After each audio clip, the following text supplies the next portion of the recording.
these items which will be not in the same box with the first aid kit. Gas cans, ice chest or two, disposable cups, plates, eating utensils, and paper towels, black trash bags, vinyl gloves, maybe moistened cleaning towelettes. Again, having these items far in advance of an impending storm is simply the best way to avoid having to find them in an emergency and when you might be in panic mode.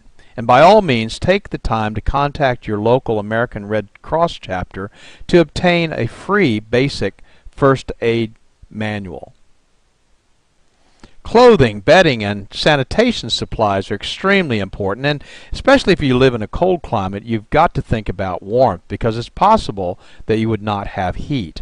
So include at least one complete change of clothing and footwear per person. A light jacket or coat, long pants, a long sleeve shirt, sturdy shoes or work boots, and of course waterproof would be preferred. Hat, gloves, and scarf, rain gear, thermal underwear, blankets or sleeping bags, and sunglasses. And on the sanitation side, don't forget the toilet paper, soap, liquid detergent, feminine supplies, personal hygiene items, plastic garbage bags with ties for personal sanitization use, plastic bucket with a tight lid, and disinfectant. Maybe even a little bit of household bleach for sanitization. Next on our list is tools, and there are a lot of tools that people don't think about needing until they need them. Mess kits or paper cups, plates, and plastic utensils. An emergency preparedness manual, there's some good ones out there. Portable battery-operated radio or television and extra batteries. Flashlights and extra batteries. Cash or traveler's checks and some change. Non-electric can opener, a utility knife. Fire extinguisher, small canister, ABC type. A tube tent. Pliers. Tape. Compass.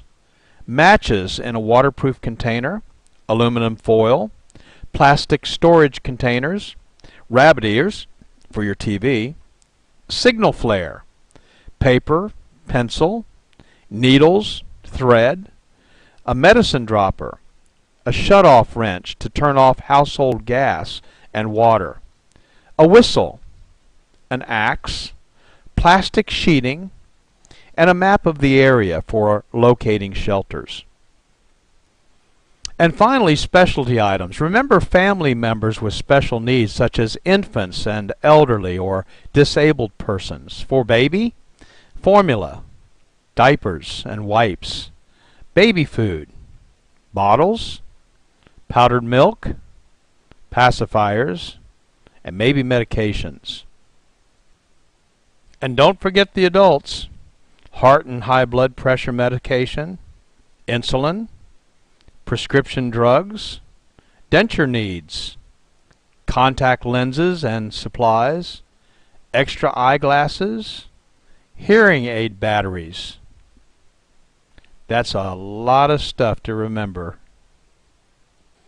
And you can make this a special project, taking the important family documents and putting them together in a place where they're safe. Photocopies of credit and identification cards, maybe in a Ziploc bag, plastic container. But you want to keep these records in a waterproof, portable container. Your will and insurance policies, contracts, deeds, stocks, and bonds. Photo IDs, passports, Social Security cards, immunization records, bank account numbers, credit card account numbers and companies, inventory of valuable household goods or important telephone numbers, family records like birth and marriage and death certificates, your checkbook, cash and coins, and then of course some entertainment, games, and books that you might need while you're away. So, what's the target? The goal? The goal during a tropical event is to not need the items and procedures that we discussed in this presentation. However, being prepared is a good alternative and may make the difference between being a victim and being a survivor. On a personal note, from those who have been there, during the aftermath of Katrina, many suffered intense wind damage with trees through their roof and rain pouring through. Your prized possessions, though not as important as your very life, of course, should be taken with you. If you evacuate, and you can do so without compromising the essentials, take the things that are important with you. I want to personally thank you for taking the time to watch this video. It's our hope that you will never be in a situation where you will have to consider all the things we've discussed, but if you are, now you're prepared to be prepared and survive. For more information, go to normie.org or normieproetf.org or email us at support@normie.org. We're here to serve you. Thank you very much.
Welcome, everybody, to today's episode, Fire More Than Flames and Smoke. And this is a multi-part series being offered by normie.tv.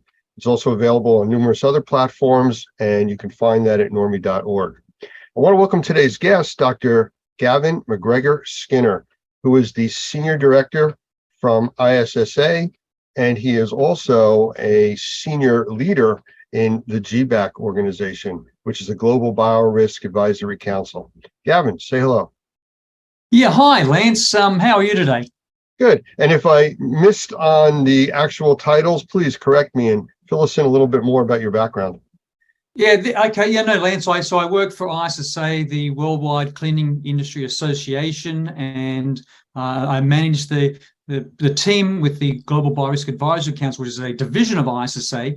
I'm also an associate professor, Lance, at the Penn State College of Medicine. I've been working with Penn State since 2011. I teach 3 graduate courses, 3 15-week courses on biological risk management. Well, that is exactly what we need to be talking about today. And with that, I want to bring up an image real quick. So I want to talk about short-term health effects for people exposed to the wildfires that have drifted down here into the U.S. and central and the eastern coast. And these images I want to show you are what took place over a 3 to 4 day period. Now, this was, I can tell you, here in New Jersey, because I took the pictures myself, but this was mid-afternoon, and it looks like sunset. So give me a moment, and I'll bring this up on the screen so everybody can see what we're actually talking about, especially if you didn't get the opportunity to experience this. Are you able to see the images? Yes, I can, Lance. Well, as you can see, these are sunset looking type of images in the middle of the day with no clouds. extremely thick smoke conditions. And this smoke was coming from probably up to 1,000 miles away up in Canada, all the way down to the coastal area of New Jersey. Now, from the reports and everything we got, it was even worse through the state of New York, Pennsylvania, which is closer to the Canadian border. So as far as health effects go, and I do want to mention one other thing. You've seen these images. I want to show you something graphical that we can then talk about. This was graphical data that I captured outside my home, actually, over a week period. You can see leading up to where the spiking started on the graph that the outside levels of particulates and volatile organic compounds, VOCs, or the chemistries in the air, are very low. And then you can see it all of a sudden started to spike on the first day, and then it was kind of an up and down to where it got really bad by the third day. And then after that, it started to settle out and move on. So the images that you saw before this is graphical data talking about particulates at 2.5 microns, 10 microns, and 1 or sub-micron size particulates, which really can affect people's health. So as far as short-term effects, how do you see that? Well, what's really interesting, Lance, is that if you go back to that period of time, I think when I woke up on the Wednesday here in Washington, D.C., and your photos actually captured that very clearly, there was a lot of smoke in the air. And we knew the fires were in Canada. Who would have thought that I would wake up in Washington, D.C., and suddenly I realized the air that I breathe or am breathing today came from Canada?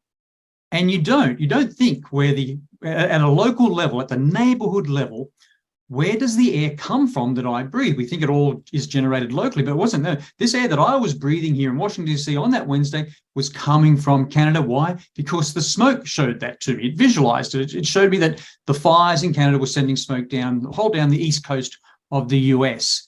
And I think everyone needs to understand smoke anywhere is just bad for the human body. It also affects animals, no matter how healthy a person is or how long they're exposed to. Smoke exposure is just bad. And we need to understand, what does that bad mean? So if I look at, what were the messages going out from when the photos that you took, Lance, showing the sun blocked out, showing all that smoke in the air, what were the key messages being delivered to the public, the community?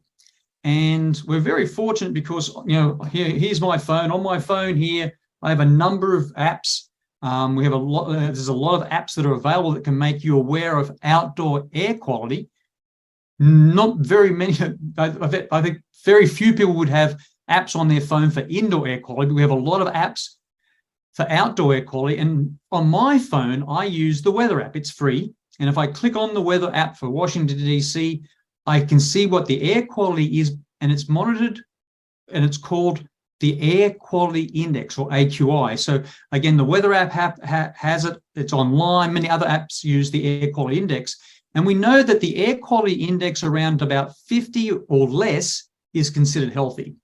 We also know that sensitive and vulnerable people might notice ill effects to their health at levels as low as 51.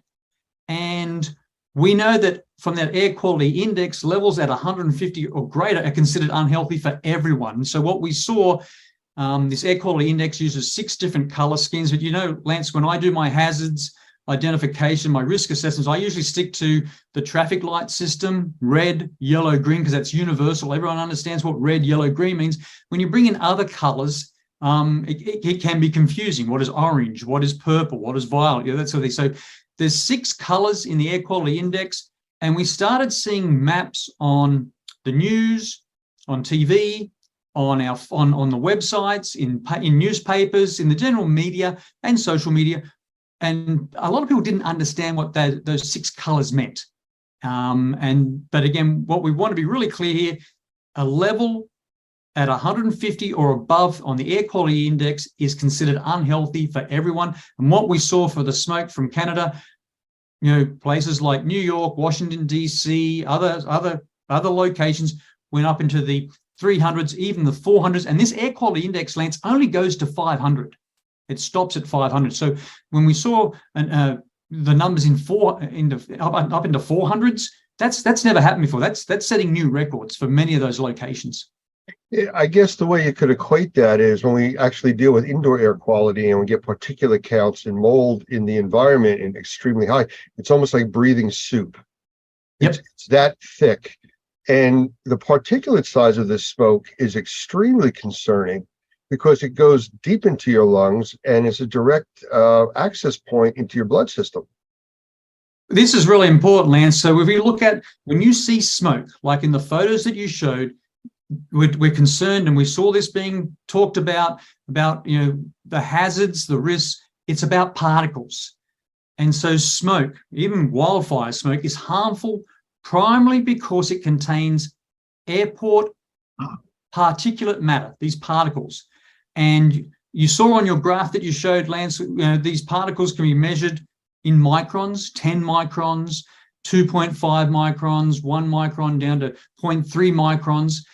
Understand that the smallest grain of sand is still 40 times larger than a PM 2.5, a particulate matter 2.5 particle. The width of a human hair is about 50 microns. So as soon as you get down to 10, we can't see those with the human eye until we see lots and lots of particles together. So when you see particles at 2.5, 10, like you showed in your graph, all coming together, that's what causes the smoke. That's what gives us the visualization. Now, we have wildfires, forest fires, grass fires have been around for years, for centuries, and we have a lot of data. If we go back to, say, the 2020 California fires that turned the sky just like in your photo, Lance, an apocalyptic shade of orange is what I would call. It was emitted by more than 1 million metric tons of PM 2.5. In California in 2020, in those fires, that was a 2,360% increase above normal air, according to the California Air Resources Board. And so it's really important to understand there are particles in the air. So if we focus on the short-term exposure to particulate matter, so let's focus on particulate matter 2.5, PM 2.5, which is we saw in the media. We saw everyone talking about PM 2.5. We know that short-term exposure can trigger lots of health problems, including but not limited to coughing, stinging eyes, a scratchy throat, a runny nose, chest pain, headaches, asthma attacks, fatigue, wheezing, breathing difficulties. And again, all this information is freely available through the US government on the US Center for Disease Control Prevention site, the CDC. But also, Lance, there's more serious impacts to the lungs and heart when you see particulate matter like PM 2.5 in the air. You can have reduction in lung function, even in really healthy people. And we know that the exposure to, like the photos you showed, can affect on heart health. So these particles can enter the bloodstream. They can trigger inflammation, leading to either heart attacks and stroke. They can worsen the health of people who have conditions like diabetes. And we also know from research, Harvard University has studies, and there's other studies out there that have shown that wildfire smoke increases the risk from infectious diseases. So that in one Harvard University study that I'm familiar with, it estimated that the PM 2.5, the particulate matter 2.5 emissions from the 2020 wildfires in the states of California, Oregon, and Washington state were associated with about a 12% increase in COVID cases and over an 8% increase in COVID deaths in 2020. You mentioned about all the particulate, the information being released to the public and stuff, and everybody's focusing on particulates. I spoke with, in one of the other episodes that we did, a gentleman who is works on the federal side of the firefighting wildfire teams. He's actually a consultant now with all the jets that are out there dropping water and flame retardant materials. But I asked him the difference in the types of smoke coming out of Canada and from wildfires, and he says there's two different types. One is the type burning the forest, just like a campfire. You're burning logs and vegetation, stuff like that. The second type is when that forest fire creeps into industrial and residential areas and starts burning homes and factories and all the materials and chemistries there, that changes the smoke and the contamination to not just particulate, but VOCs, volatile organic compounds, all the chemistries that are now airborne and being burned and converted to other things entering our lungs. That's really important, Lance, because the messages that were being delivered about the fire, the wildfire smoke in the air just recently focused on particles. It didn't focus on chemicals. It didn't focus on volatile organic compounds. We didn't see them being measured or reported in real time. Yes, we know the measurements were taken, but again, that information wasn't made available. And I think it would have been much more responsible, because we saw the smoke in the air. You took the photos of the smoke in the air. It turned the sun orange. It turned the sky dark gray. And I saw it here in Washington, D.C., where I live. A few measurements to say, yes, we've got particles, but do we have other chemicals? I didn't see that data available. We know from studies, there's a good 2022 review in the Journal of Climate Change and Health. And the problem with these studies in these journals, that a lot of the community, a lot of just the public can't access these journals, because you've got to be a subscriber, you've got to pay money. So it's really important that we do think videos like this, Lance, to take those studies and sort of translate and synthesize the information so that everyone understands what's being done. And that's not done enough. But so if we go back to a 2020 review in the Journal of Climate Change and Health that probably most people haven't seen, they found that there were long-term effects of wildfire with PM 2.5 exposure. And those long-term effects included higher risks of respiratory disease, but also cancer. And so it's really interesting that we now look at, okay, so again, the air where I am now in Washington, D.C., Lance, today is pretty clear. I don't know what the measurements are. I haven't measured it, but I don't see any smoke in the air. And what we've seen from, wildfires in Canada, Australia, California, we've seen the week after that smoke, like in your photos, we've seen an increase in emergency room visits. We've seen an increase in people visiting the physician or the doctor. We've seen an increase in prescription of medications for, say, respiratory complications or respiratory problems, difficulties. And we've also seen studies, Lance, say, I think through the, what was one study that I know of through the California Air Resources Board, they estimated that PM 2.5, particulate matter 2.5 from all sources, is responsible for 5,400 premature deaths and 2,800 hospitalizations for cardiovascular, heart and respiratory diseases in California every year.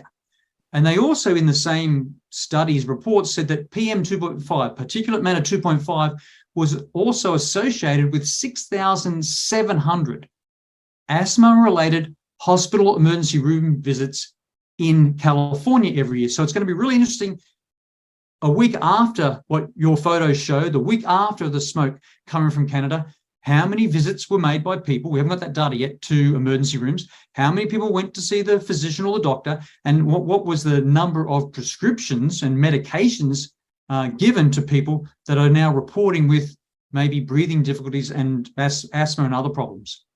It's interesting because we recently also did an episode on sensitized individuals with Michael Pinto, and he talks about a lot of that. But the question I have for you is, we've talked about short-term effects, and I think we're starting to teeter on, now that we're a week and a half plus out, what are the long-term effects? But before we get to that specific question, what's the difference of the group that we're not talking about with babies, children, pregnant women, and we can't forget the group of the elderly?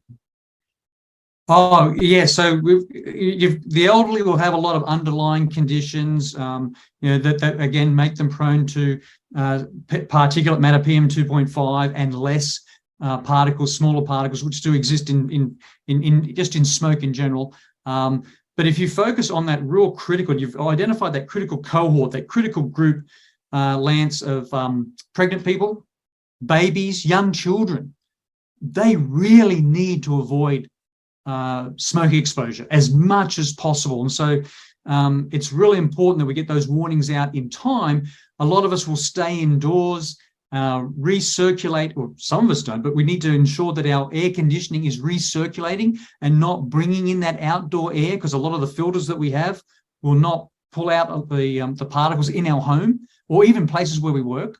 So it's really important to understand babies, young kids are at high risk because their bodies aren't fully developed. And if you look at pregnant people, their bodies have been fully developed, but when they're pregnant, you're in overdrive. This really has a big effect on your immune system. So there are studies that have shown us that wildfire smoke exposure can lead to preterm birth. So that's preterm birth, Lance, is birth before 37 weeks of gestation.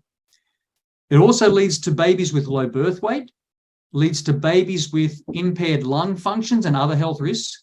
And there was a study, in 2022 in the Journal of Environmental Research. Again, many people probably haven't seen this one, but in this environmental research study, it looked at birth outcomes in California between 2006 and 2012. And what they found was each additional day of exposure to wildfire smoke during pregnancy, so people that are pregnant, increase the risk of preterm birth. That's preterm birth. That's less than what we say, 37 weeks. Now, the same studies, or same study that I'm aware of, estimates that as many as 7,000 additional preterm births occurred in California that were attributable to exposure to wildfire smoke during that period of study, 6 years. Sounds just like secondhand smoke exposure. Exactly. Smoke is, exactly. So, and those preterm babies that were born, before 37 weeks of gestation had greater risk of experiencing respiratory complications, developmental issues, and death.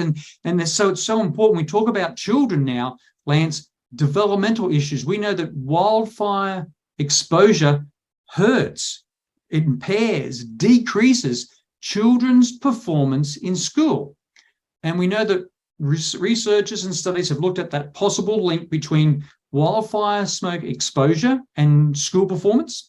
We've seen those studies done in the US and also Australia. And so a study that I'm aware of in the US used standardized test scores from 2009 and 2016 for nearly 12,000 school districts.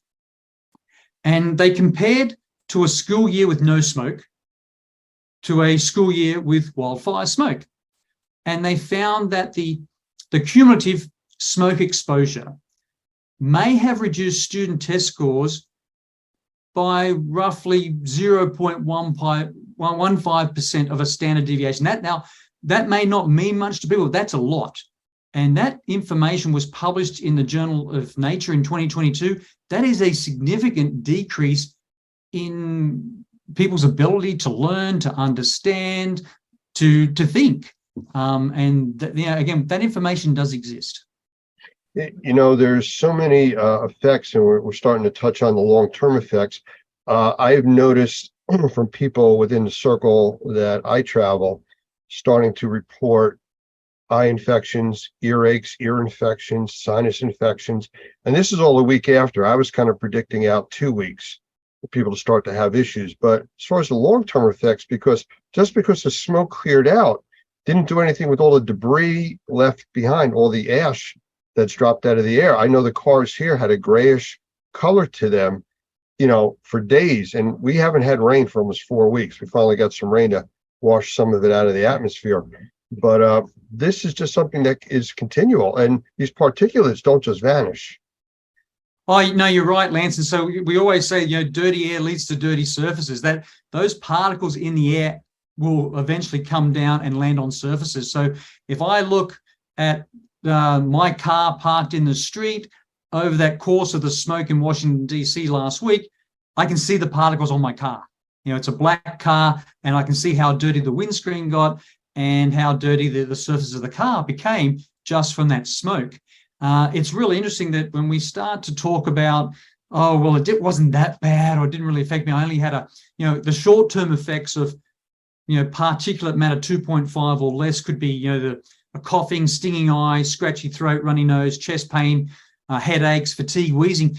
I run with a running group here in DC, and the people that ran last week told me on the weekend, we just don't feel good enough. We don't feel well enough. We've still got a scratchy throat. We still are wheezing. We've got some breathing difficulties.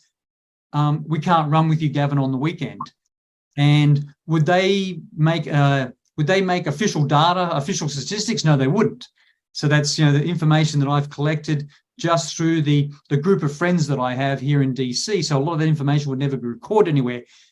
And it takes then a lot of effort, like we talked about the Harvard study, Harvard University study, and the California Air Resources Board studies, to then study the long-term effect. And a lot of people then will say, well, that happened years ago, and they don't relate or see the link between the time they were exposed, that week of being exposed to smoke, versus they might have respiratory disease, cancer, or cardiovascular inflammatory problems with heart attacks and strokes. Those correlations really aren't made because it's happened so much longer or over time since the actual acute event of being exposed to wildfire smoke. That's always a challenge for us, Lance. It's hard to tell people you've got to, there's a hazard, there's a risk, you've got to take precautions, you've got to do this, when they don't initially feel the really significant bad effects either that day or the next day. You're right. And, you had said that, which is what everybody else is saying, the news media, all officials, about staying indoors. But it's the same agencies like the EPA that are saying that in normal conditions, your indoor air quality is 5 to 10 times more polluted than the outside air. So they're telling people, especially sensitized individuals, children, things like that, to be outside, especially if you're having a positive reaction to your normal home. But now we're telling people to stay inside in the polluted area that is an issue, which is still less polluted than the outside. Well, Lance, this is so important. So you actually showed real data. I think, was that data outside or inside data that you showed on that your was graph? outside. That was outside. So I have 6 indoor air quality monitors in my house, and I know the alarms went off. I know that I have friends who also have indoor air quality monitors, and we know these are affordable.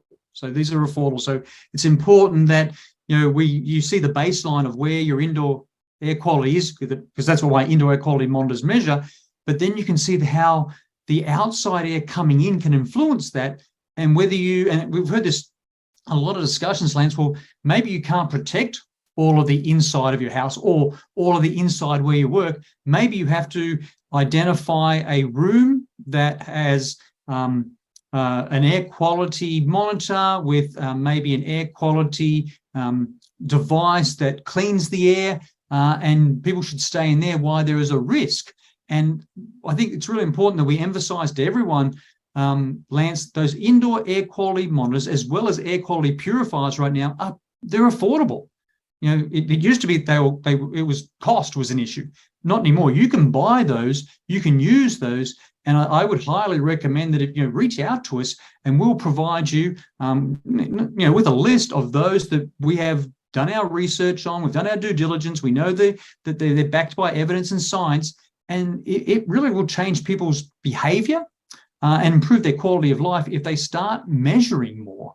We see measurements for outdoor air through the air quality index, but wouldn't it be great if at the same time more people could have indoor air quality monitors in their home, even their cars, for example, and be able to then see the numbers, react appropriately, change their behaviors, and actually come up with solutions that improve their air quality without waiting till they get the symptoms we just talked about.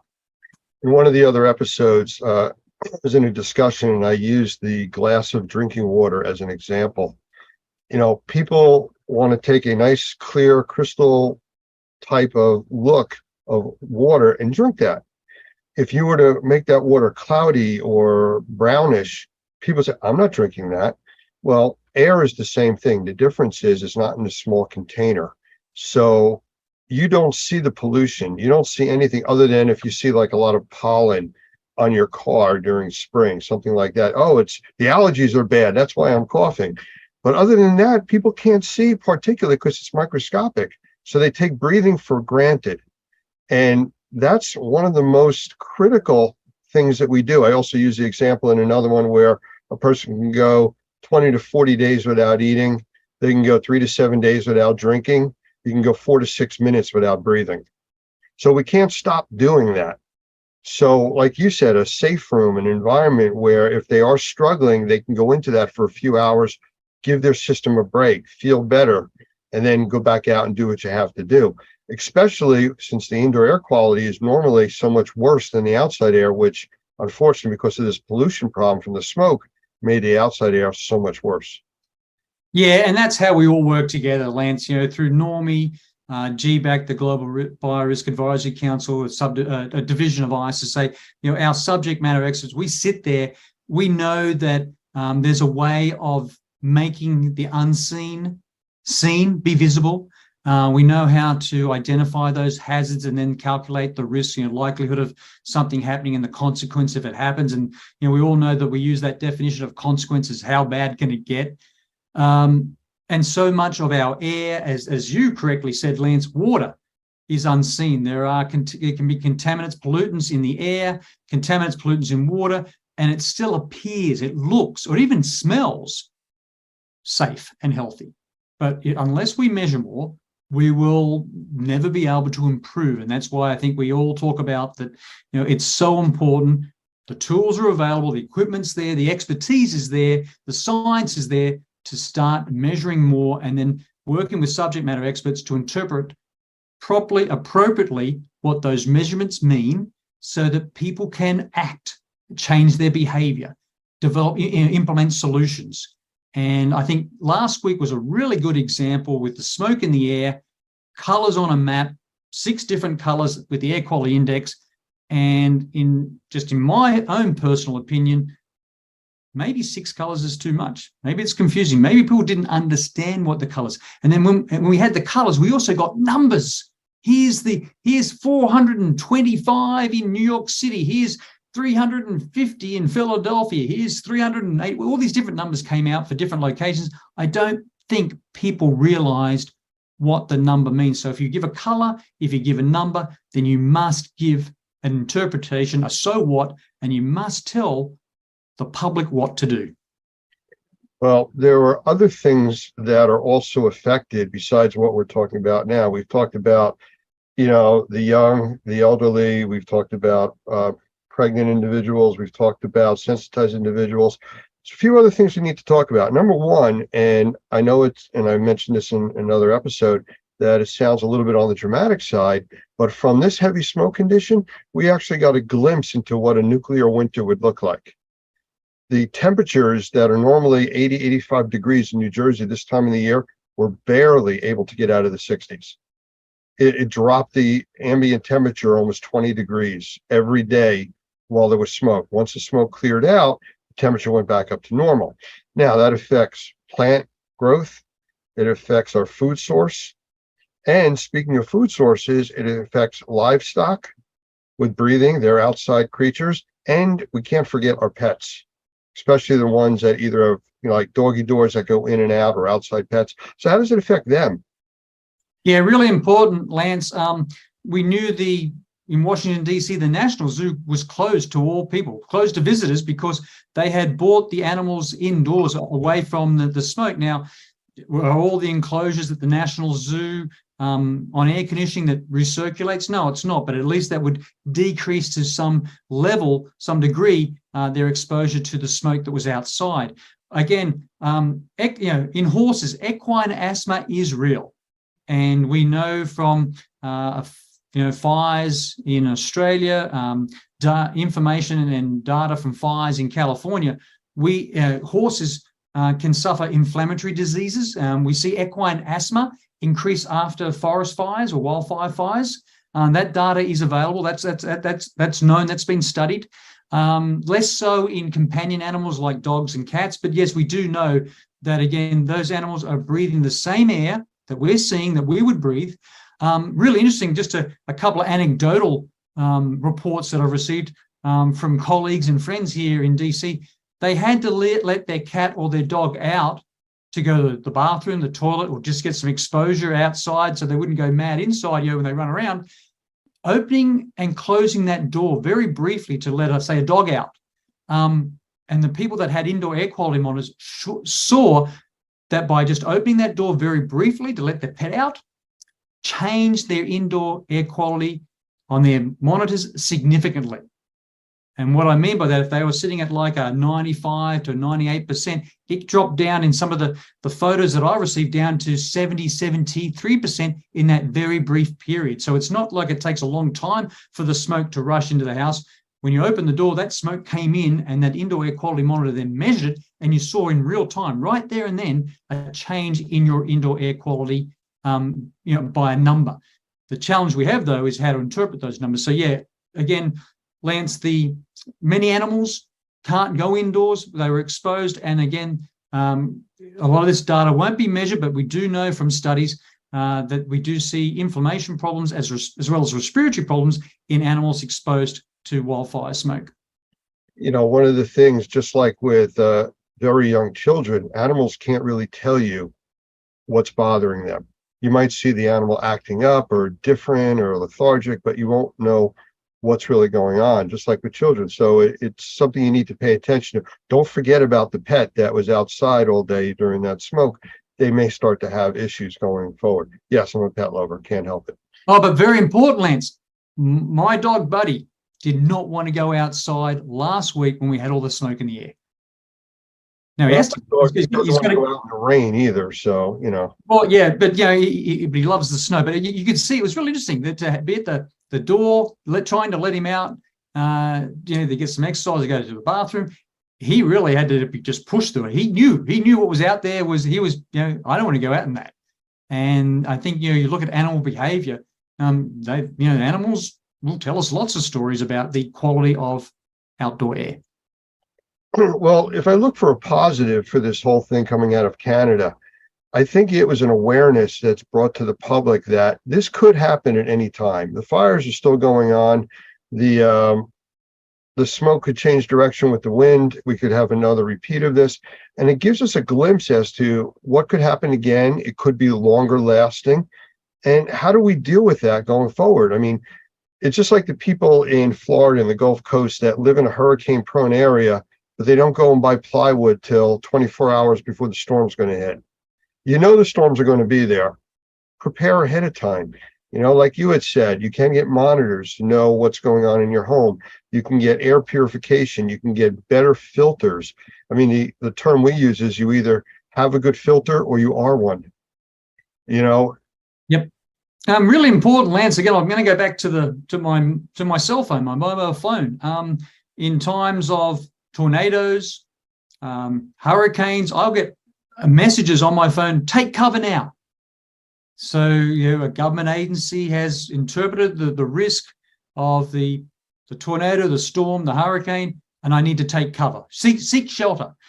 What I found in the messages that were given out on my phone, it wasn't that clear.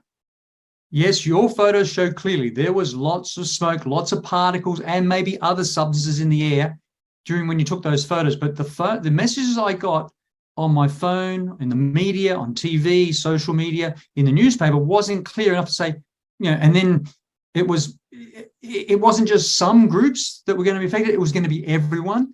And it wasn't really, I think, this is very, summer is just starting here in the US on the East Coast, West Coast, in the Northern Hemisphere, it's just starting. We're very early in the wildfire season. And I think we've got the air quality index with numbers and colors.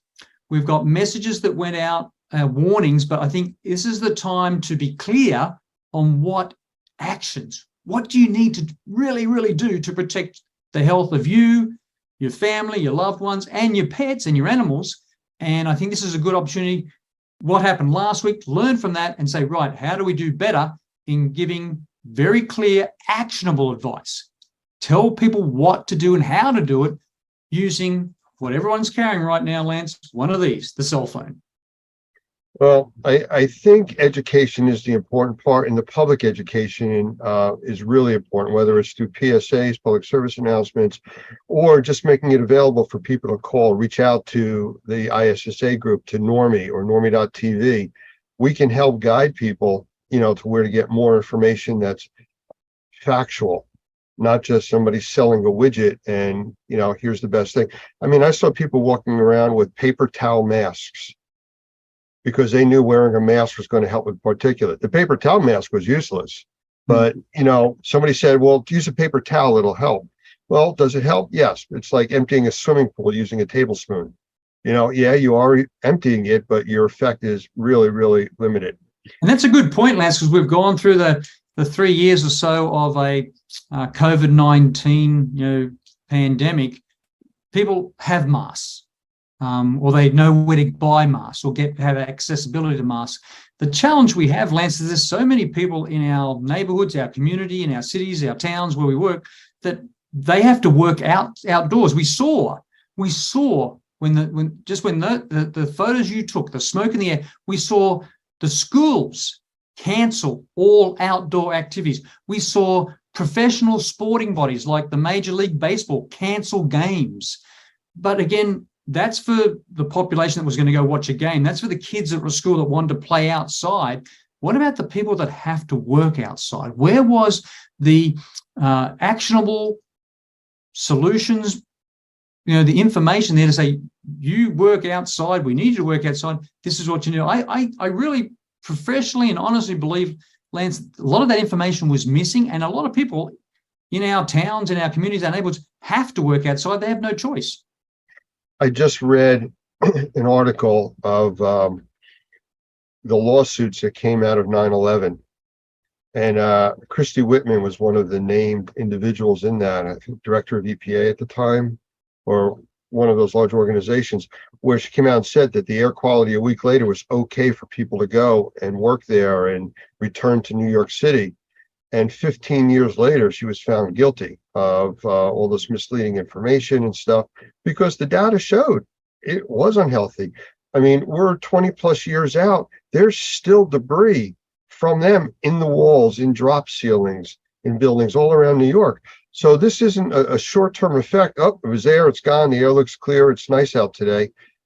All of this affects us going forward.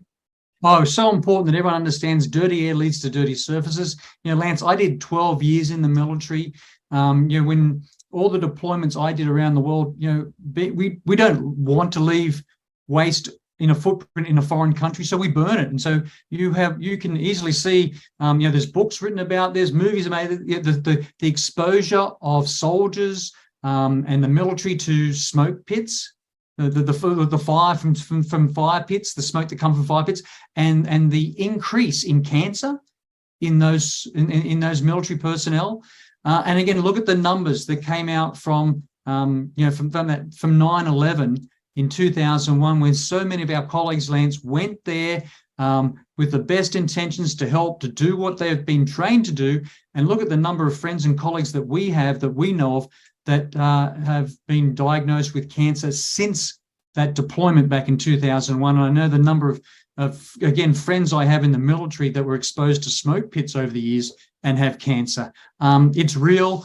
What it means, we have to do better when we go to respond to those important acute events to try to mitigate them, respond to them, and then go into recovery. We've got to do better in our training as well as our equipment to protect what we know in the long term causes inflammatory disease, heart disease, lung disease, cancer. Absolutely. But Gavin, I want to thank you for spending time with us today. I mean, it's always informative listening to you. I think this was information that we needed to get out in this series with the actual data, a lot of the study information, short and long-term effects, which is what we've covered. And just give people a place to go if they have questions or concerns, how to reach out and get help. The Normie organization at normie.org, ISSA organization, GBAC. There's a lot of credible sources out there that are out there doing this for the right reason and trying to educate the public. So I want to thank you for being part of that. I want to thank you for being part of this series that we're doing on fire and smoke. And we'll do this again. You're more than welcome, Lance. Again, we're even at Normie and ISSA and GBAC now, we are still working right now. How can we do better in translating the information we know, the research we know, into helping people understand this is what you need to do when you see that apocalyptic look in the sky. The sun is blocked out. It turns bright hot orange based on smoke or particles in the air. And it's something we're still working on, Lance, and hopefully we'll be able to do better and get better information out to everyone. You're absolutely right. And I think closing out, I just want to leave the images up there on the screen. Let's see if I can bring this up real quick. You have the sun up there now and the smoke. Yes, can see it, Lance. And as we know, we saw it, we lived through it, we breathed it, we kept doing the work we should do. But again, did we decrease the hazard, the risk? Did we wear the appropriate equipment to protect ourselves? No, we didn't do a good job at that. Well, I think this is a good start. I think we're getting the information out there. Hopefully this is helping people, answering some of their questions. So thank you again. I appreciate the time, and we'll do more series down the road. You're more than welcome, Lance.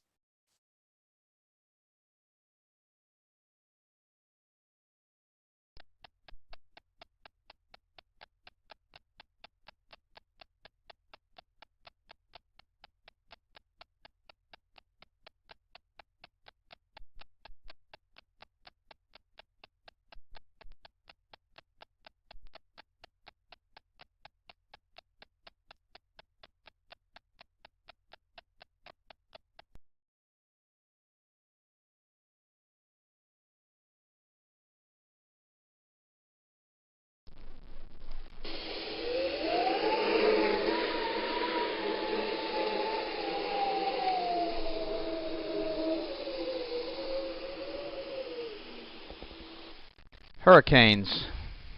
If you didn't know any differently, they'd seem at the beginning like any other storm. And that's the deceptive part. The devastation, the flooding, the loss of life, the imprint of the loss of heartfelt memories, all occur after the storm has passed. The latest technology gives us the opportunity to be prepared way in advance of impending danger, and yet we wait. Or worse yet, we decide to stay. We risk so much when the effects of these devastating events could be so easily diminished if we had only listened. As the storm approaches, it very quickly becomes too late to gather the important possessions and memories, too late to batten down the hatches, too late to protect our property or sometimes our very lives. With the aftermath of Katrina, I can assure you I have changed my game plan for the next Katrina, and I hope you have or will change yours. My name is Doug Hoffman, the Executive Director of Normie, the National Organization of Remediators and Mold Inspectors. We train mold professionals to assess, evaluate, and solve the problems associated with water events, both major and minor, as those events result in mold damage to property, and in conjunction with the Normie Pro Environmental Task Force are ready to help when disaster hits. Check our resources at normie.org and normieproetf.org for current ways you can help yourself and others when disaster hits. Sometimes an event is so horrific that it results in massive flooding and wind damage. We lived through Hurricane Katrina right here in Louisiana and have been privileged to help hundreds, maybe thousands of Katrina victims rebuild their lives after one of the most devastating natural events ever to hit the Gulf coasts of Texas, Louisiana, Mississippi, Alabama, and Florida. We learned some very important lessons, and we're hoping this short video will help you prepare for the next major event that may hit your community. With thermal imaging and from a satellite, the images are staggeringly beautiful, but closer to Earth, in the midst of the rampage, frightening doesn't begin to tell the story. Being prepared for what might be coming and then managing the recovery will help you keep your mind on the important task ahead. The unpredictable nature of the season simply requires it. The dates of the North American hurricane season span from June 1st to November 30th. By no means will these dates prevent the forming or sustaining of a tropical event in the Gulf of Mexico, the Atlantic Ocean, the Caribbean Sea, or the Pacific, but these dates are a guide or a timeline based on previous storms over the last century. Dropping your guard or dismissing weather events outside of these dates could result in being caught off guard for an approaching storm. But these dates, in particular, are a time to be specially aware of the news and weather reports. 26 named storms churned in the Atlantic in 2005, and many of them hit land. Following their paths shows the unpredictable nature of nature. Because of the fickle nature and path of many tropical storms, a large part of the general population hesitates or fails to take precautions until the last minute. In the year 2005, an unprecedented number of named storms developed in the eastern and Gulf Coast, exceeding even the English alphabet, and many of those storms made landfall. And when that occurs, especially in densely populated areas, the results are mass evacuations, highway gridlock, and supply shortages. In simple terms, everyone that waited until the last minute is scrambling to prepare or leave. The following information is provided as part of the Community Awareness Program, CAP, from NORMI, the National Organization of Remediators and Mold Inspectors. Additional CAP programs can be found at normi.org or at flood.normi.org and include realtors awareness, first responders awareness, and other information targeted to specific groups. These are presented in an effort to fulfill our mission and fill a void in accurate and timely trainings. How often have you seen news reports about the long lines at hardware stores where residents of areas prone to tropical events are waiting in lines for hours to purchase plywood or other needed supplies? The general rule of thumb is if you find yourself in this situation, waiting in line to take your turn, you may have waited too long. Our goal at NORMI is to provide you with general preparation and safety information for your time before, during, and after the event. Let's get started, and please feel free to take notes or revisit this video often. Sometimes a reminder can be very timely. So let's get started. Plan to be prepared before the event. Know how and where to get emergency information from your local emergency management offices. Follow instructions for evacuations if you are advised to leave, and leave. Understand that if you do not evacuate or find yourself in a situation where you need emergency assistance during the event, you may be on your own until the event has passed. Emergency services will also be stretched beyond normal capacity, and assistance may be days or weeks away. Remember that people that choose not to evacuate when instructed to do so are either victims or survivors. Neither title is as a result of good planning. When you do evacuate, if you have carefully planned your evacuation route well in advance of the evacuation and you know where you will be staying, life will be much easier while you are displaced. So if you are not prepared to fend for yourself for an extended period of time, consider relocating prior to the event. If you have the time, tidy up the house, wash and put away the dishes, clean the coffee pot. When you return, you'll feel better about this kind of detailed planning in advance and appreciate the preparation you've made for your return. And of course, traveling during the event is not advisable in most cases. Some of the following information are recommendations from FEMA, the Federal Emergency Management Agency. And they suggest, before the storm, make plans to secure your property. Permanent storm shutters offer the best protection for windows. A second option is to board up those windows with 5/8 marine plywood, cut to fit and ready to install. Tape does not prevent windows from breaking. Install straps or additional clips to securely fasten your roof to the frame structure. This will reduce roof damage. Be sure trees and shrubs around your home are well trimmed. Charge your cellular phone and refill your meds. Clear the gutters and downspouts of any extra debris that could become airborne. Secure your boat.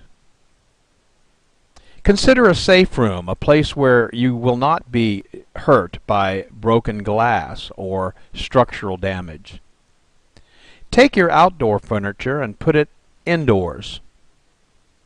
Get evacuation information, which is readily available, and get a local shelters list. Where can you go if you need to? If you can't get out quickly enough or you get stranded because of traffic, where can you go? In regards to evacuation guidelines, there are really just two categories: what you should always do and what you could do if time permits. As my dad used to say, if you prepare for time to permit, it will. This list gives you these two priorities to consider.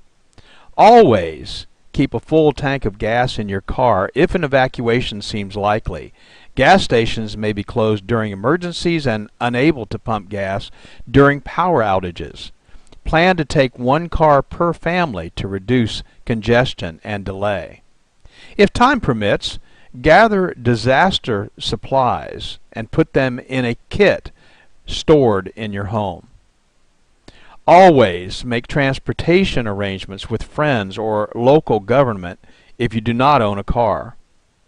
If time permits, make sure you've got sturdy shoes and clothing that provide some protection, such as long pants, long-sleeved shirts, and a cap. Always listen to battery-operated radio and follow local evacuation instructions. And if time permits, let others know where you're going. Always gather your family and go if you are instructed to evacuate immediately. Knowing your family is safe will give you a great peace of mind during the uncertainty of the events that might follow the storm. If time permits, secure your home.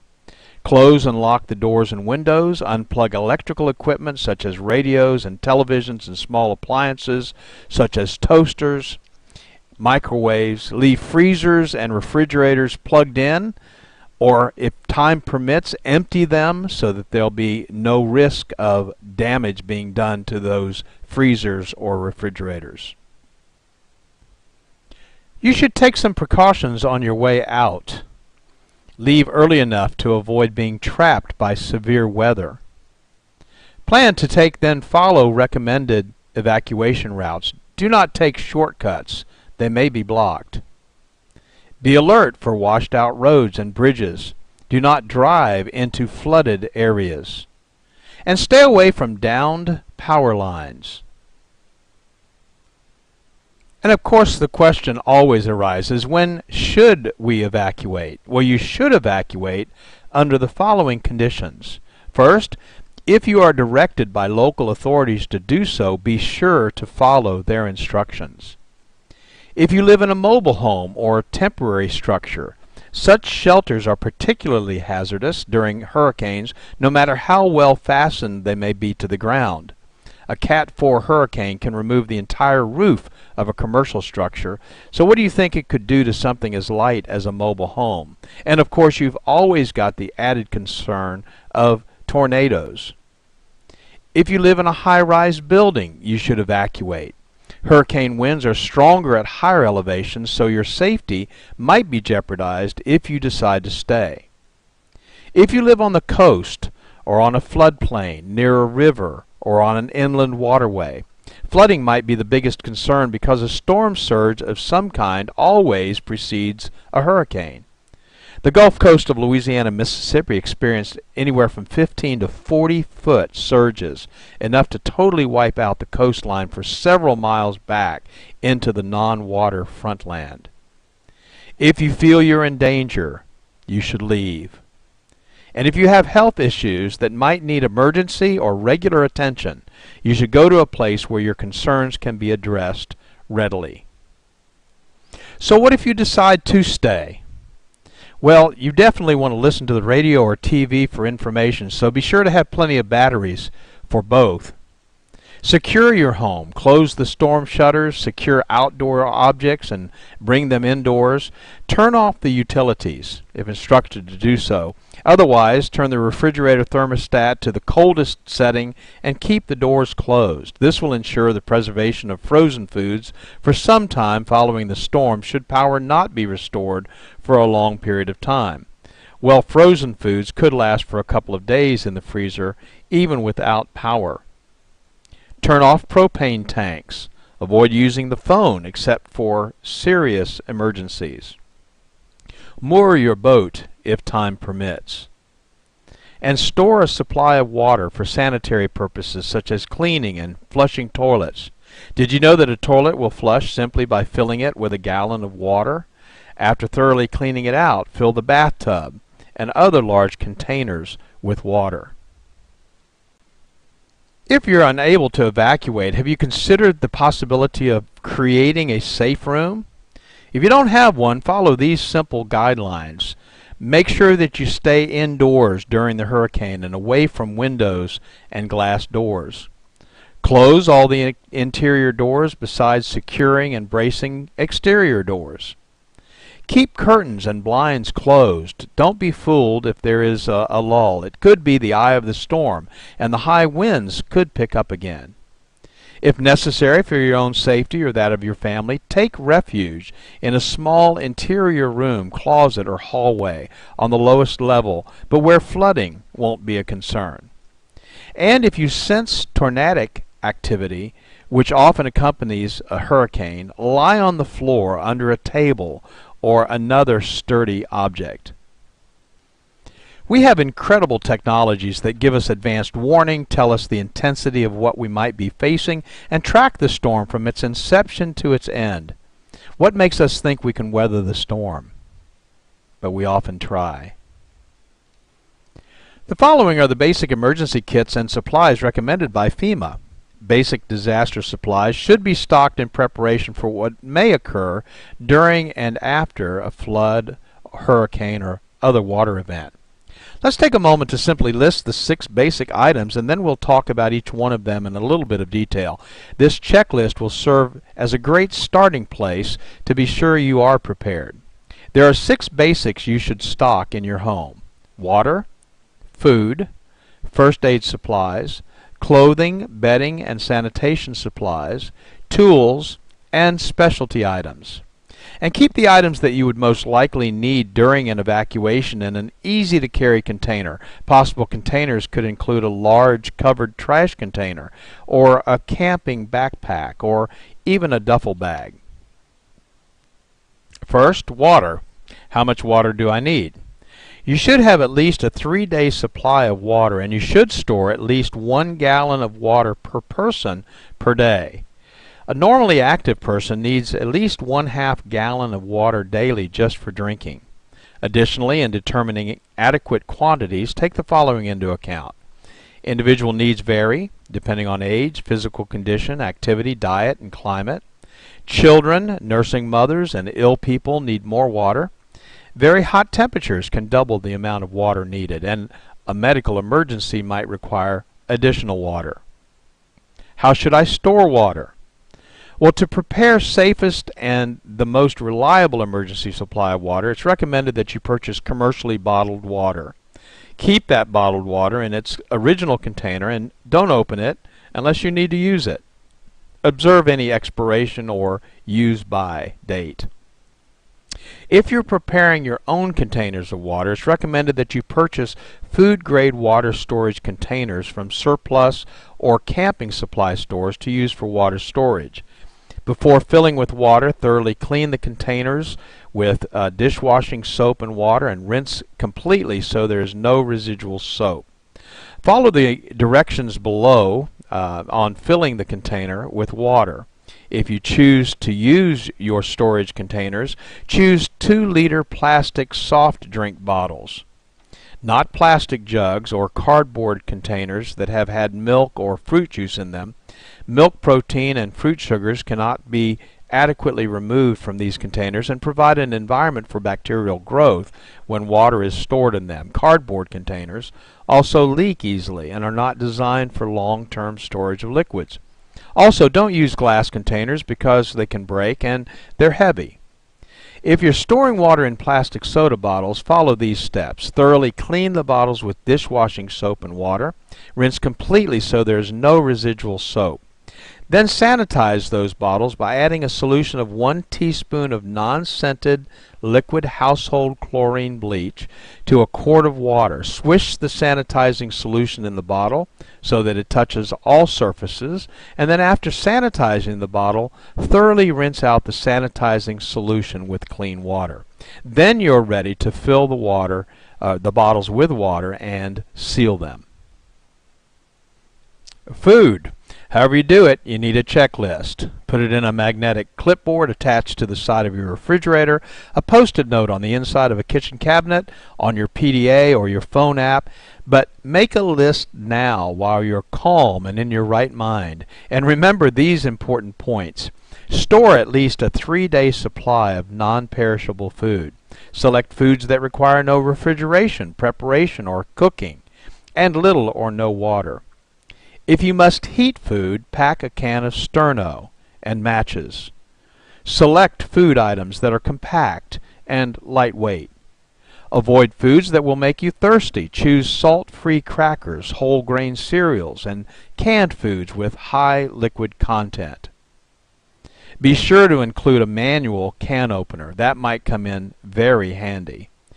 And include a selection of the following foods in your disaster supply kit and put them in a waterproof container.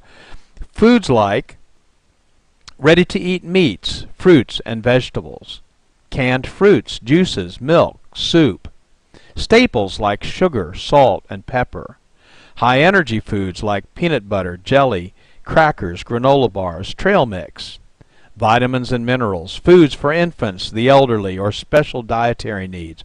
And don't forget comfort stress foods like cookies, hard candy, sweetened cereals, instant tea, or coffee. First aid supplies.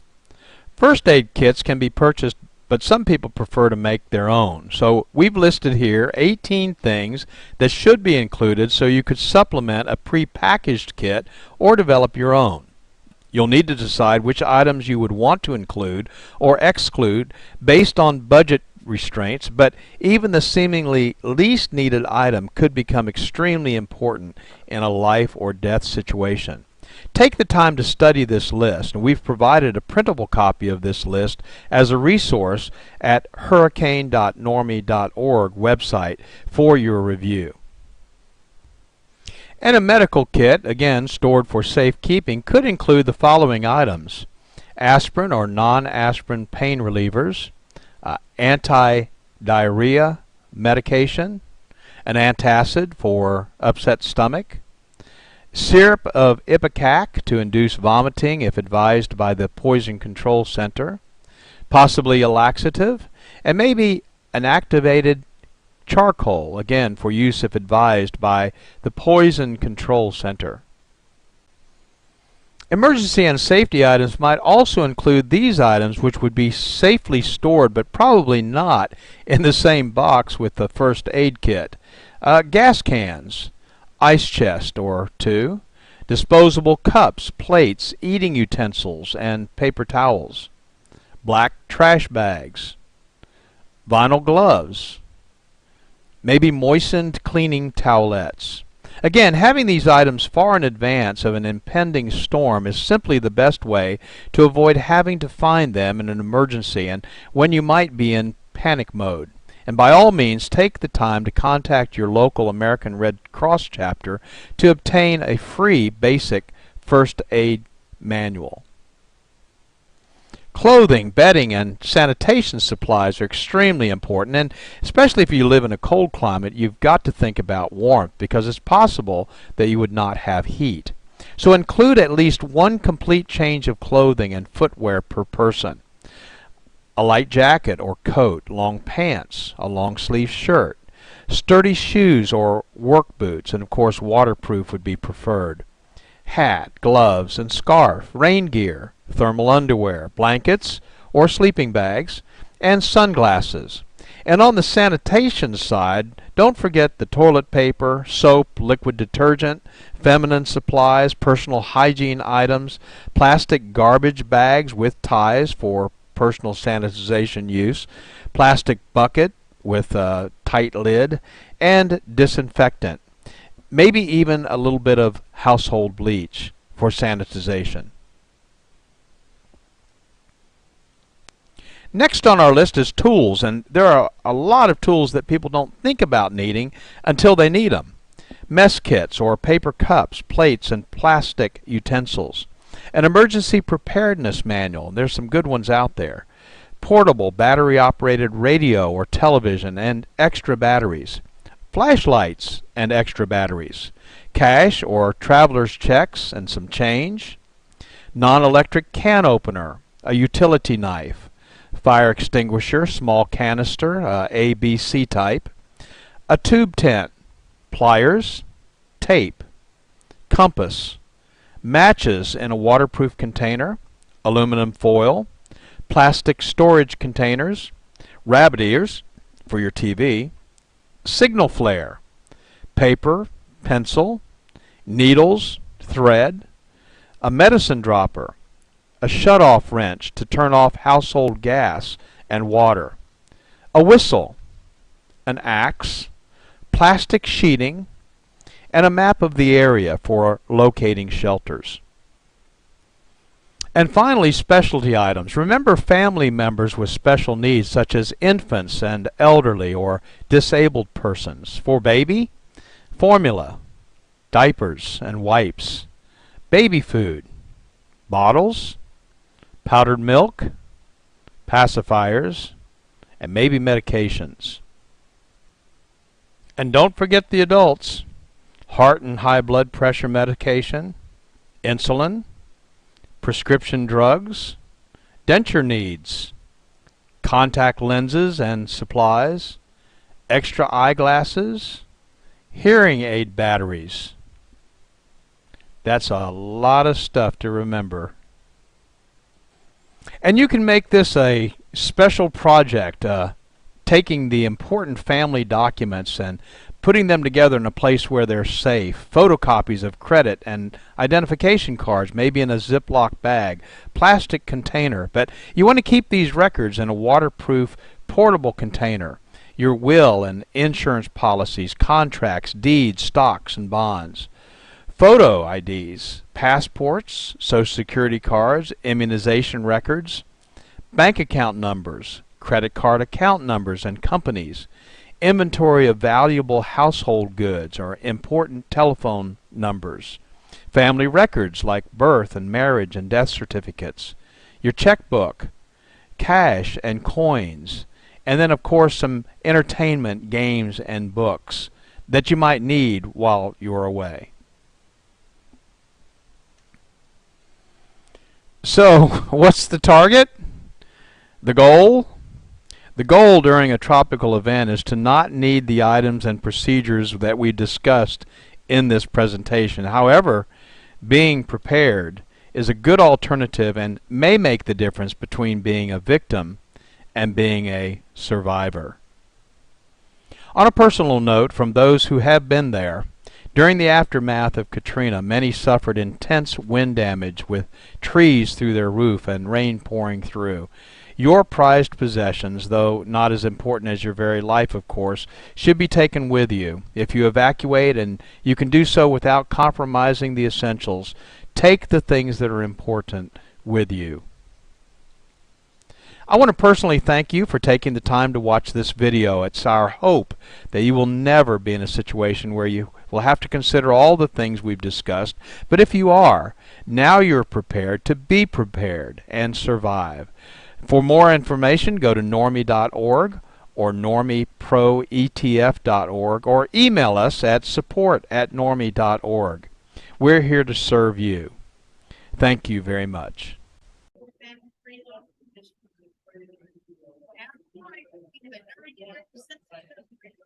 We're back here live again at the expedition. I have another interview to do, and we're going to be talking with Mark from Respiratory Labs, correct? That is correct. All right. What was your last name? Rataco. Yeah, I knew what it was. I was going to try to say it. So bear with me on that. So tell us about the company. So I always think it's helpful to give a little background information about myself. I had a mold remediation business up in Portland, Oregon. Started that in 2011. Very fortunate enough to sell that in 2022. And at the time, we were doing about 4,000 mold remediation and assessment jobs a year. And one of the frustrating parts for me was, as an owner, we had individuals that no matter what we did, there's something in that space that was making them sick. And we couldn't determine what that was. It didn't matter whether we did, indoor air quality, VOC canisters, brought in industrial hygienists. There is something they couldn't go back in. Looking back at it now, there's probably mycotoxins left behind after the remediation. And that's something new to this industry, at least mainstream. It absolutely is. I mean, a lot of individuals, especially with remediators, don't even know what mycotoxins are. We haven't been really trained on it. We don't know how to assess for it, and we certainly don't know how to remediate it. And that's where this lab comes in. Now we can verify whether they're in the indoor air, and then verify if the remediation protocols for these mycotoxins are actually removing them. Okay, and I've heard that some of these mycotoxins almost act like tar balls. They're sticky. They're hard to get off of surfaces. Yeah, they're very sticky. And, one of the things, because now that we're able to test the indoor air, we were able to determine actually how they're becoming airborne. And a couple of ways that we saw was, one, through the evaporation process, we're drying down these structures. Most of the mycotoxins are hydrophobic. They're going to sit on the water molecule, and they're being released into the air through that evaporation process. We also tested a lot of, HEPA scrubbers. Most of the ones that we tested, we didn't find one that were actually removing the mycotoxins. They're actually increasing it. I'm sure there's something out there that actually works. We just haven't been able to find that and verify it. And then the interesting thing is, in order to get them out of the indoor air, what we did find that works was actually dehumidification. So dehumidifying the environment, actually removes it from the indoor air. So there are methods to actually, test if it's there, and then also see if it can be removed, down to acceptable levels. Well, that seems like an entirely new path for training, because that's contra to, I guess, everybody air scrubbing. Like I said, there may be some air scrubbers out there that actually work. We just haven't been able to validate them yet. And I'm hopeful that there are. The more methods we have to remediate these mycotoxins, the better the industry is going to be. I really think the industry has to start looking at mold and mycotoxin remediation, not only on the testing side, but also on the remediation side. Otherwise, we're potentially opening up ourselves to liability.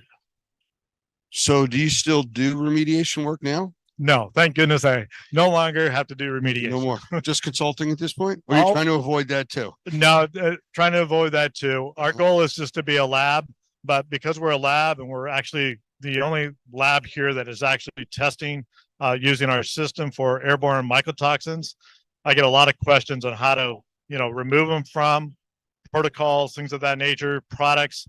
We don't want to be in that position. That's why we're excited about our partnership. We're working with Normie to help get protocols down that everybody can have some success. Well, it's an exciting new field, the way I look at it. I mean, I've been doing remediation for about 20 years, or assessment and remediation work. And this is something new that's come up, and it's become part of the vocabulary that even the customers are using.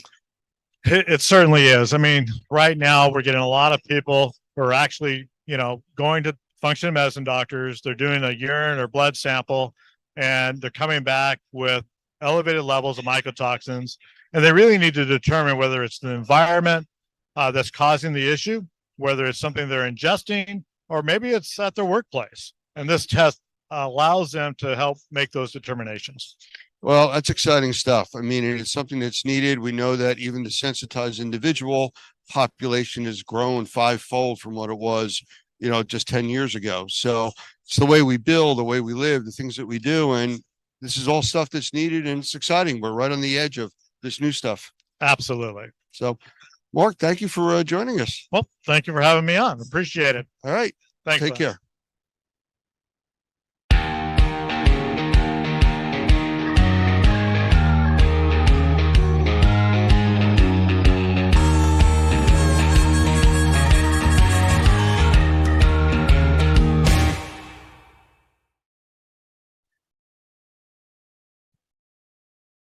I'd like to welcome my guest today, Keith Gongitano, who is the founder and CEO of the manufacturing of a product called Airwall. And I'm going to bring Keith in here in a second, but you'll see in the background one of the Airwalls, and that's what we're going to be talking about today. So, Keith, how about a quick hello? Hey there. How you doing, Lance?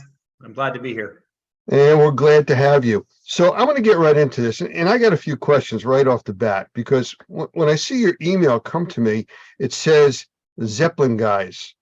And I'm kind of curious as to, we've always called you or associated you with the Airwall product, but the name of the company is Zeppelin. Is that correct? Yeah, it's Zeppelin. It's when we first founded the company, you got to find a name. And since it's inflatable, Zeppelin just kind of seemed like a cool name, and we went with it, and we designed a logo for it. But then the product needed a name, mainly because if it's going to have a line item on Xactimate and other things, it needs a name.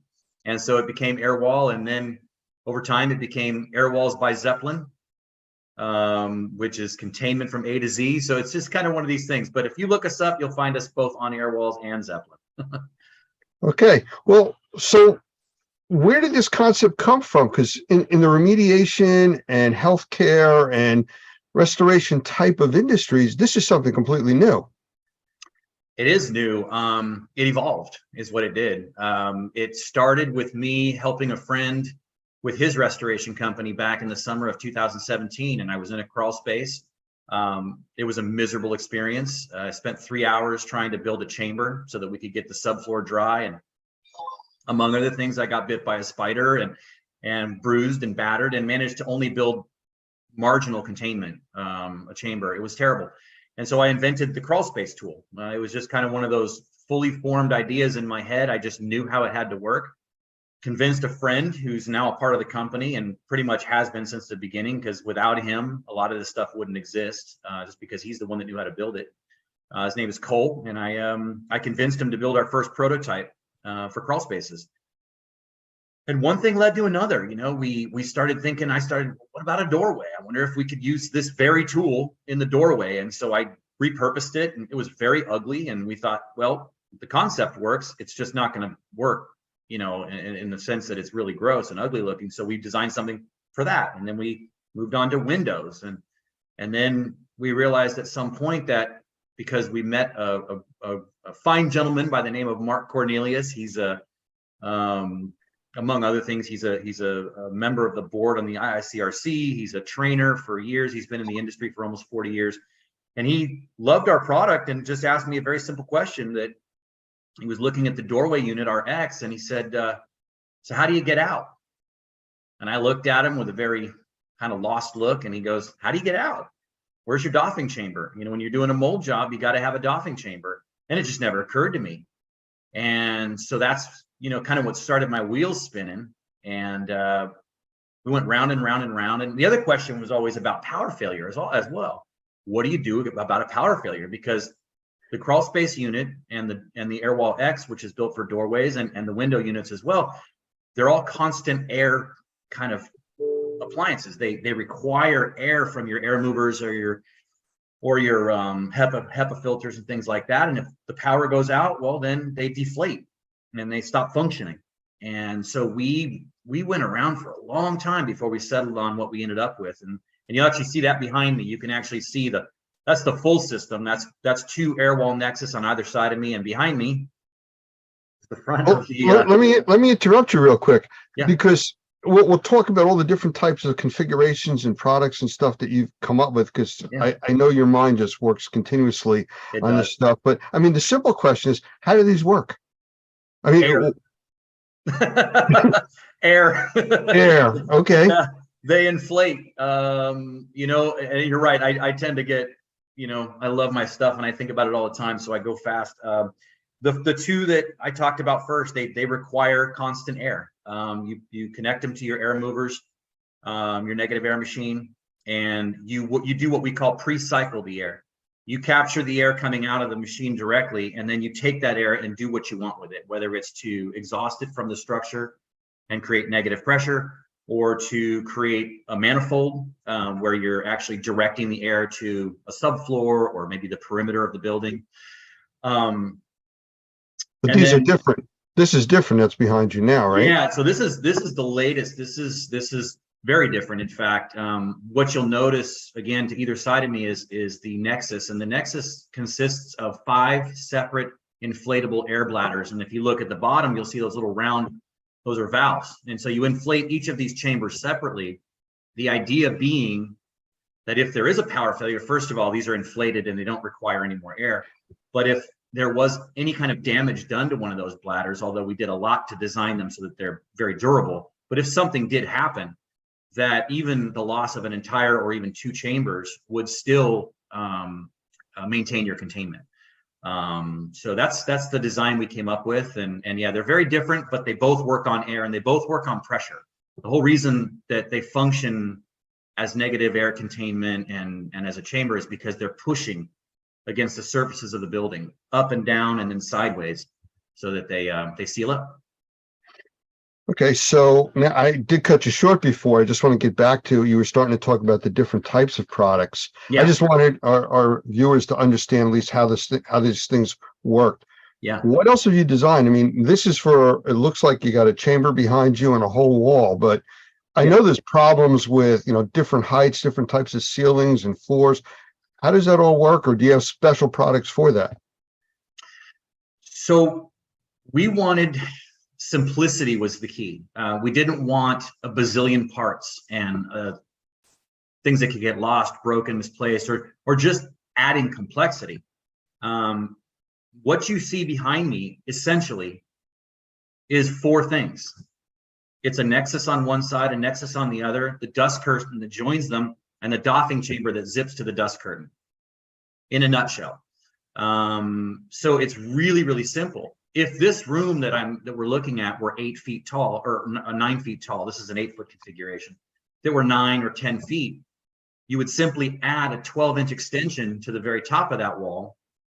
And because the air bladders inside are actually 10 feet long, then you're not doing anything else. Those air bladders simply roll out the next 12 inches and then stop. They stop because there's a piece on the top that makes them stop.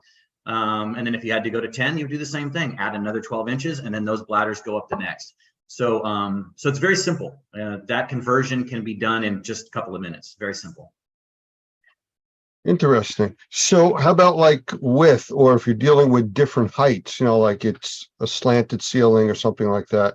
Sure. So for width, not a problem. These walls that you see to my sides are 5 feet nominally. And again, 8, 9, or 10 feet. They can be adjusted. Well, let's talk about width first. So you can put as many together as you want. You can zip these things together. They join to each other. It's all modular. Everything goes together and connects. So you can put 4 or 5 of these together, or 2. If you happen to be in a space that, again, these would be 10 feet joined. If you were in an 8-foot space, you could do a couple different things. You could just simply change the shape of the wall into a curve. Think Hoover Dam. You could do something like that. You could also run them straight across the room, and then when you get to the wall, you simply underinflate whichever bladder would be at the bend, right?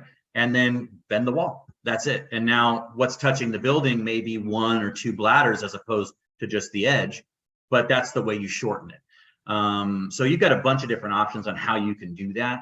As far as an uneven ceiling, I'm gonna point here. Let's see, how do I do that? These right here, these little black dots, those allow you to actually put straps that also attach to the very top of the wall, and you can actually change the pitch of the wall if you need to. You can actually slope it to a certain extent, and you can also adjust it not just to 8, 9, or 10 feet, but if you were, let's say, in a drop ceiling, a T-bar, they're not standard, right? They land sometimes at 8 feet 3 inches, or just under 9 feet, whatever ceiling height. They're never really standard because they're not set by 2x4s. They're set by a contractor who puts wire, hangs them, and that's where they land. So you can actually adjust these things really, really kind of a micro adjustment, anywhere between 7 at the bottom all the way up to just over 10 feet. So yeah. Will fit just about anywhere, it sounds like. It will. The only thing I don't think we're ever going to really do, and that kind of brings up another one of our thought processes here. We're probably never going to do like the vaulted ceiling scenario. So in a vaulted ceiling, you're probably going to have to either commit to plastic fully, which, you know, it is our goal here to try to get as much plastic out of this industry and construction as we can, or you're going to do a hybrid. And to be clear, we really did always design this product to be, in when it's necessary, hybridized, merged with the plastic that everybody's using now, because there are going to be certain environments where a vaulted ceiling or some weird cutout is going to prevent these walls from, you know, creating the appropriate seal. So you may use 90% air wall, and then that last little bit you may connect, you know, to plastic. And because these walls work well with tape, they don't come off, which is great, because you can't say that about tape and walls, right? When walls have, you know, water literally dripping down them, or years of cooking grease or whatever, they don't stick, right? That's why a lot of failure happens with traditional containment. But these walls are designed to work with tape and not leave residue. So you can tape plastic to it for as long as the job takes, and then peel it off, and you won't have to worry about it leaving stuff behind. And certainly, whenever possible, you want our walls to be, or the air walls to be, touching the surfaces of the building, because that's going to create the superior seal without the problems of you know, damage like peeling paint or whatever else that comes with using tape. Well, I know that with some of the normie training that we do, we've actually incorporated some of the air wall technology into some of the types of hands-on training that we do, especially like when we go to the experience trade shows, where people are able to touch and work through all the new different technologies and products. And they fit into structures that we basically build on site. So we're able to adjust them, you know, in real time to fit into these structures.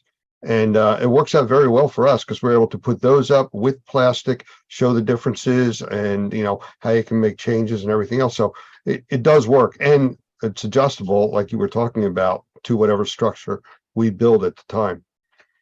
Right. And it brings me joy to hear that, Lance, because, you know, I had this awakening. It was kind of late in coming. I've been doing this for 5 years, but I had this awakening about 5 days ago, where I realized, when I made my first shipment to Australia, that these things exist without me, you know, in different time zones and on different continents, and people are interacting with them, and what I spent years thinking about and designing has to work, and I can't be there to help them.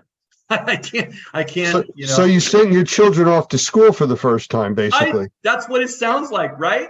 Absolutely. Yeah. That's what it felt like. Put them on the bus to Australia. Exactly. So let's go a little bit further into this. As far as like vertical markets and stuff, I mean, I could see it in the remediation industry, restoration, asbestos. How about like medical, or all of the above? Yeah, absolutely. That's actually one of the most exciting things about what's behind me here, is that when this came, all of a sudden, exactly what you're talking about just changed totally. So medical, if you have someone who has who's a burn victim, or is receiving cancer treatments, or is in some other way significantly immunocompromised, positive pressure environments are how you deal with that. And a hospital environment can create that, but that's very expensive. This can do that very, very easily, very simply, and doesn't require any permanent modifications to a building. On the flip side, we're all very familiar with negative air pressure because of the pandemic that we're all emerging from now, and the need for negative airspace, which is the exact opposite of what I just described. Instead of pumping clean, fresh air into an environment with people who have no immune system, you're instead drawing air in so that the bad boogies can't get out. So that's medical. But even more so, there's really, really strict enforcement when you're in a hospital environment because of generally who's in a hospital? People are sick when they're in a hospital. So if any kind of building modifications have to take place in a hospital, they have to do things to prevent dust and everything else from getting to people who might be unwell. And so it's not even just the direct medical application, but medical facilities, and because maintenance has to happen and modifications must occur, this can actually be a very a significant improvement to what they're doing now, which is putting up plastic. It takes sometimes hours or even a day to set up the containment to move a machine from one room to another, simply because of the restrictions on a hospital and what can and can't be done without containment. So that's a big deal. And then just I've been told mining. In fact, the folks in Australia, because mining is a big part of Australia's economy, mining is one. High tech, both chip manufacturing and also in like server farms, things like that, where very sensitive equipment is very, can't be exposed to dust. So that's another big opportunity. All the construction trades could benefit from it. Basically, and then there's also, of course, the potential need for first responders and militaries, around the world. What if there's some kind of an outbreak, some kind of maybe a terrorist attack, a biological terrorist attack, and first responders and military have to show up and contain it best they can. This stuff, I mean, this what you see behind me fits into basically 3 duffel bags. So that's the kind of thing that a military could really benefit from. So yeah. Well, while you were talking, I jotted down 3 quick questions, and you were just starting to touch on one. So let me ask it to you. But instead of 3 questions, I'll just do it as 1 question now. What I wrote down here was portable, durable, and cleanable. Yeah. Especially you started talking about mining, and then bacteria outbreaks and viruses and stuff like that. So as far as it being portable, I mean, they're pretty big. I mean, easy to move, and cleanable. And how durable are they? All 3. You got 3 questions there. Okay, so let's start with portable. We already started on that. Basically, it's a gym bag. One of these walls fits in a gym bag. Of course, each one comes with said gym bag, and it's very, very easy to lift. I mean, the Nexus, fully loaded Nexus, is 25 pounds. That's it, right? So it's well below the lifting weight of any of the trades. I mean, most equipment is that or a lot more. So very, very portable, small, compact, lightweight, easy to use. It looks huge right now, but it fits into an itty bitty space, right? So that's really good. As far as cleanable goes, we were very intentional on that. And in fact, along the way, we had it pointed out. In fact, a well-known person in the restoration industry, Rachel Adams, had pointed out in 21 that she thought it needed to be a little more cleanable. And so I said, okay, let's do that. So we just simply reversed the fabric that we're using, so that what you see on the outside is actually a urethane. So it's much, much smoother and much easier to clean. The stuff before was also very cleanable, but it had texture. And so there was a concern that maybe some of the fibers and things like that might stick. But so we designed it to be smooth, easy to clean. They're all machine washable. They're all designed to be totally machine washable. If you really, let's say, are in a Cat 3 environment and you really want to make sure that it's clean, you can do that. All the biocides, no problem. Antimicrobials, no issues there whatsoever. You can spray away and it'll be just fine. So cleanable. And then durable. And I say durable for the end because durable, I mean, all this stuff is important, super important, but durable, because we're claiming to be better than plastic, we better deliver, right? Because this stuff isn't cheap, right? It takes 3 to 5 uses to pay off the investment in an air wall, which is really fast because they last for years. But if I'm going to say I'm better and I cost more, then I better be better. And so durability was huge. We made sure that the outer shell, in the case of this one here, anything that's getting constant air, you could stab it with a knife and it wouldn't matter. I mean, we designed them with big open holes, so they're pumping out air all the time and they still work. Not so with this, right? If this gets a leak, there could be an issue. So the outer shell is very, very durable. It's resistant to snags and punctures and things like that, and cuts and all the rest. And And then the inner bladders, we actually spent a lot of time finding the ideal material for those bladders. They had to be lightweight. They had to be inherently fire resistant because these are going into a built environment. They cannot burn. They had to be as puncture and tear and cut resistant as possible while maintaining lightweight and portability, right? I mean, you know, there's all those things are in direct conflict with each other, right? Lightweight usually means flimsy. So we were actually very blessed, I believe, in the discovery of this particular material that we've used, and it makes this product extremely resilient. And again, because we recognize that nothing is perfect. I mean, if you open fire on this thing, it would go down. You know, I mean, no question about it. There are things it cannot handle, but it's meant to be durable. If something does happen to it, as I mentioned before, if you lose a bladder, first of all, we've had it happen. You know, we've you know, in the early days, we had some bladders with some defects, with small leaks, and even when they have a small leak, they don't fully fail, and you can actually air them up and continue the job if you need to. We also designed them to be repairable in the field. I'm going to do this finger thing again. You see that line right there? That's an access zipper. And if you open up that zipper and remove the valve just below it, you can actually remove that air bladder, either repair it in the field, because we do provide patches just for that, or you can replace it with a new bladder. Depending on how many times you've done it, it might take you 2 minutes, it might take you 5. The point is, it can be done. It can restore your containment to full rigidity. And I say, I make that point because restore containment, it never lost it. Even though it's lost an air bladder, it still maintains containment, which was key. Because again, if I'm going to claim to be better than plastic, you know, one of the biggest problems with plastic is that it falls down, right? You get up in the morning and, you know, or worse, your owners get up in the morning, the people living in that house, and they see this plastic crumpled on the floor, a big hole, and they're thinking to themselves, okay, all that bad stuff they told me that they're keeping behind that plastic, where is that now, right? So if my stuff doesn't do a lot better than that and not fail, then I failed. So this was a big part of our design.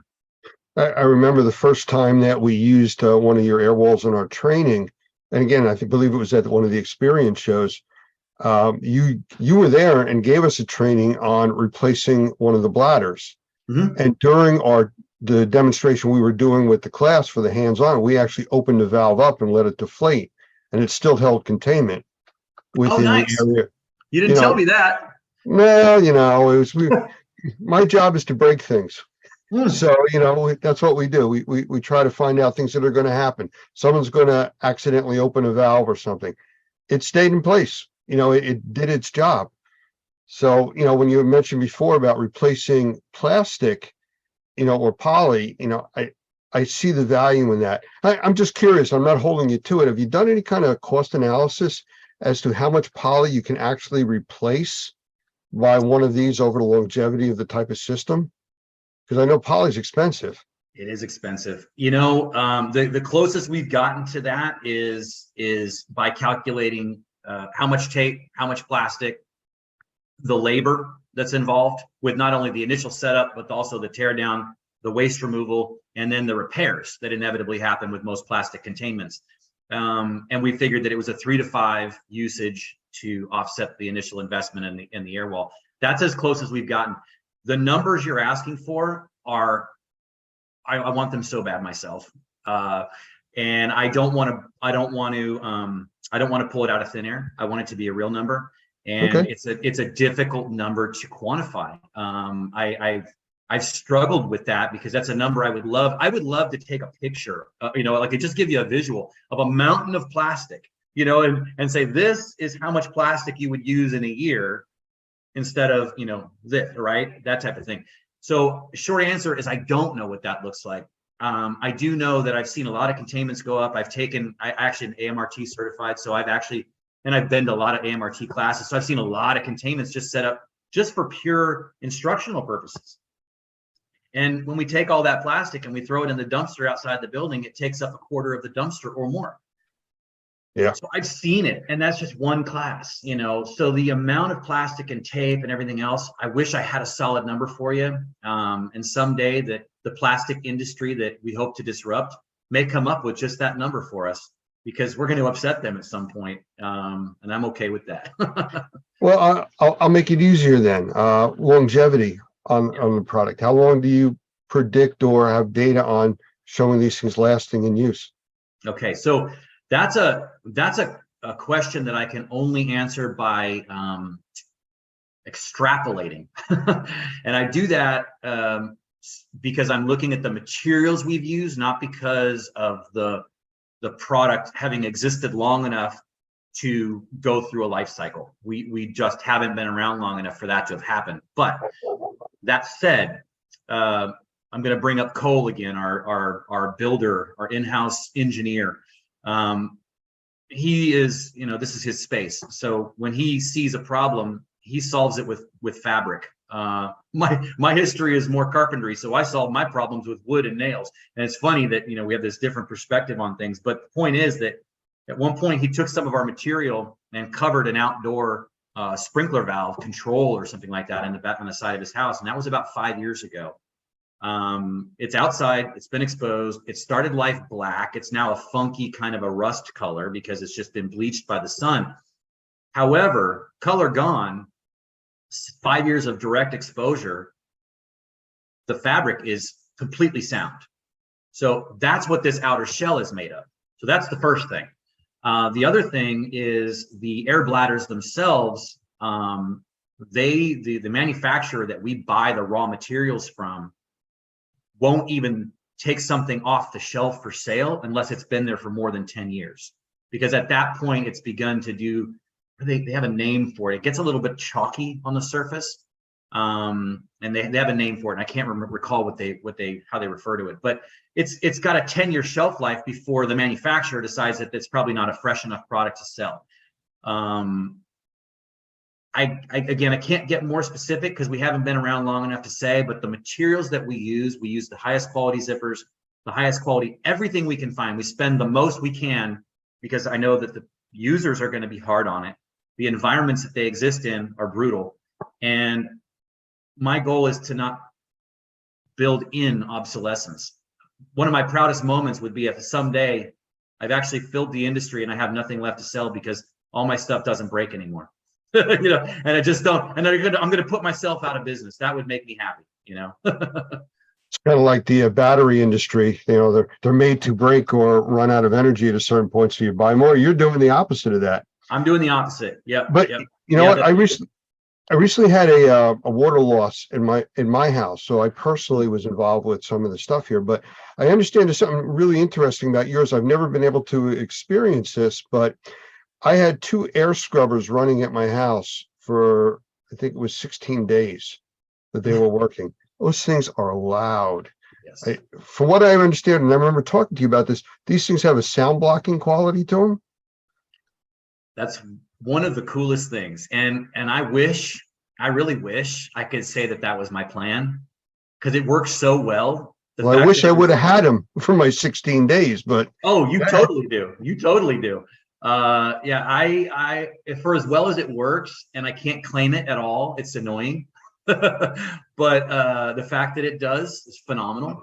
It's crazy. We discovered it. It's actually funny, a little story there. We discovered it in 2021 when we met you and Doug and all your team at the experience in Vegas in September. We met you guys at that show, and that's where we realized what these things could do. And I'll tell you how we did it. So far as we know, and no one's ever contradicted us, we were the first ones to ever run negative air pressure on a convention floor, right? We actually built a chamber out of our stuff and ran negative air on the convention, which was very cool. People were very like, nah, you know, so it was one of those moments, right? And we did that by just, I won't describe the structure because it's too much. But anyway, we built this chamber. People could walk into it and experience being inside of our decon chamber. And it was constructed of these Nexus walls.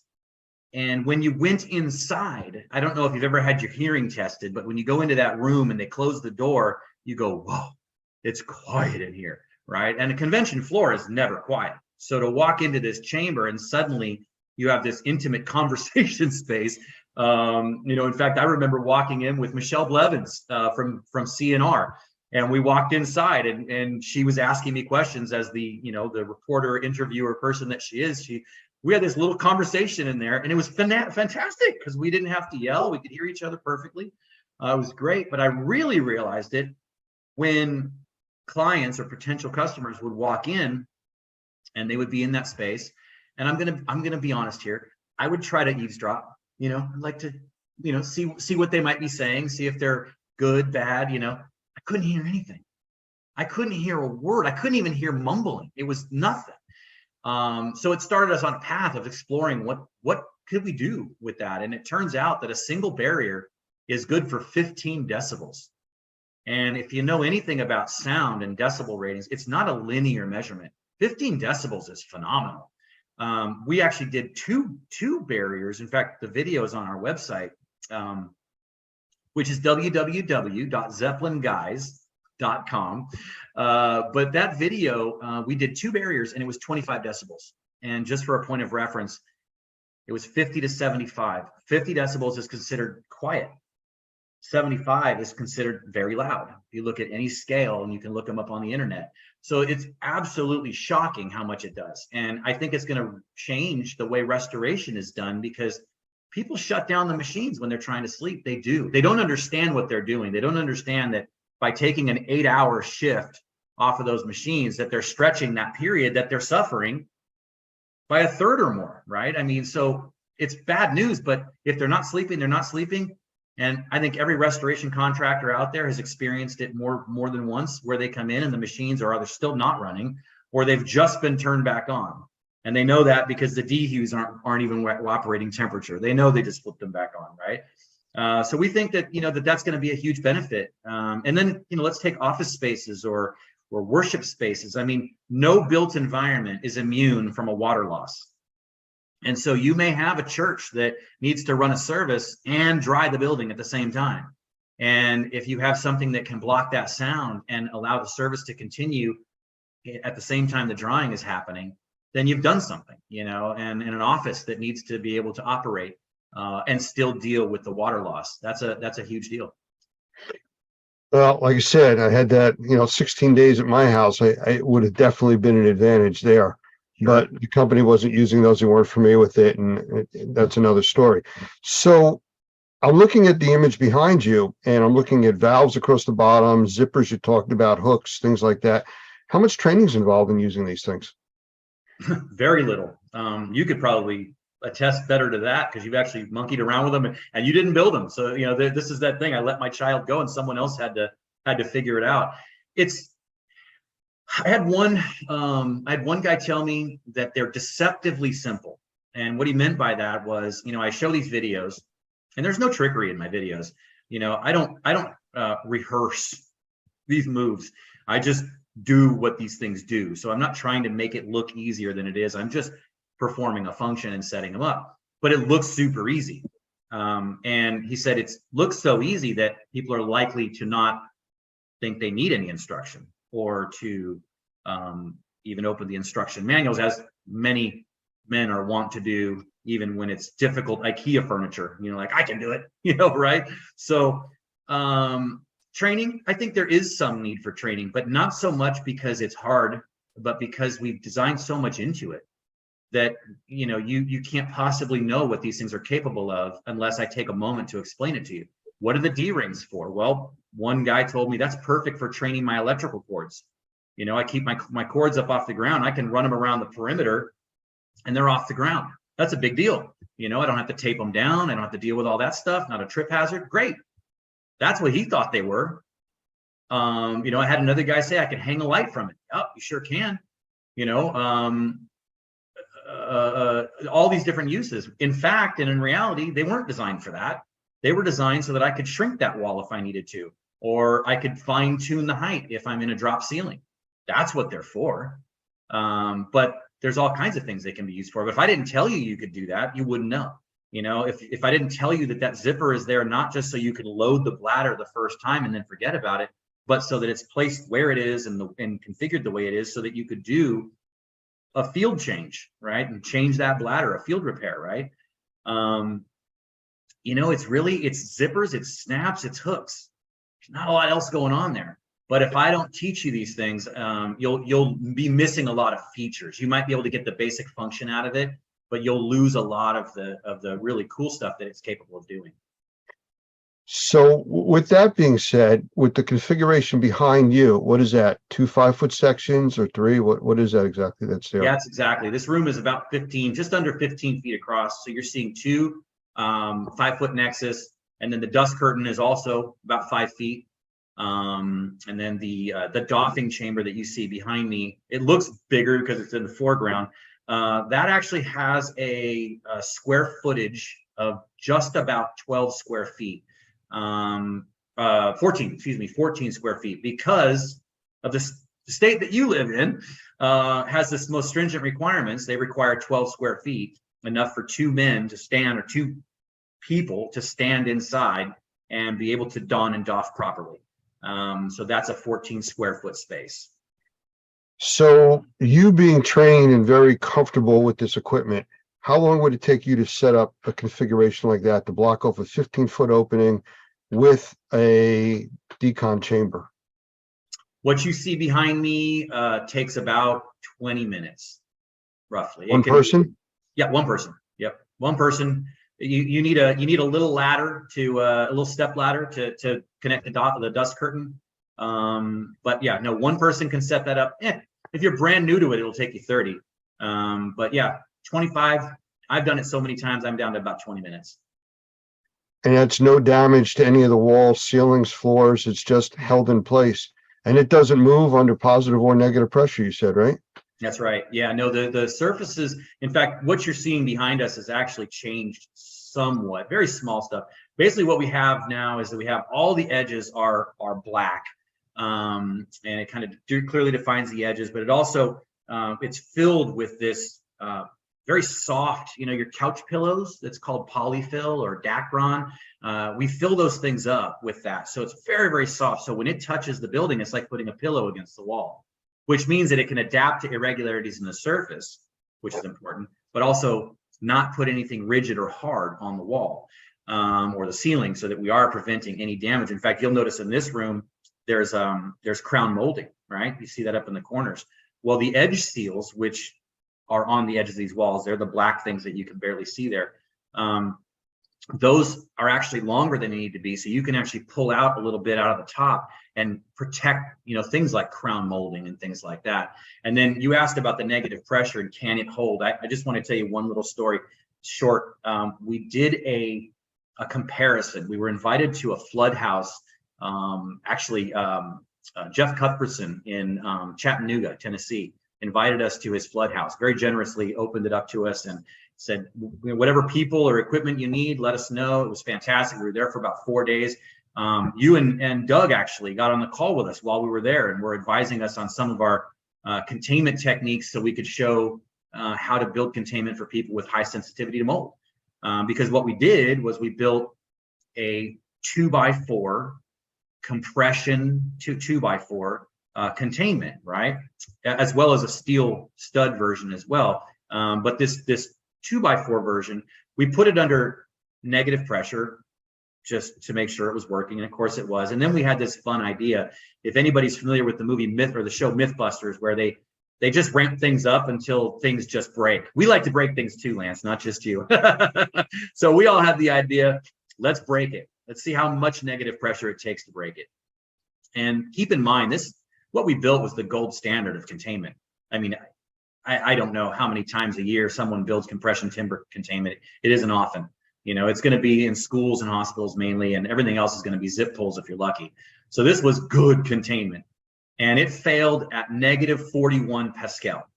That's when it failed. And when I mean failed, I'm talking, we had 9-foot 2x4s about to fall on us. So it was coming down, and it was coming down fast. So it was a big failure. We put mine up and we said, well, we got to do the same thing. And so we ran up the negative pressure, and it basically maxed out our 500 CFM NAM. Couldn't do it. So we had to call up another piece of equipment from the warehouse, got another 500 CFM unit up there and turned it on. And only then did we get failure. And only the failure was only that the doffing chamber that you see behind me started to get sucked into the chamber. The walls themselves weren't falling. It was just that the doffing chamber was too light and it and its internal frame were being sucked inside. The number was 57. So from 41, using the absolute gold standard of containment, to 57.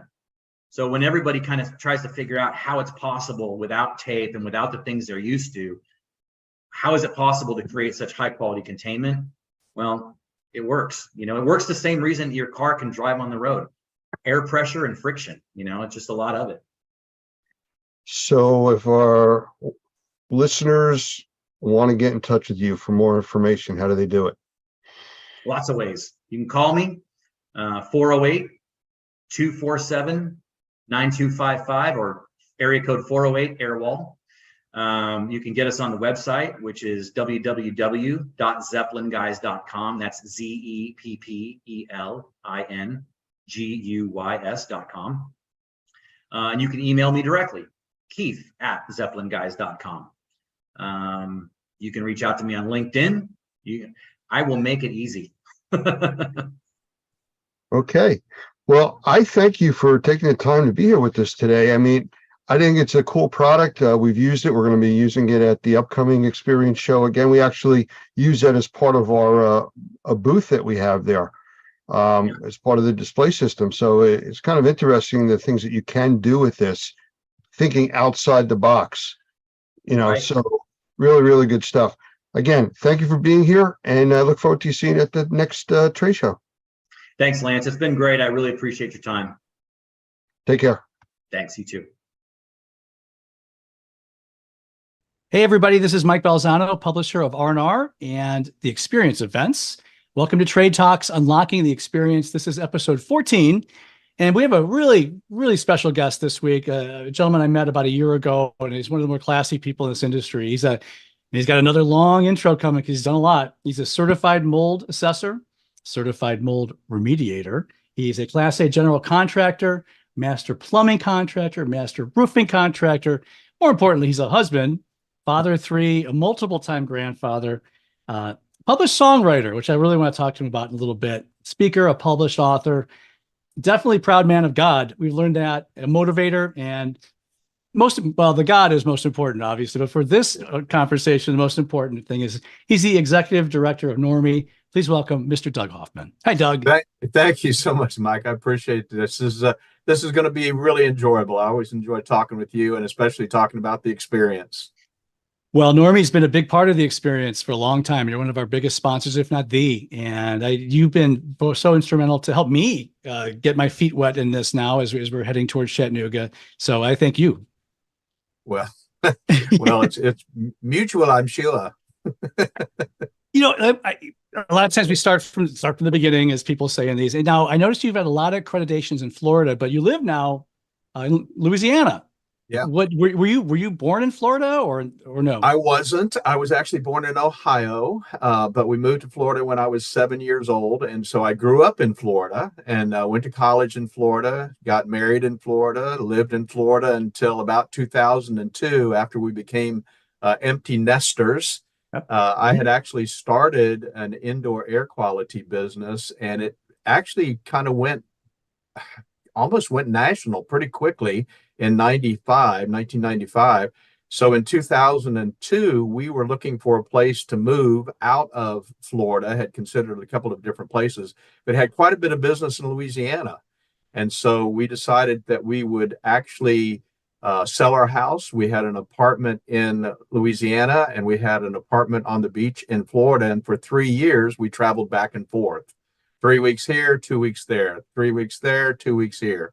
And we did that for 3 years until I finally built my house in 2005 and settled here. Love it. The culture's fantastic. The food is phenomenal.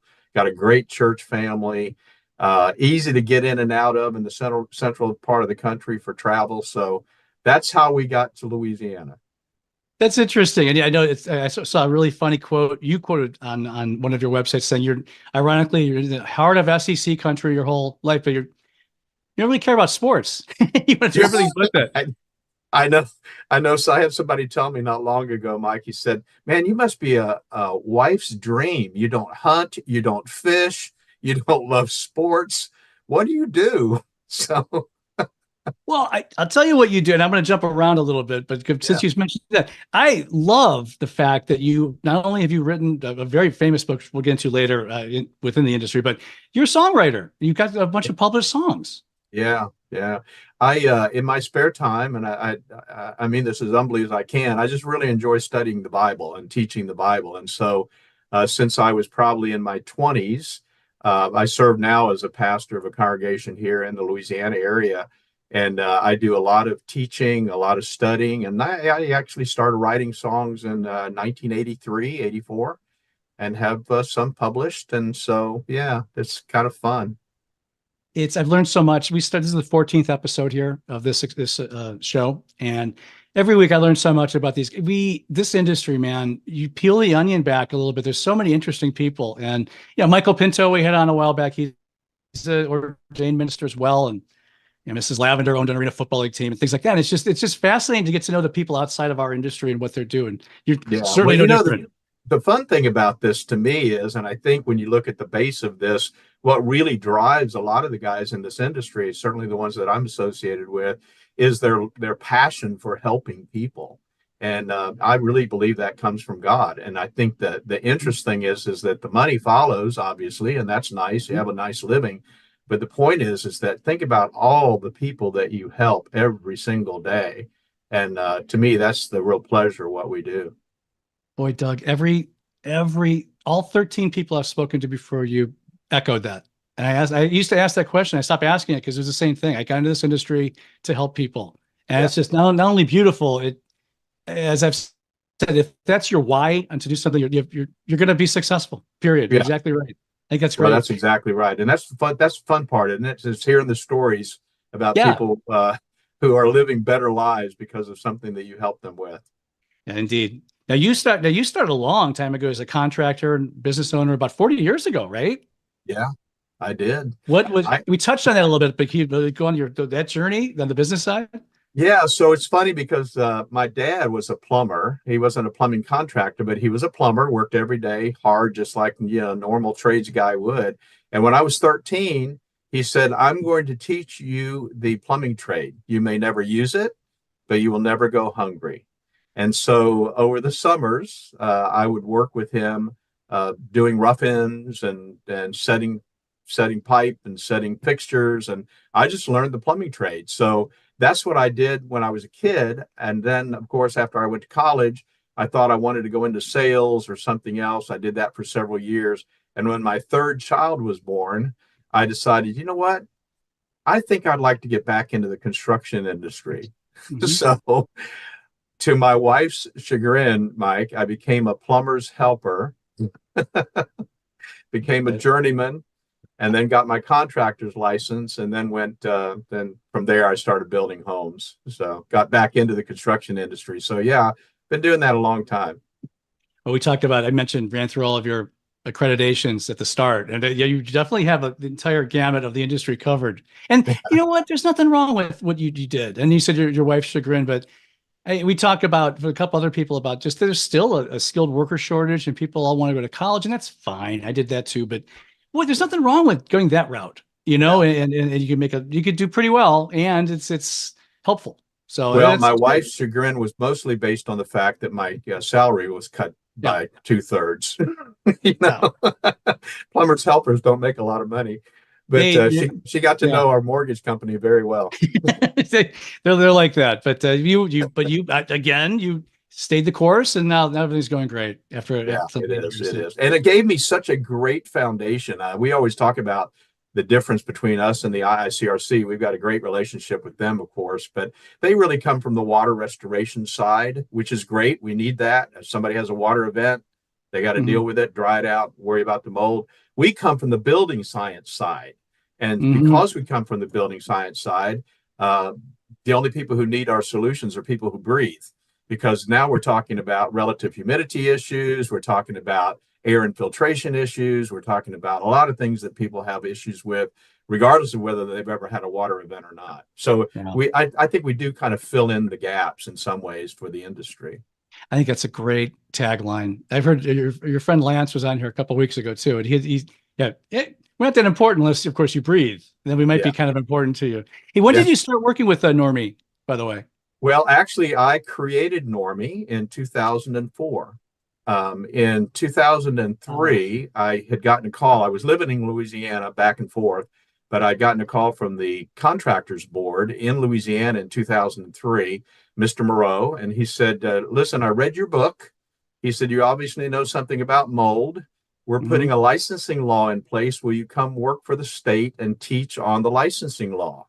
And I said, thank you very much. No. I've been self-unemployed all of my life. So if you'll allow us to create a trade association where we can actually support these guys in the field, then we'll do it that way. So that's how we formed Normie in July of 2004, to support the Louisiana licensing law, but primarily to support the guys in the industry. And since then, every month we're doing free continuing education training for our guys. And I do a little research on that. That was a big miss by me that you created that. That's very impressive, and I apologize. But now speaking of the book was Mold-Free Construction. And what drove you to write a book about that, though? So no offense to any builders, but what I learned when I was a builder was that a builder will do anything that you are willing to pay for.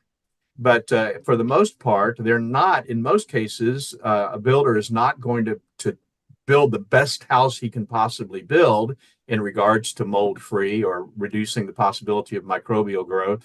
And so what I did was I decided to write this book for homeowners.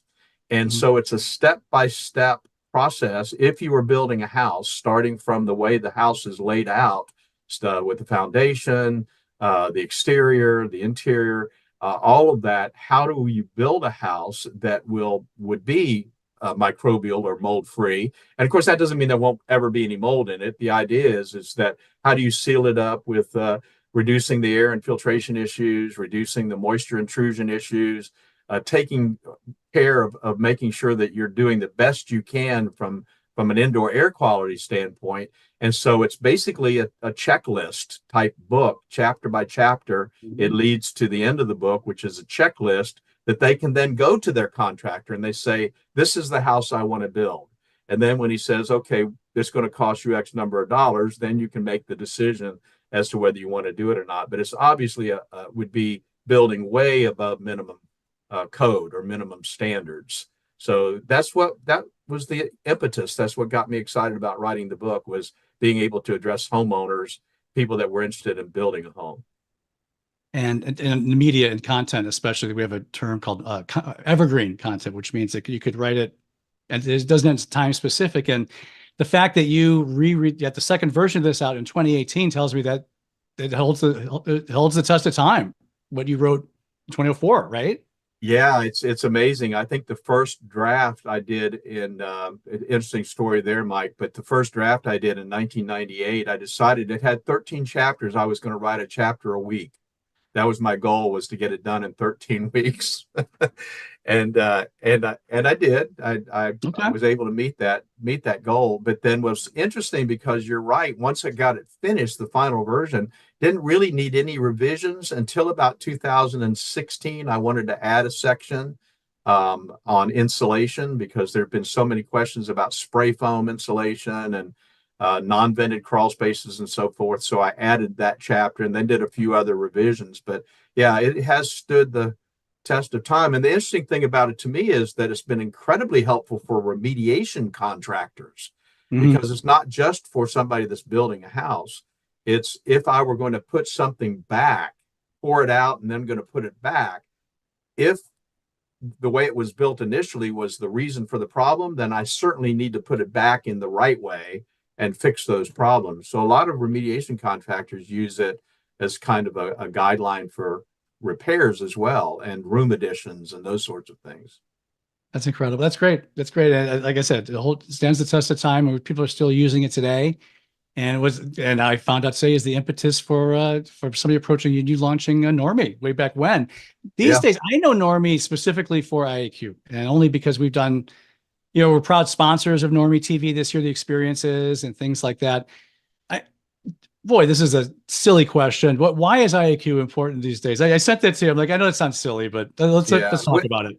Well, I tell you the thing that's the most exciting thing to me about where we're headed is back in the probably 2006 or 7, when we first started talking. Of course, we put mold in the context of indoor air quality because you can use mold as a surrogate basically for other indoor air quality issues.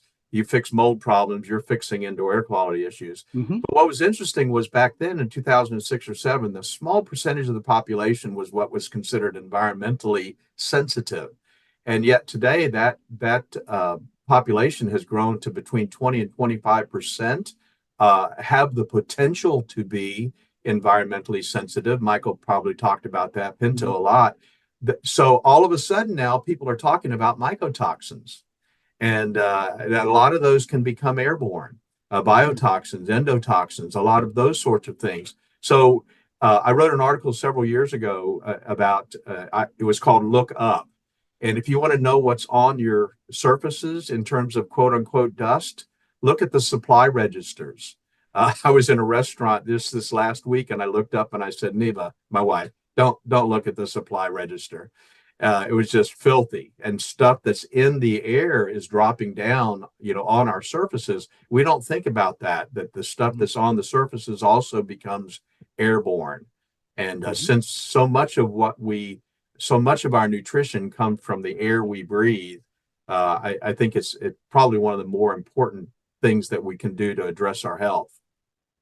I think, and I think I said earlier, it's dangerous to say we can all agree on something these days because it's rarely you could say that. But after the pandemic, I think we could all agree that we're all wiping off surfaces, and that had its importance. Really, what we learned was the problem was in the air, correct, and all the problems going through the air. And Normie's done such a great job at educating people on this. I talked to somebody the other day about this, Mike. Somebody that I'm actually doing an assessment for, and it was interesting because they had never thought about this. They talk about viruses and how long they can actually stay in the air. And you remember that there was that whole discussion with COVID, how long will it actually stay in the air if you sneeze? And what wasn't considered is what about all those little submicron particles that are floating around in the air that you can't see? And what happens if you sneeze and a particle of the virus gets on that little particle that you can't see? Now it's on a surface and it's floating around. How long is that going to stay suspended in the air? So I think when you really get down into the nitty gritty of air quality, there are so many aspects of it that you can address and you can improve the environment. And that is going to have an effect in most cases on our health and the way we feel. It's a topic that is at the forefront of, really should be at the forefront of everyone, scientifically or not, in society these days, keeping everything clean, protecting the ductwork. I spent a long time with a magazine called Snips, which dealt with ductwork, and IAQ is a big deal. So I have a little head start. I don't know what you know, but I had a little head start on this. And you do. Hey, by the way, good time to mention that we're going to be heading to Chattanooga in about just a little bit. The next experience is going to be April 3rd through the 5th at the Chattanooga Convention Center. Get your tickets. There's plenty of spaces. We have booths available, and you certainly can come even the last minute to attend. We have a great agenda. I'm really proud of the agenda, led by you, sir, and Lance and Mr. Pinto and everything. We're so happy. You're gonna see, I think about 5 or 6 sessions from various people in Normie, hands-on. Yeah, and we've got a one day that's virtually the whole day is hands-on session. We're going to build some containment, do some negative pressure, talk about air washing. A lot of guys don't talk about air washing. They don't really understand how that works. We're going to talk about that. We're going to talk about utilizing our PRV 24K, which is a sanitization equipment that can be used during the air scrubbing process. So it's a fun time to be able to talk about a lot and demo a lot of different new ideas. How long have you been? I know you've worked with Larry for a long time as well. When was the first experience you attended? Do you remember or no? I do remember. In fact, I was invited to attend by Larry because he was actually forced, he says, to invite me. he didn't know who I was. Okay. And so anyway, I was invited to the Atlanta show in the spring, and I went to the Atlanta show, and we sat down and started talking, and we really hit it off. It was like he understood where we were coming from, that we were coming from a different side of the industry. He was very familiar with the ICRC, but didn't know us. And really from that point on, we just kind of became friends. And so that's how that relationship started. Yeah, and you've been a big part of it ever since. Any good, that'd be funny. Any good stories you remember from your time at the experience, things that happened, experiences? Well, well, they're all unique. Every time it's unique. I think one of the things that I've said over and over again to our team with our members, and like I said, we meet with them every week or every other week now with our continuing education training, and we tell them, if you're going to go to one conference, industry conference, this is the one you need to go to. And the reason you need to go to is because we have fun there, but more importantly, you actually do get to experience what it's like to hold the equipment, what it's like to actually use the equipment, get to know people that you really need to know in the industry. I think the networking side of this is huge. And I'll tell you, one of the things that's been exciting to me is that I think we're able to bring to the table, and I don't want to take full credit for this, but as you know, the mold industry is split into two professions, into the remediation side, which is the trade side of it, and the assessment side, which has traditionally been the industrial hygienist side of it. And now, of course, there's whole licensing for the certified mold assessor. So you've got the assessment side and the remediation side. And I think we were able to at least be instrumental in bringing the assessment side to the experience. And that I think it fills a gap in the industry, because even remediators and restoration contractors need to know how to do assessments. And so that's one of the things that I think we're going to be able to talk a lot about at the experience coming up in Chattanooga. No, that's great. And as I said before, you're going to be on stage a lot, and I'm very proud of that, because we need to make sure we keep this going. One thing that was hammered into my head as we made the transition to BNP Media owning these events was hands-on. And to your point, fun, family, but hands-on especially. This event in spring is different from the fall, because in the fall, it's a traditional 3 days of agenda that you go to most conferences you attend or expos. The middle day here is all going to be extra hands-on. We have the restoration pavilion, the cleaning pavilion, and a whole day of hands-on. So get down there, and we're very proud of, like I said, we're very proud of the agenda, and you're going to learn something if you come to our event. You're going to have some fun. What in your opinion, outside of the hands-on, why should people make the way to Chattanooga? Well, I think the thing that I really think is probably the most valuable thing is just the face-to-face contact. You know, we live in a text world and an email world, and I just, frankly, I know I'm going to sound really old, but I just don't think there's anything like an eye-to-eye, shake the hands, talk to the guy. Typically, any kind of strategic alliances we set up, I will absolutely not do that unless I've actually met the person, had dinner with the person, you know, and I think that's the thing to me that is the biggest draw to an event like this. And in Chattanooga, it's so easy to get to. I mean, it's a great location because I mean, I don't know the way the population sets in the country, but I know for us, it's incredibly easy to get to. And to me, that is probably one of the biggest benefits, Mike, is being able to sit down eye to eye and talk to the people that you want to do business with. No, I've told sales reps who I've been managing for many years that, you know what, nothing bad ever comes from making a client call and seeing your client face to face. They may not sign a contract that day or do business, but you've furthered the relationship, and that's so important. And that's just on a sales standpoint, but what you said is even more important in life. Just you need to just. I hate to keep mentioning that darn pandemic, but I mean, I think we learned that too. I mean, we gotta be safe. I can understand. I'm not saying don't be safe, but being alone for too long isn't good for anybody. We need to be together. That's where not just the experience, that's where all conferences and expos come in handy.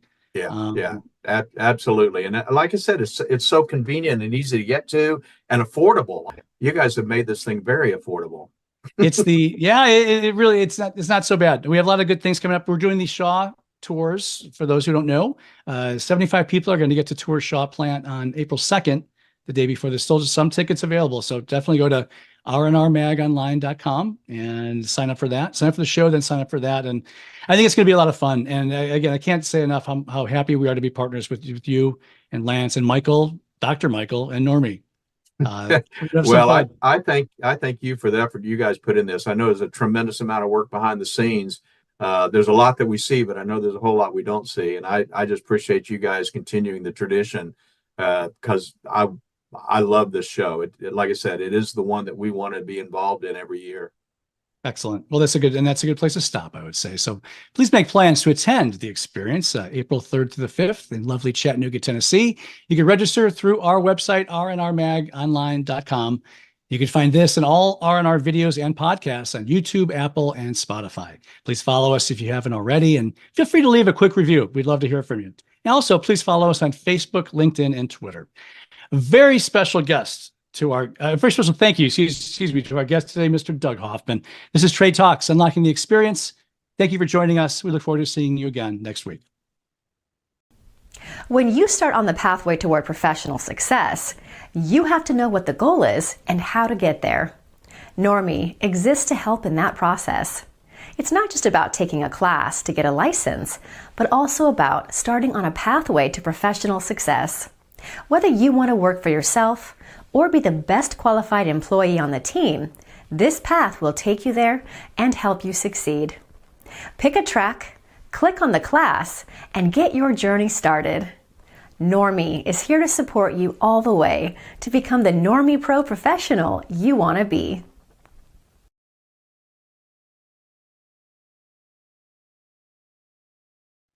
The following broadcast is made possible by supporters of the Normie Environmental Task Force, the Experience Trade Show and Convention, Reusip, EnviroScreening Lab, and Best Living Systems. It's my privilege to be able to introduce Michael Pinto, who's the CEO of Wonder Makers. He's a very valued partner with us at Normie, and actually he's fun to work with. So I'm going to bring Michael in. And I also have Doug Hoffman here, who is also a good friend of Michael's, and this is going to make for a very interesting conversation tonight. That's the easiest way to do it. So Michael, you want to come in and say a quick hello to everybody? Well, thank you, Lance. I appreciate it very much. And yes, I was smiling because too much fun. When we deal with Normie, I know we get a lot of work done and everything, but it's just good people to work with, and certainly count you in that, as well as Doug. And just very pleased to be here talking about the NCMP. Thank you, Michael. Doug, I don't know, you consider him a team player with us? Actually, more than that. Michael not only is one of our senior trainers, but he also participates on our President's Council. I have a tremendous amount of respect for him and for his experience. And I think he brings something to us that we wouldn't have otherwise. So I'm grateful that he's become a good partner and a very good friend. So I'm glad to be here tonight, and I think this is going to be fun. Absolutely. Thank you, guys.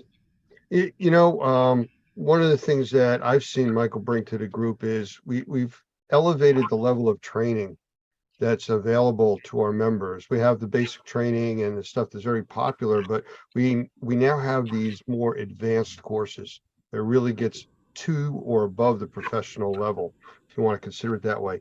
Now, knowing Normie and all of our initials that we use for our classes, I do want to talk to Michael about the NCMP, which is the Normie Certified Microbial Professional.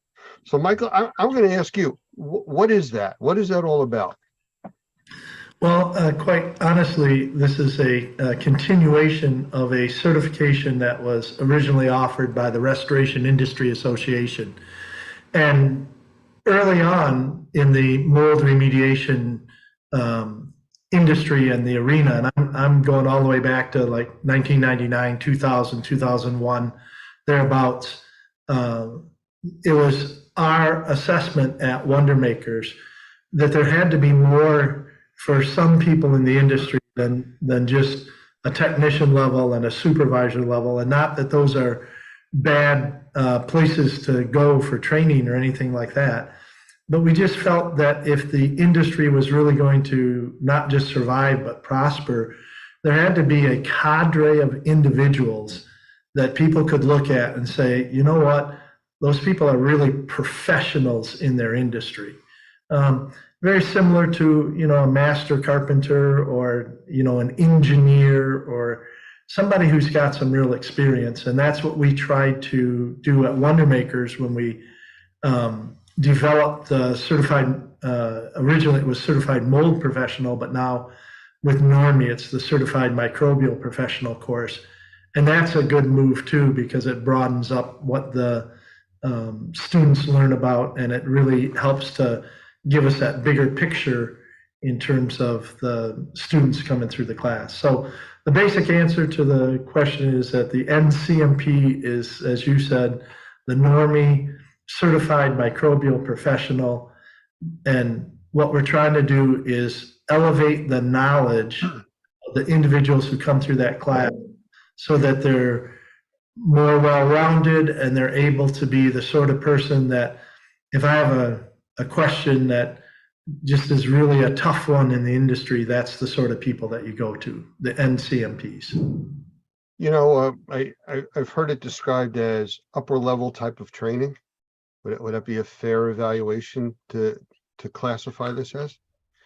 Absolutely. And the reason that we would consider it to be upper level is that there's actually some prerequisites. And I know that can be dangerous, if you will, because it potentially limits the pool of people that can come for that training. But to even, qualify for the training, a person has to go through either the Normie Certified Mold Remediator course or an equivalent.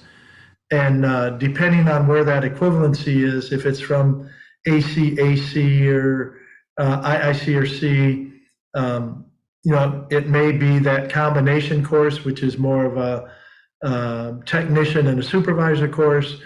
It could be, somebody who gets into the CMA, CMR, where they're learning a little bit about the assessor side as well as the remediator.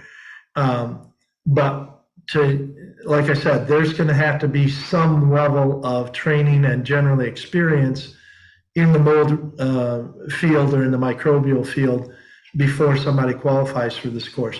Now, since it's the NCMP, they also, which isn't a tough criteria, but they do have to go through the Normie Professional Practices course, and that's just so that they understand what they're dealing with.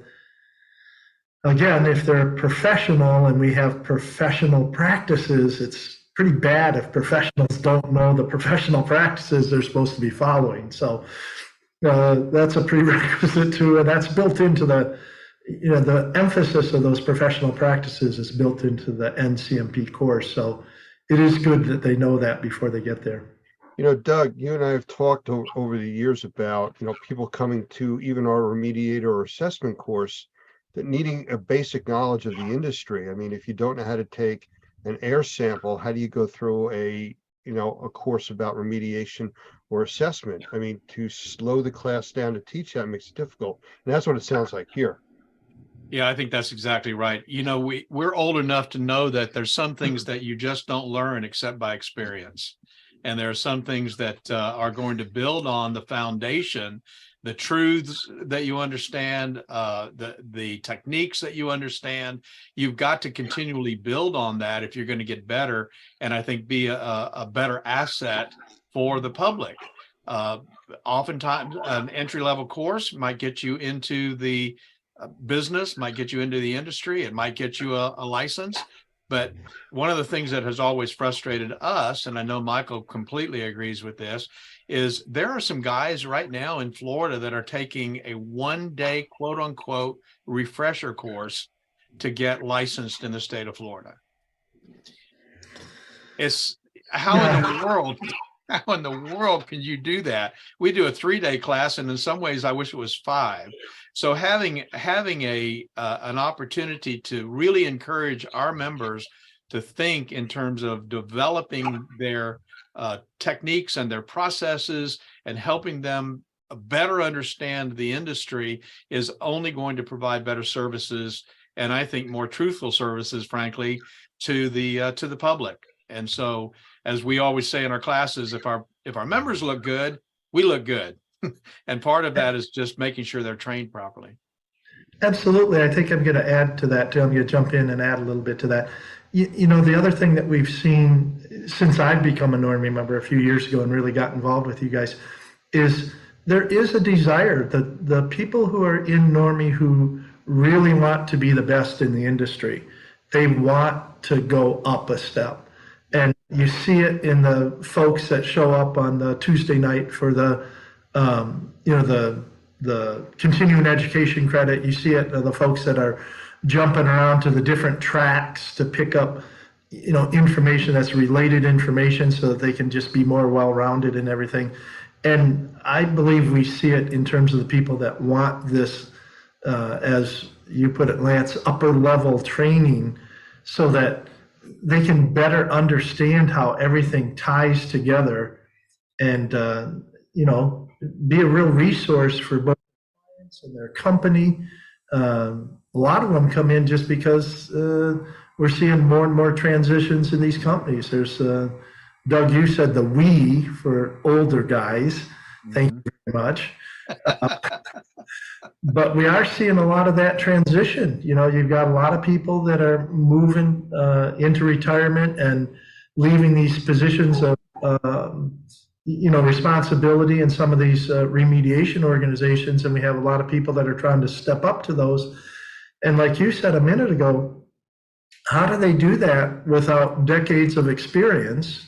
And I'm not suggesting that this course, a 3-day course, is going to, you know, substitute for 10 years of experience. But for somebody who's got, you know, half a dozen years of experience in the industry and wants to move into one of those management positions and, you know, position themselves for when the owners retire to maybe even take over the business, being an NCMP is going to be very helpful to them, because one of the main things it does is teach them how to see the microbial contamination picture from a bigger perspective. Right. You know, we've talked a lot about, as I use the term, upper level type of training, and we've talked a bit about what's involved. But what makes this class really special?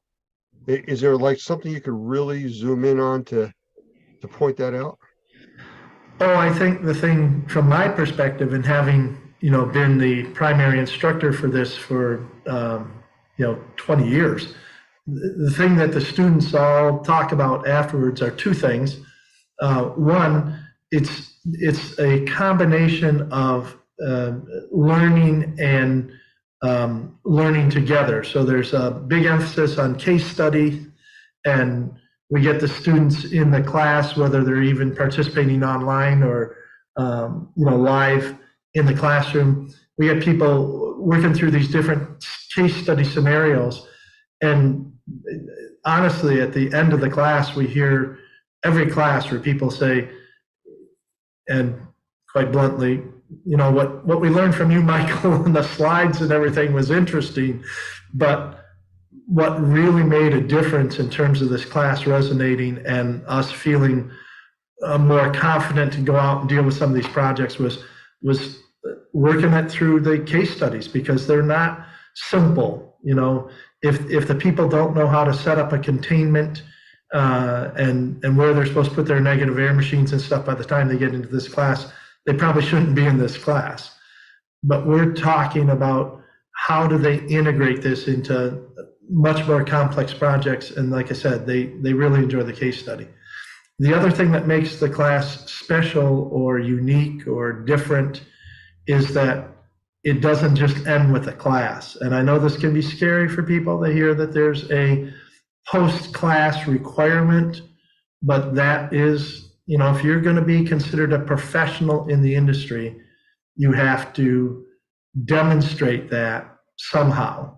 And so we do have a post-class requirement.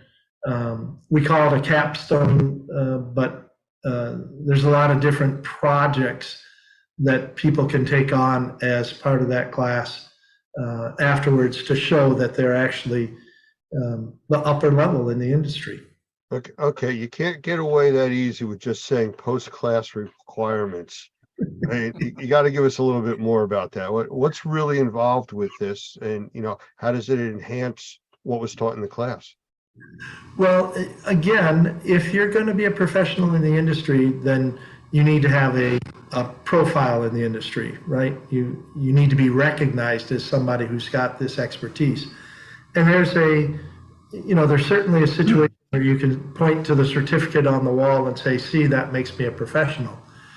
But what we find out is that the people who are looked at by their peers as professionals have taken another step. They've taken the information that they know about the industry and they've translated it into something that's tangible. So we're very open in terms of what these capstone projects can be.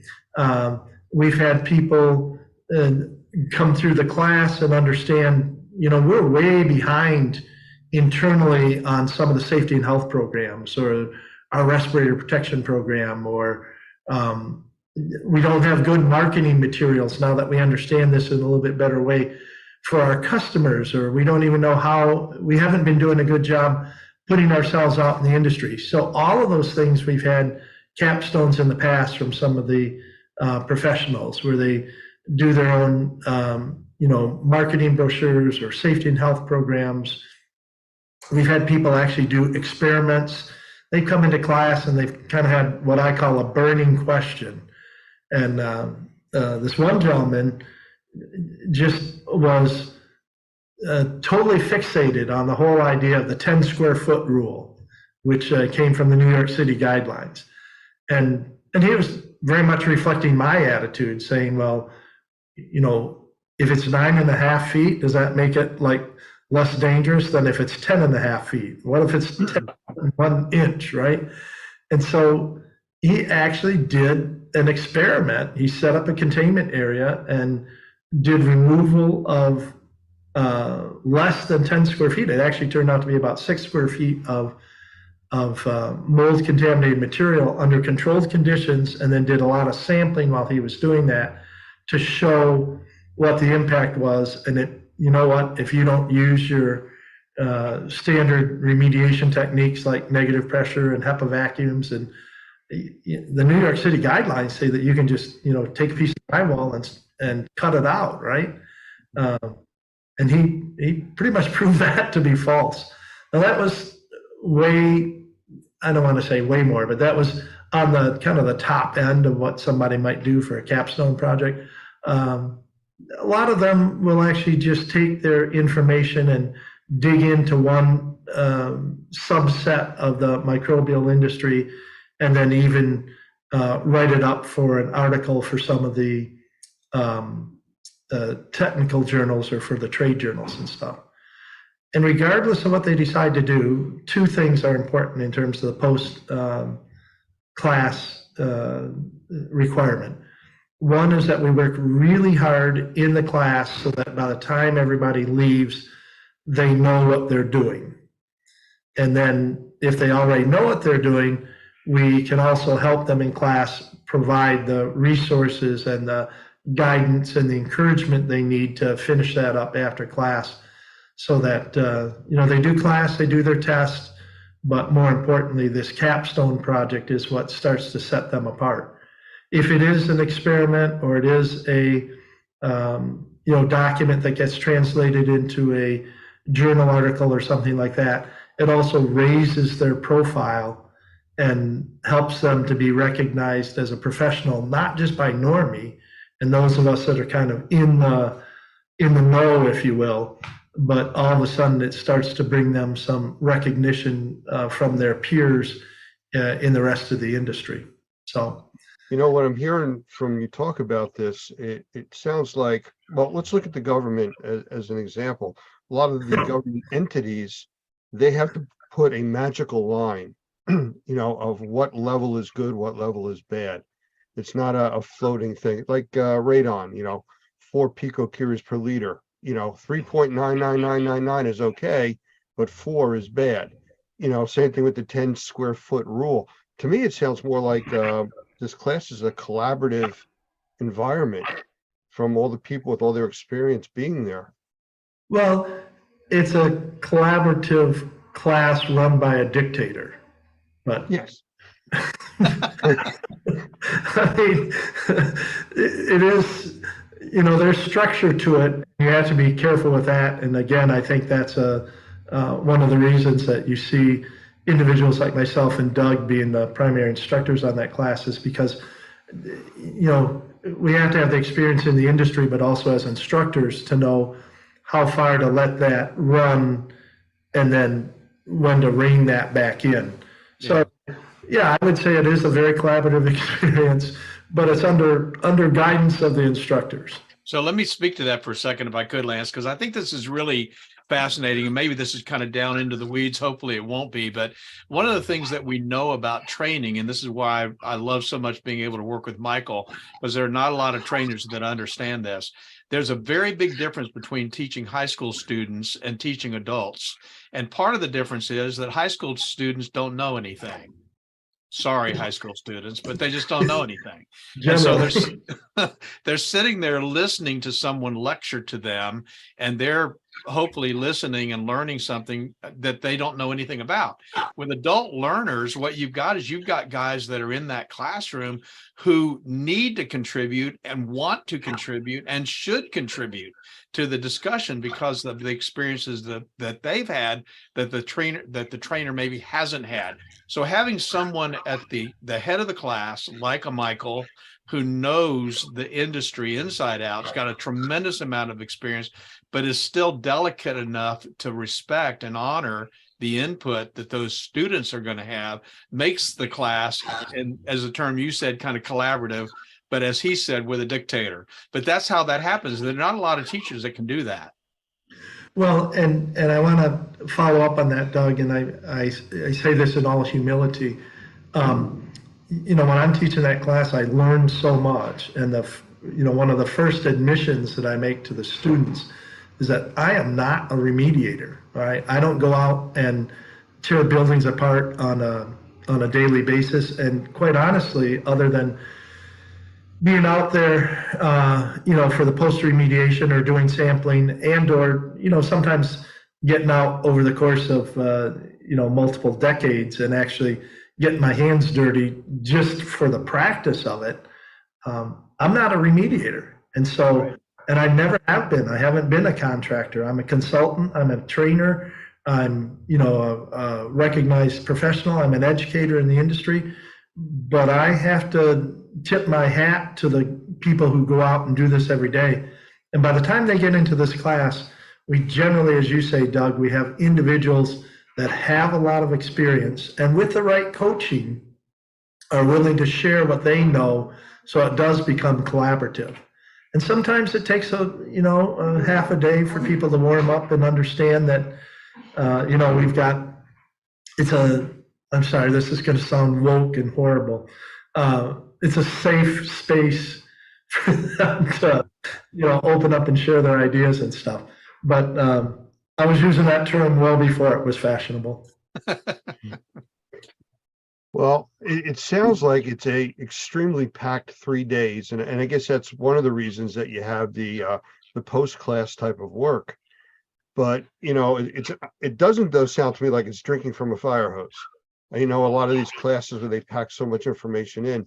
So, Doug, I know you've talked about that kind of stuff in a long time, and you've seen Michael teach this class several times. The flow rate, I guess, would be the best way to describe that. Comfortable?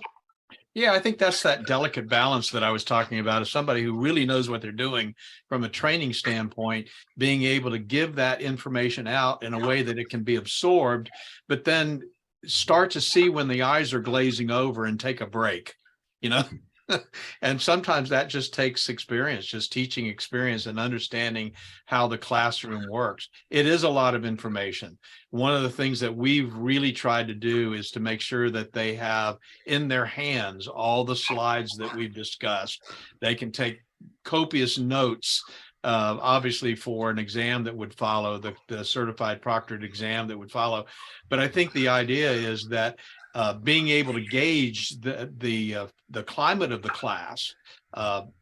That's just something that, as I said, not a lot of people are able to do, but that's why one of the reasons I'm so happy that we've got Michael on board, because I think we have several trainers like that, and they're not easy to find. Well, thank you for the compliment. What I will say is that it's real work to teach that class too. I mean, to be an active listener, it takes as much energy as to be an active speaker.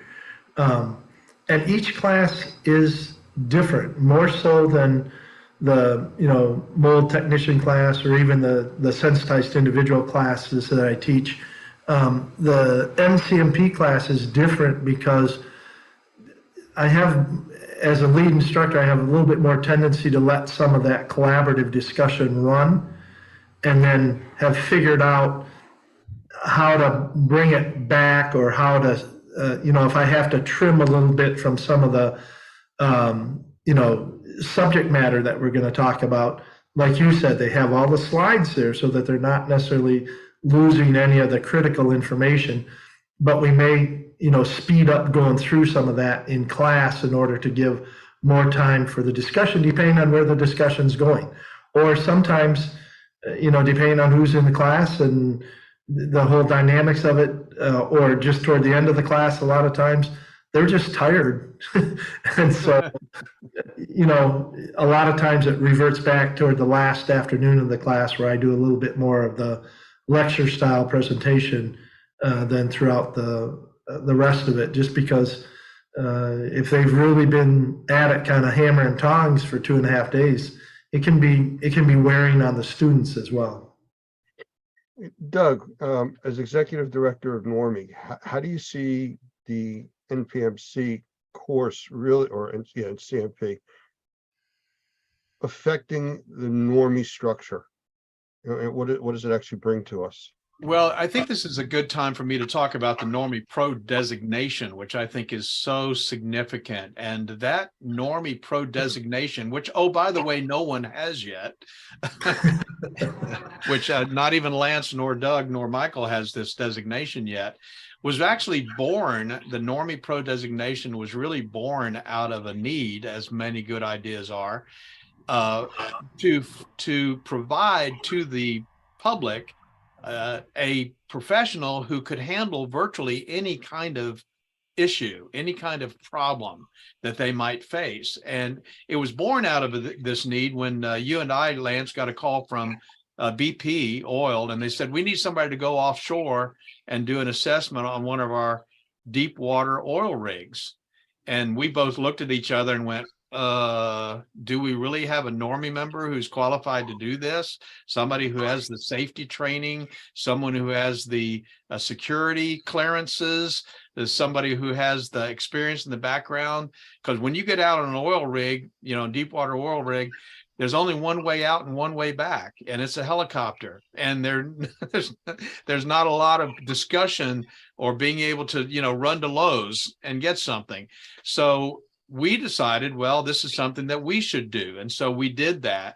But out of that was born this idea of how do we get our guys to a master level? I think everybody's very familiar with what that terminology is. ICRC talks about that, and others. How do we get our guys to the level where they can handle even those kinds of jobs?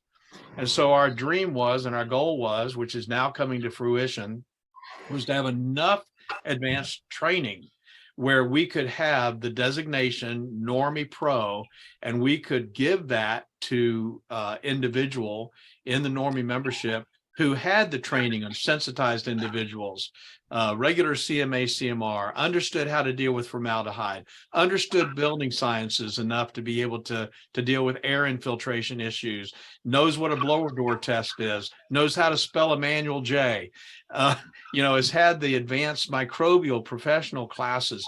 How do we put all of that together and say, this guy, this lady, we're going to give this designation to Normie Pro? And then when we get those kinds of calls, that's the person that we can send on that kind of project. So the Normie Pro designation, which again, I say nobody has, we're still working on that.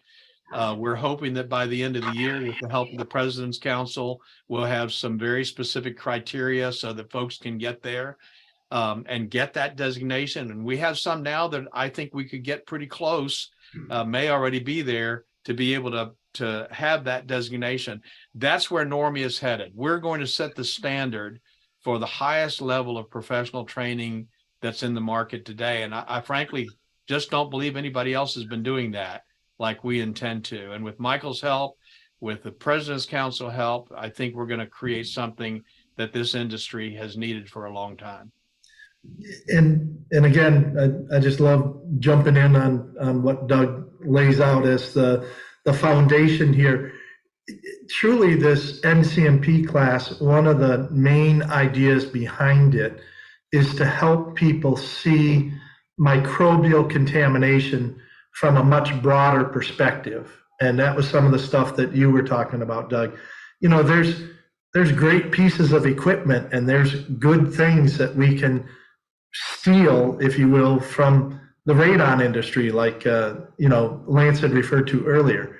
And there's things on the asbestos side, there's things in the safety arena, there's things from all these different industries, general indoor air quality. And the more we can get people to think about it in terms of concepts and how these similar concepts can be applied to a project, but when we're faced with a potential problem, we don't have to be restricted to trying to find a mold piece of equipment or something, right? We can see it from a bigger perspective and reach out and realize that, hey, there's things from the indoor air quality arena that we may want to put in here. A great example, just if I can be a little bit, suck up just a little bit, is the ionizer for the tail of the negative air machine that's available, the PRVK, right? That's not really a mold remediation piece of equipment, or that's not an idea that really came from the mold remediation arena, but it's an idea that fits the mold remediation arena really well, as well as asbestos abatement and lead and just air cleansing, air washing when you're doing whole house cleaning. It's a technology that we're bringing over from somewhere else, and people need to understand a little bit about how that interacts and can be used in so many different arenas.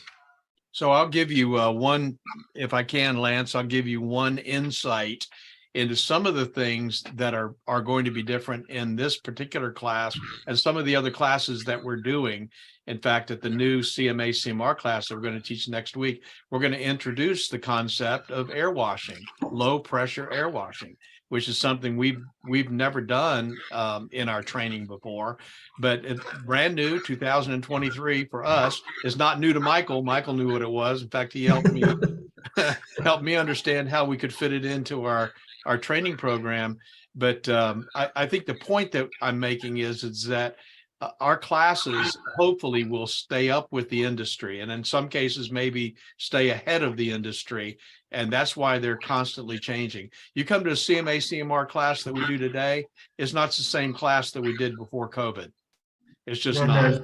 And the NCMP class that we're going to do next is going to be different than the one that we did before. Yeah. And the other thing I would share there, Doug, and building on that, is that the only way we stay at and above where the industry is to rely on the people that are working in it every day. That's right.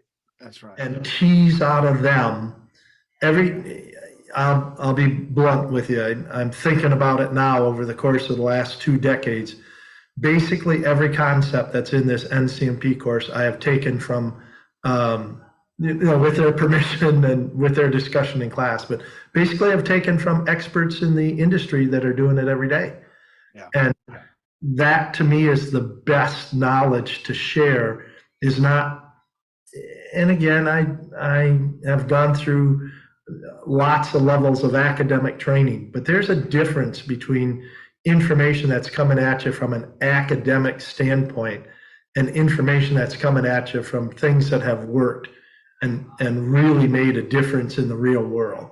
So, You know, Michael, that's so important on so many levels. I mean, we teach in our classes about, for people that are becoming supervisors, to ask the people doing the work that have the working knowledge, how to improve their conditions, improve the technologies, give them what they need. And that's exactly what it sounds like you're talking about. well, the other thing I would add to that, Lance, is that it's important for the professionals to look and listen and learn. As I said, the more advanced I get and the more little buttons and designations and all the stuff I have, quite honestly, the humbler I'm getting, because I just am figuring out how much I don't know in all these different areas that I probably should know to pull together. And I'm honored, quite honestly, it truly is. I think about it, honored to be an instructor in this class, because I'm sharing ideas. And, you may have heard the term, I'm sure a lot of people have heard this term, standing on the shoulders of giants.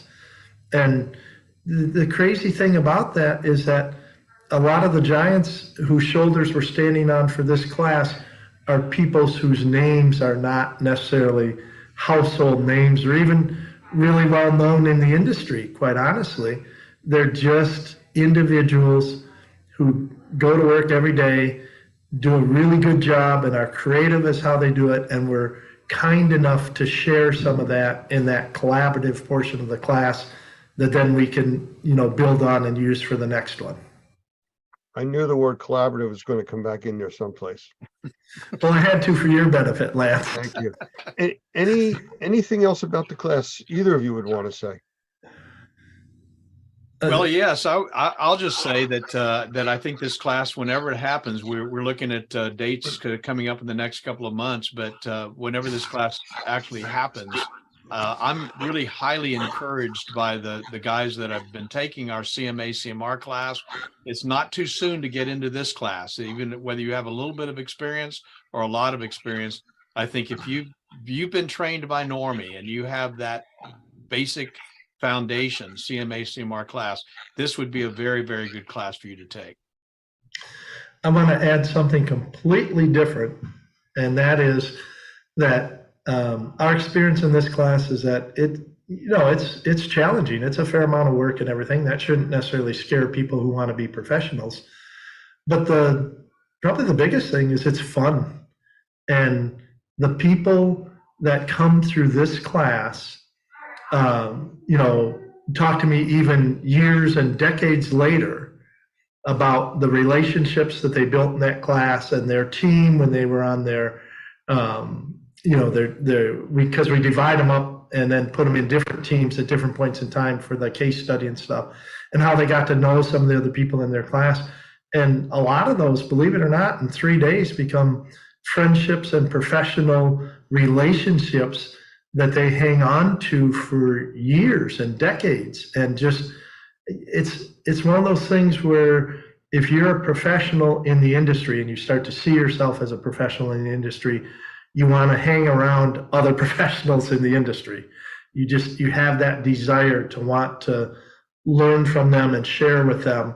And so we see this, and we see it happen in a very fun way in the class. So the fun factor is actually quite high as compared to some of the other ones like the CMA, and not that that's not a fun class, but there's so much basic information that's getting across in some of these other classes that you don't quite have the same ability to allow the students in class to express themselves. And the collaborative nature and the case study nature of portions of this class allows some of those personalities to come out. And basically it just usually turns it into a pretty fun class. I think listening to the two of you, and we've talked for probably close to 40 minutes already, the way I would just sum up what I've heard is 2 words: upper level. Yep. I think that does it. That says it all. Gentlemen, anything else? I think we've covered quite a bit of information here tonight. Well, I'm just really appreciative of having the opportunity to chat with you and with Doug all at the same time and everything. And I would encourage anybody who's even, remotely curious to dig into it. And they can certainly call Normie and talk to Doug about it. They can, get the referral. They can chat with me about it. I'll be happy to spend more time explaining it. But it's a great class. I'm looking forward to having the next crop of people come through it. And I'll just tell you that I'm excited to say that we've updated our website at training.normie.org to incorporate information about this class, the NCMP. Now, one of the things that's kind of unique about what we're doing these days is that this is going to be a trademarked designation, which means it's based on Normie training, and the NCMP cannot be used by anybody unless they've been trained by us. And so I think that's an additional level of credibility that you're going to get in the marketplace if you're in the industry that you'll not get anywhere else. And I'm just grateful in a very big way to Michael and what he's been able to bring to the team. And I think he's filled a void. And I'm excited about where we're headed with this whole advanced training program. So thank you, Michael, and thank you for being here, especially for this interview today. Oh, absolutely. Thank you, both of you guys, and have a blessed afternoon, evening. Michael Pinto, CEO of Wonder Makers, and Douglas Hoffman, the Chief Executive Officer from Normie. Thank you both for being here. Thank you. Yep.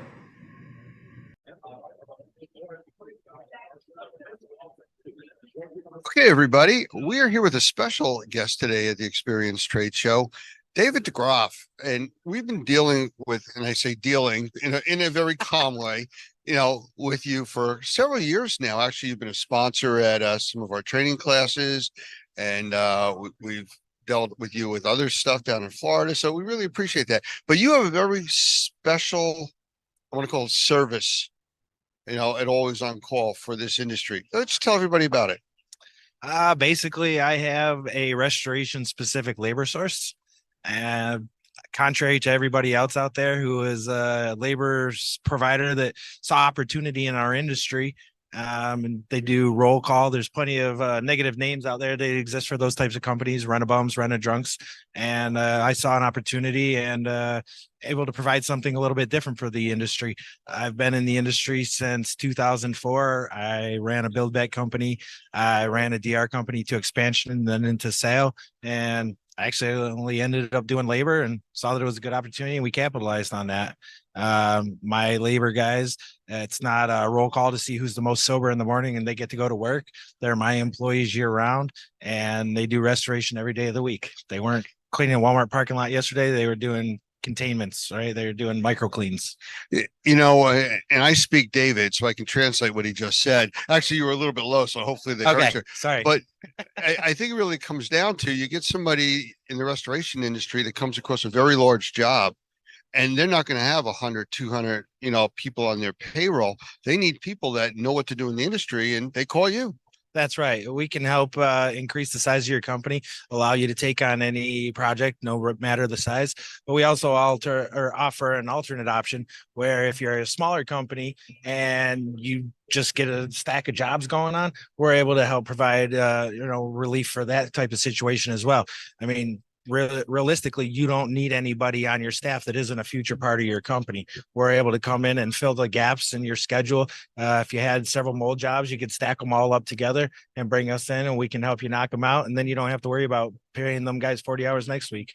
Do you have supervisors on your crews? Yes, we do. So you provide supervision also. Now, are they licensed to do the work? Like in Florida, I know you need licensing, or do they still work under the company's license? Yeah, they some of the people are certified that we have. We're working on increasing that presence right now. It's kind of a new demand and a new supply for us.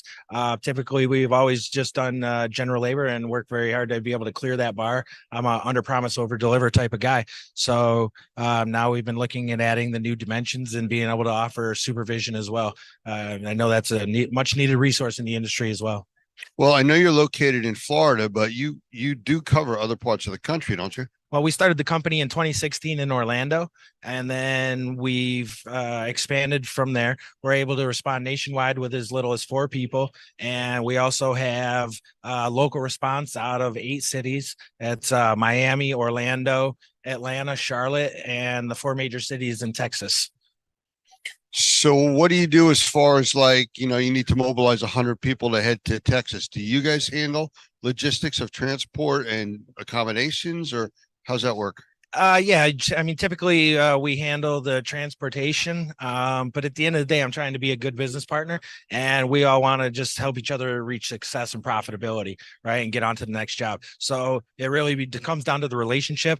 When the specific situation, do you need me to handle lodging? Do you need me to handle transportation? How can I best assist your situation to make it as seamless and stressless for you as possible? And we work hard to fill in all those gaps to take whatever we need to off your plate.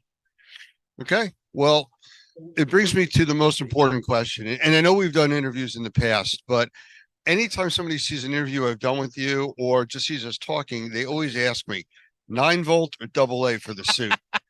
It's a lot larger battery than that, bud. What powers this thing? It's my energy, right? It's your energy. No caffeine. What's the deal with the orange? And now the glasses, that's a new one. Hey, you got to step it up. Everybody's expecting there's something more each time out. Very simply put, the company colors are orange and black, and I'm a little bit outside the box when it comes to marketing. And so I conceptualized this idea on the fly of maybe an orange suit would draw a few more eyes, and it certainly has done that. I heard rumors about a Lamborghini someplace out there. I don't know. They're unconfirmed at this point in time. Oh, okay. I don't know one. I can tell you that much. Yeah.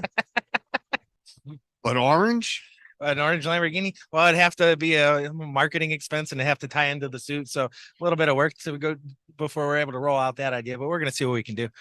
Well, I'm waiting to see that one. Just to have you pull up at one of these shows, and something like that. I think that speaks volumes. What kind of volumes will it speak? Yeah, I don't know. We're not fitting very much labor in the back of it. That's true. Are you going to be at the experience in the fall?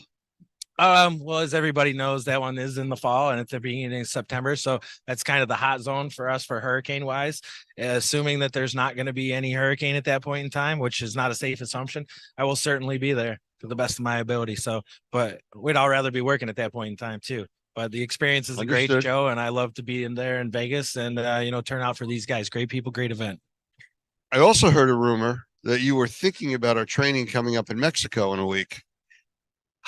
Don't know if you were able to make that one work or not. I'm a little bit sad at this point in time. I found out about it too late, and due to the restricted time frame and so much to move, that I don't think I'm going to be able to make it. But I'm sad. I'm still going to put the effort into it, and if not, then you can certainly keep me on the agenda for next year. I've been to a lot of special Normie events, and I appreciate and love them all. I've always appreciated the way Normie's had not only my back, but definitely supports the industry across. It's a huge asset and a huge addition to everything that we all believe in. So it has nothing to do with the orange suit, or being on the no-fly list. No, if I wouldn't be able to be here if it were that case. Oh, okay. I don't know how it works internationally. Yeah. I have to, pop the fuse or something. Pinata if you're down in Mexico, Anyways, I appreciate you spending time. And there's a lot of things going on here. We're coming up on a little over an hour to go in the show yet today. So enjoy. I appreciate Thank you very much for all your time, Lance. You take care. Thank you, Normie. Thank you, Experience. Have a good day, guys.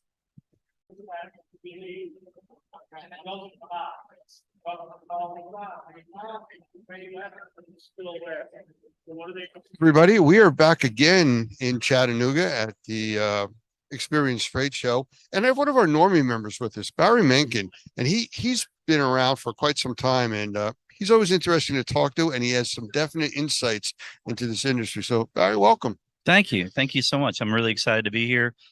We try to get to these, a couple of times a year, and obviously other organizations as well, and just to stay connected to the industry so we can be on top of our game. Well, one of the things, and I do appreciate that, I want to mention is that you guys were late this morning and missed my presentation.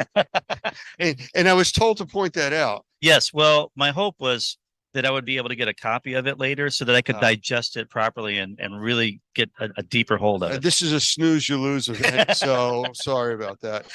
So what brings you here? This is a ride for you guys, isn't it? A little bit of a ride, not too bad. We're actually out of Nashville, Tennessee. So, about 2.5 hours for us to come down. And basically, this event, I think, is really beneficial just because there's so many different players here that crosses different industries, but we're all trying to get things clean at the end of the day. So that whole joke in the industry is, what is clean? Well, there's several different people here trying to clean from different angles, from different, sects of that business or different industries. Yeah. And so to be connected to them, I think, and to understand their approaches and the products and processes, and it's really, I think, helpful for everybody to be able to play together, if you will. And it's funny because you mentioned about getting things clean, and we've started using different terminology that you can't really get something clean, because what is clean? But we can make it cleaner. We can show where you started. We can show at the end how much better it is, cleaner, healthier, safer. And yeah, and that seems to be a theme traveling through this whole thing. Absolutely. Yeah. And, today we can see things that we couldn't see before. We can see past 0.1 microns, right? So we have different things that we can say, you know what, we can do better. And, so much of the industry standards, I think, address the minimums. And, nobody should be bragging about getting a D-, like if you're just doing what code says. If you're in the building industry, it's like, well, it passes code. Well, that doesn't make a healthy house, and in our industry, it's like, let's not do the minimum. Let's find out how good we can be. And the technology now can help us do that. Yeah, it's funny. We use more or less a joke when we talk about things with people doing testing and stuff. And to your point, a doctor that graduates med school last in his class, lowest possible score, he's still called doctor. Right. But being proud of that, yes, you're a doctor. Congratulations. I'm glad you did it. But then again, look at the people that really scored way up top. They're really engaged in the industry. They're there for the right reasons. Yeah. And that's what this kind of show is about. Yeah, I would say when I come to these shows, the people that come here, especially not necessarily even the vendors, but the people that are coming, they're hungry. And if you care, you're going to show up. And those are the people that want to be excellent at what they do and learn from you guys, right? Yeah. So prime example. And to me, I've grown exponentially through Normie, and just being connected to all the different organizations the best way that I can, and help take the right things out of each one and try to find out what works for my business model. And it's been very helpful. So very thankful. I give you a moment for a shameless plug. Who's the company? So my company's name is Four Corners Environmental, the number 4. And I've got 3 companies. So basically, I have a home inspection business still. So what we try to do is our take on how we deal with the environmental side of the business. We come from a water end, from the outside in. So I'm looking at the building science, not just from the inside out kind of thing. I want to look at the grading. I'm going to look at the gutters. I'm going to look at foundational issues. Then we get into HVAC issues. We dive into all of that. And we see holistically, how's this house operating? What's the moisture? How's that reacting? And how are all these systems working together? And then we're just measuring food and water at the end of the day. Mold needs the same things that we do to grow. We're made out of the same stuff. So we're just trying to help people manage the food and the water well, especially in a humid climate like we have, where we have high relative humidity all the time. So listening to you, how do I get you to raise your level of dedication to this industry? Because it sounds like you're in hook, line, and sinker. Yeah. I mean, I was a contractor for a long time. I've worked for different companies as I was younger, and I've worked with my hands my whole life. So once I got into the inspection side after I sold that company, everything just kind of hurt. So I couldn't physically do it anymore. So, but I had all the knowledge base, and then I wanted to fill in the holes that I didn't know. And I've just been so hungry ever since then, because the more you know you can help, and the more viable you can be in your industry to have the answers for people that need healthy homes.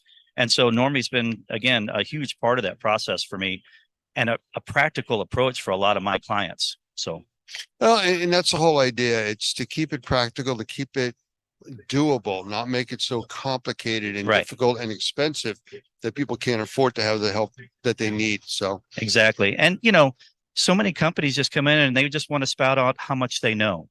and impress people, by however many letters they have behind their name. And the letters are important. You have to know what you're talking about, but so much of this is how you communicate to your clients, not just the what, so that they can actually utilize the knowledge and start to apply those things to their home and have solutions. So, how many of these experience shows have you been at? This is my third or fourth one, I think. So, Okay. yeah, this particular show. Have you been to the Las Vegas? Yeah, that's the one I was at last year. Or was it? Yeah, last year. Yep. That is their bigger show of the year. This is kind of like their warm-up show they do in the spring. Right. And then in the fall, they do the big show in Vegas. So Yeah. looking forward to that. Me too. Yeah. It's usually a good time out there and exciting, big, too much walking now. Yeah, it's good for us because we usually eat a little bit too much while we're out here. So that is true. All the rich yeah. foods and everything. So, but the walking's good. So, all right. Well, I appreciate you stopping by. I know you're here with a few other people. You're Yeah. wandering and looking at everything. So yeah, we're enjoy. excited. I appreciate you Thank coming you. by. Appreciate it. Thanks for having me. Thanks for stopping.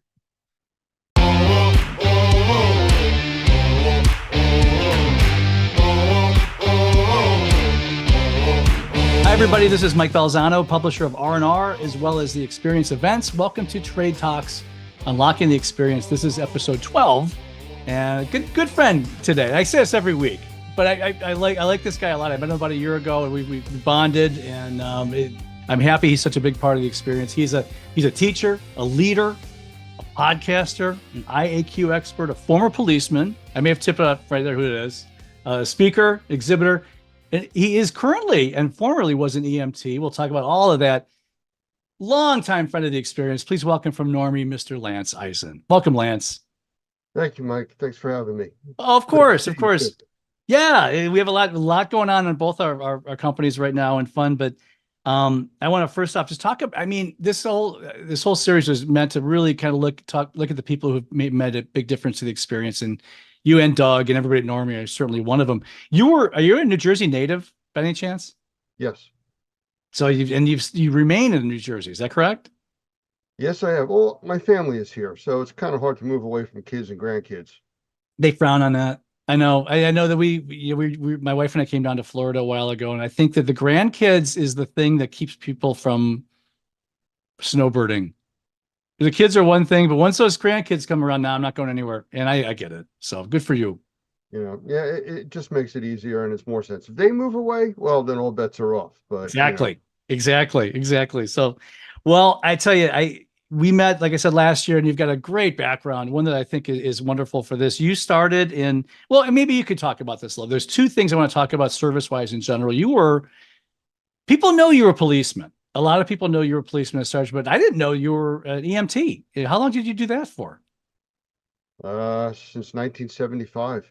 And you're still registered, correct? Yeah, still involved with the volunteer organization. What do you think? What drew you to that originally, starting out? So this is what I want to do. You know what? As a kid, I had watched the ambulance come to my house quite a few times. My grandmother lived with us. I saw them helping people, and it just became kind of the norm, and it got my interest. That's amazing. My grandma stayed with me till she passed away when she was 98. So I learned a lot of Italian like that. But you did that, and then you went right into being a police. Now that was 1975. You said you still do it, but in 1979 you decided to join the police force. Was it just the next logical step in your head, or no? It was kind of strange. I mean, if you put yourself in the mindset of a 19-year-old, I was an EMT already. I was involved with emergency services. I was going to Rutgers University in a pre-medical program, and the opportunity came up where somebody said, "Hey, you want to drive a police car and carry a gun?" I was 19 years old. Sure. And I had taken some tests. I got hired, and I started a career that. They talk about pensions and stuff, and at 19, 20 years old, you get pension. What's that all about? And that was a blur. That's gone. So. Yeah, for sure. I remember when they started talking about 401ks, and people like, "What is that? Some kind of football signal?" I don't know what that means. And now you look back and like, "You're so stupid. Why don't you just start?" The pension is there, which is the reason I stayed. It's just 25 years just blurred by. Yes. And I'll tell you what, that makes it even scarier. I retired almost 20 years ago. Oh, is that right? Yeah, So from law enforcement. from law enforcement, you achieved your rank was sergeant at the end, correct? Correct. I can see that. I can see you being the boss, being the sergeant of a staff. But It was convenient. It worked. You a know, lot of people, this is the 12th episode of this, and it's funny you said the magic words already, and that you started that because you wanted to help people. And I could, you know what? I could see a lot of pre-med. We've had people that want to be attorneys and this, that, and say, no, you know what? I want to do something else. And especially then that led into our industry. I mean, so you retired from the police force, and what moved you to kind of get involved in the restoration industry? You know, my story is very similar to the people that we deal with that have problems. 2 years before I retired from the police department, I wound up with pneumonia 4 times. And I kept going to doctors, specialists that, take these antibiotics, take more medication. Wasn't fixing the problem. I kept getting pneumonia. I started doing some research, and I took some training online about my living conditions, and I found my problem. It was in my air conditioning system. I'm not smiling because that's great news. Go ahead. I mean, I can see where you're going with this. Go I on. fixed it. And, I started telling people, yeah, this is what I did. Their answer to me was, come check my house. That became a full-time business when I retired. No kidding. Yeah, I actually had to hire 4 inspectors to work with me because it was so busy. And there was radio advertising and a lot of other things involved with that, but it became an industry business for me. And that's how I got into it. And 2 years after that, I wound up with the Normie organization. And you accidentally started a business. I love that. And the pneumonia problems went away when you got better air, I'm guessing, right? Yeah, absolutely. Yeah, That's the pneumonia went away. It was caused by a fungal infection, fungal pneumonia. And it was because of the conditions of my indoor environment, which set the stage for everything else. Gotcha. And then you went to the right place because Normie is doing so many great things with IAQ and IAQ radio and everything else. And we're going to talk about that in a second. But I remember we talked about this offline. And I talked to Jeff Jones from the Microbial Warrior about this too, specifically about COVID. He likes to talk about it. And we found out that it wasn't touching things or whatnot. It was everything, all the particles going through the air. And hopefully if we have another chance at this, I'm preaching to the choir, I know. Hopefully we won't have another chance at this. We probably will. And sadly, we'll do a better job of fighting that next time, right? Absolutely. COVID was kind of a game changer for this industry. I've been in it since 2004 with Normie since 2006. And we have been talking about indoor air quality. We've been talking about surface contact, the things you breathe. And people are like, yeah, okay, no big deal. And then COVID hits. And everybody decides that, hey, breathing is a thing, it's important. And it changed the industry. Yeah, absolutely. I think, and what I was going to mention earlier was that you said something when we first started about you want to help people. So you became an EMT and this and that. Everybody that does this show, that's what they say. And I think that really is a nice, you're sheepishly to accept this. We already tried once off the air, but you're a helper. You're a service-oriented people person, and you want to go, and I could see you doing those two things, then jumping into the restoration industry like you did. And I'm not surprised at all. It's a career of service, actually. And again, that's a statement, not really a question, but that's the way I see it.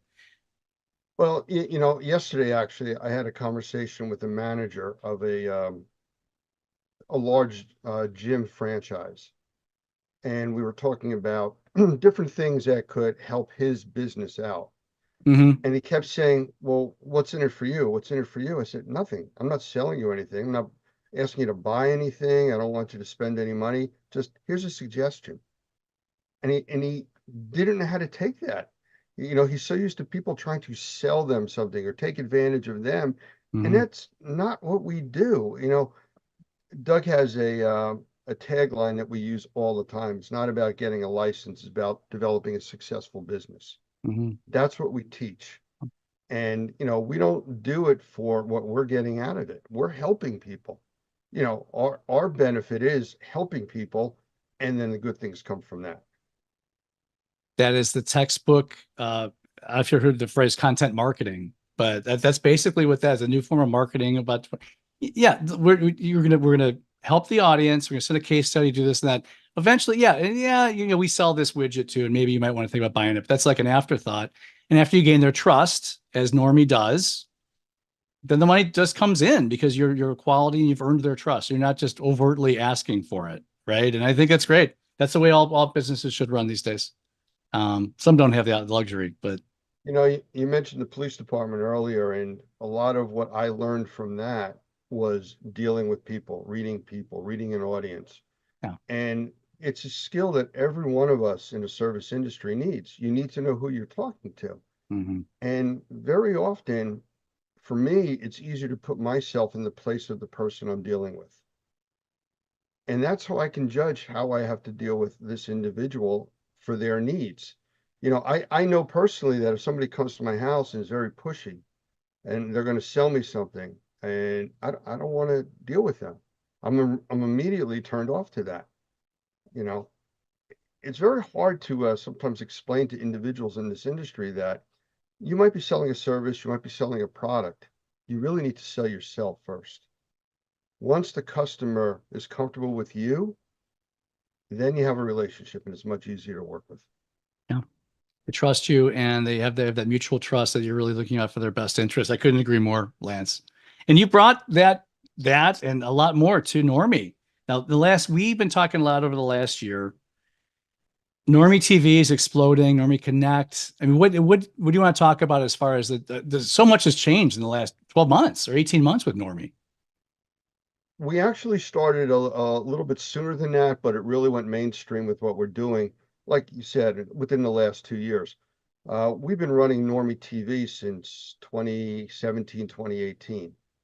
So, but like everything else, it's a new concept and it takes a while to get some traction and move. Well, from watching the industry and watching what happened with COVID, we started to see that people like to get media in all different flavors, all different ways of getting it, from Facebook to Instagram to Reddit to regular other social media platforms, ones that are popping up almost daily. Yeah. So to me, it made sense to, and here we come with the name Normie connect with the audience on their terms. We can't say, hey, if you want to watch us, go to YouTube. And that's your option. Some people may not want to go to YouTube, may confuse them. They may go to Instagram and want to watch, or Facebook or LinkedIn. So we broadcast our TV channel across all of those platforms at the same time. Mm-hmm. So right now we're broadcasting, I believe it's on 7 or 8 platforms. When we do other live broadcasts like specialized trainings, we'll go across, I think it's up to 15 platforms. At the same time, simulcast it. And people can react with us and chat and everything else at the same time. Well, we found that a lot of people like that, but people work. Can you believe that? They have to travel to and from work. I hate that. You can't watch video performances, video on demand while you're driving. So we looked into doing radio. We're now broadcasting simulcast broadcasting over 6 radio platforms. So people have their favorites there too. Whatever you want to listen to your internet radio on. So now they can listen while they drive in the car. And for those that are even beyond that, we went to podcasts. Mm-hmm. We're on 13 podcast platforms. So wherever you want to find us, we're there. And you're promoting it. And I've been fortunate enough to be a part of a couple of the episodes with you and Doug, and I was flattered to do that. I was taken back by when I first learned about what you were doing, that just how is everything scheduled. It's almost like a TV network in a way. This is scheduled then. You could promote, hey, you're going to be on, Jane Doe is going to be on at 4:00. Make sure. And I thought it was well done. And you clearly put a lot of effort into it, and for good reasons. A lot of times, people put effort into things just to do effort, but this was targeted, and it's good.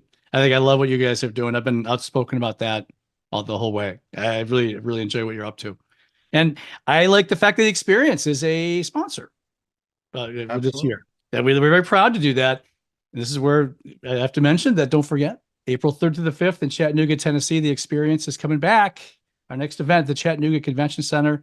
When this airs, You still will have time to get some early bird rates as attendee. There's plenty of space on the booths available. Contact me or the sales team, and some great stuff. We put the agenda up about 2 weeks ago.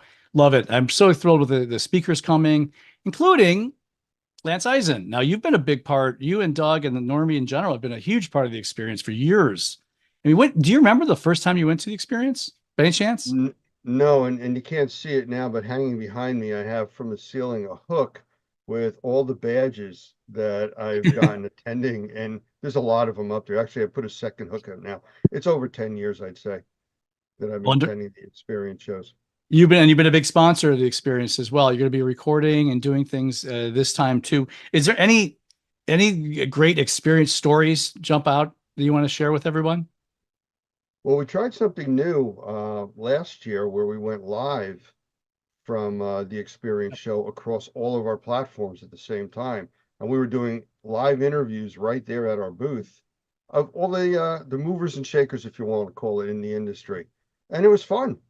You know, we had you there, you were talking with us, we did an interview, and again, we pushed that out over everything at the same time. And we had people all over the country watching what we were doing at the experience while we were there.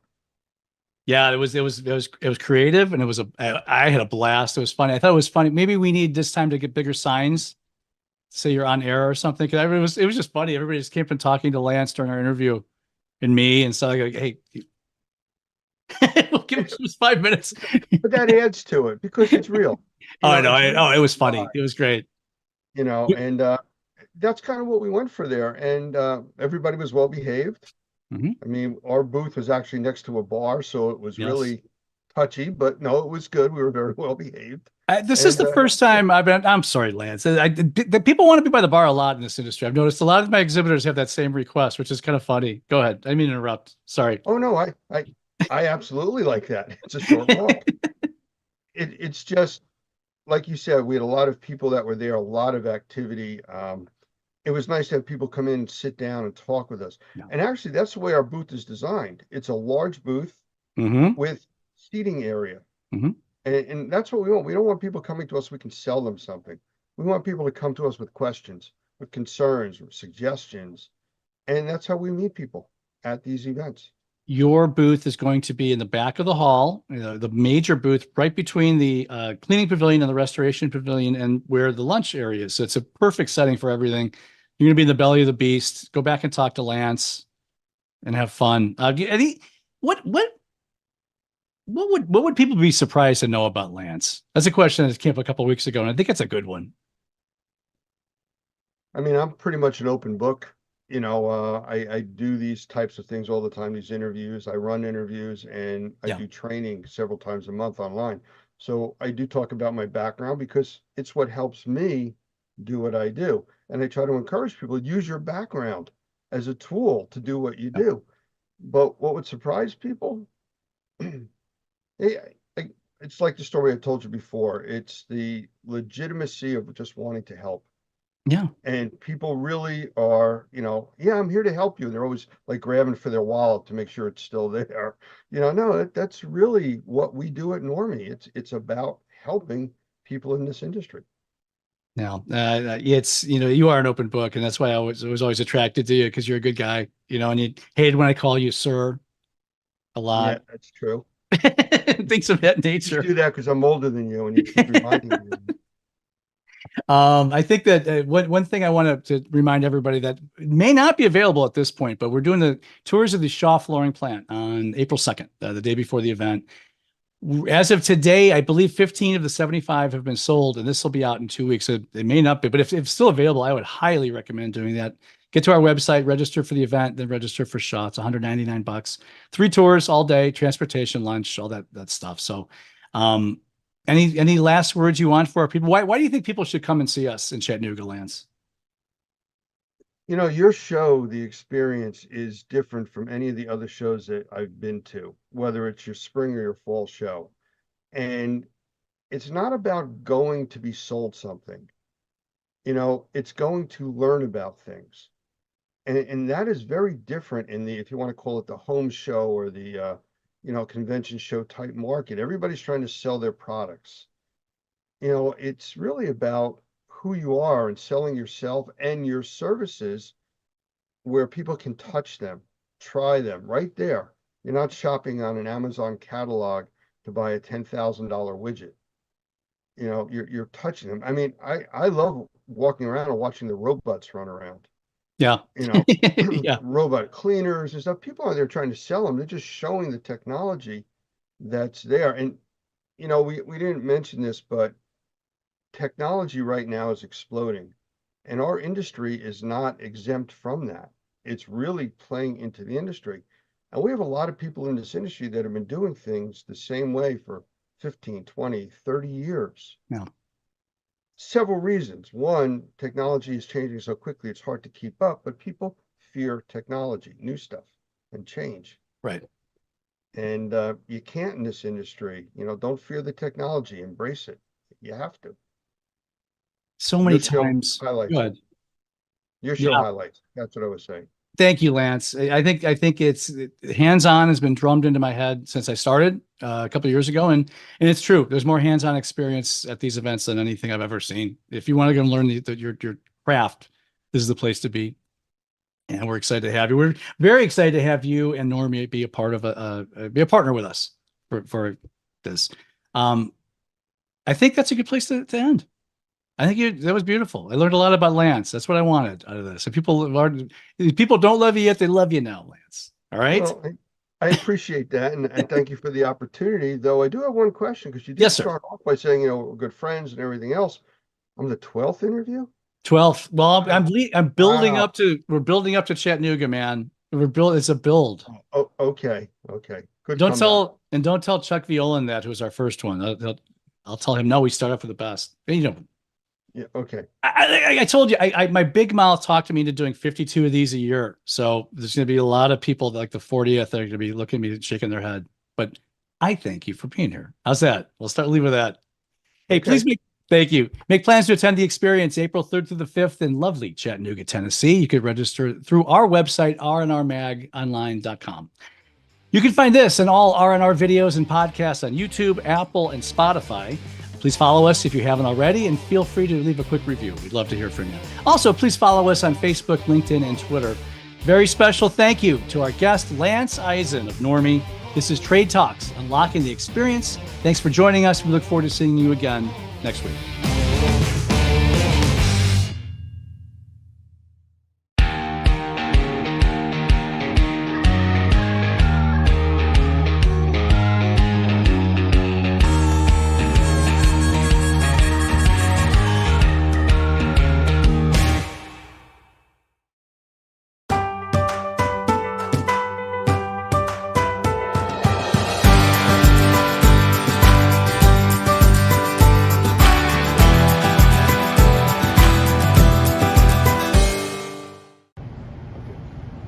Hello there, my name is Robert Pettyjohn, coming from you to beautiful downtown Wake Forest, North Carolina.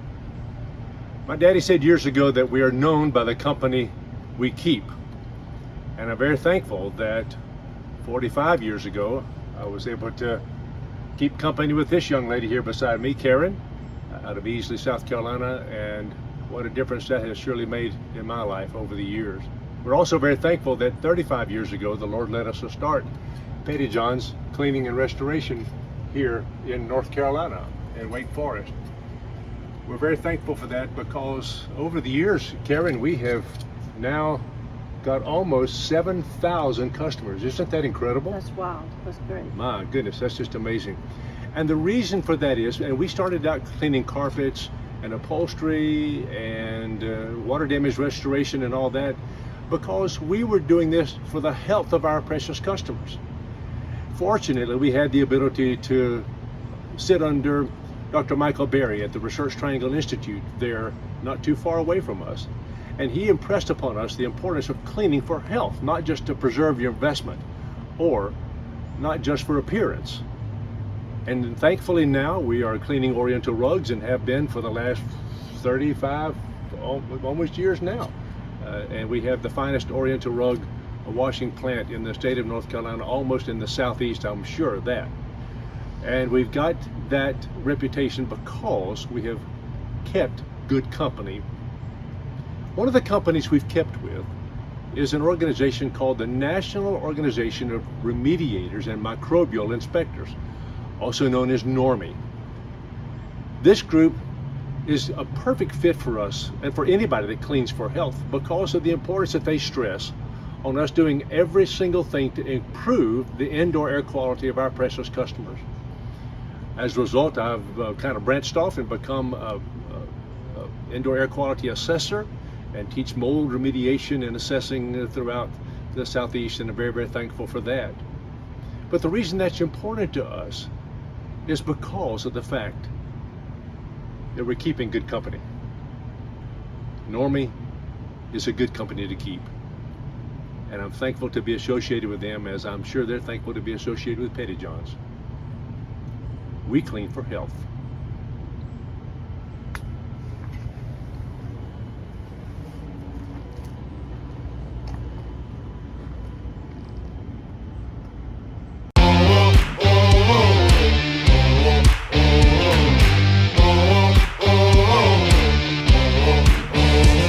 Hi, everybody. This is Mike Balzano, publisher of R&R and The Experience Events. Welcome to Trade Talks, Unlocking the Experience. Today, this is episode 13, lucky 13.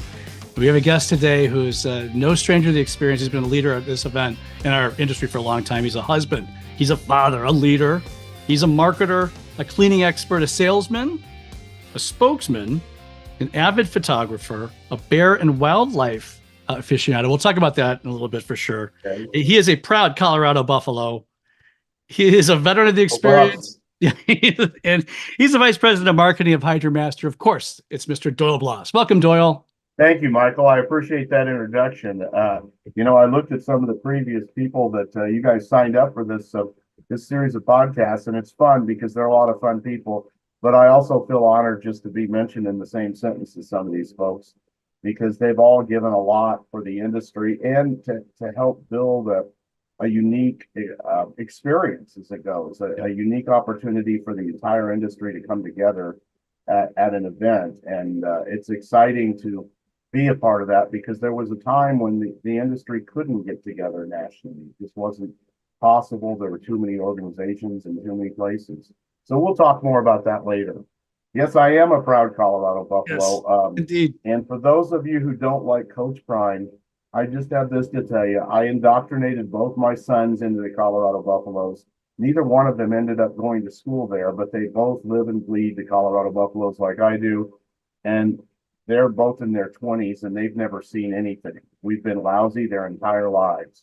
So we're hopeful Coach Prime gets us where we want to go. So we're excited about that. And yeah, I am a Colorado native, went to school at the University of Colorado, and my heart's in Colorado. But if you haven't looked there lately, the prices are in Colorado are about equal to the West Coast. So it's not a cheap place to live anymore. No, that's a lot. And actually, that first answer was wonderful, Doyle, because I was going to say, thank you for saying the nice things about this podcast. The real secret is, yeah, they're great people I've been having on, but this is my first time doing this, so I'm looking at my favorite personalities in the industry, so I could just sit here and smile and let you do all the work. And it's working so far. Good. We almost moved to Colorado. Actually, we're down in Naples, Florida now. About 10 years ago, we realized we didn't have to sit through the crappy Ohio winters anymore. And because the snow there is different, you get a foot of snow in an hour, and then it's sunny for 3 days, and it's just beautiful. We have another event we run there. I go every year. I'm really flattered. I just love being there with the clear air. Yeah, and people make fun. People keep asking me, why did you move to a little town in Kansas? And last week I was back in Everett at HydroMaster with our sales team and our production team, and we were having a bunch of meetings. And it took me about 10 minutes in the rental car on I-5 to remember why I like living in a small town in Kansas. So yeah. The lack of we have one red light in our town, and it starts flashing yellow at 6 p.m. every night. So that's the kind of traffic I have to put up with. Oh, that's nice. That's I'm very jealous, actually. That is nice, especially as we're not 25 anymore and we roll along. It's exactly calm us down. Yeah, now as most people know, or for the two people who don't know, you've been in the industry forever, and actually your family has been in the industry forever. Tell me a little bit about how Ralph got started, your dad, and He's founded Steamway at age 60. Is that correct? Well, he bought Steamway at age 60. He actually worked for the company for years before that. We lived in Illinois, and that's why I still root for the Cubbies.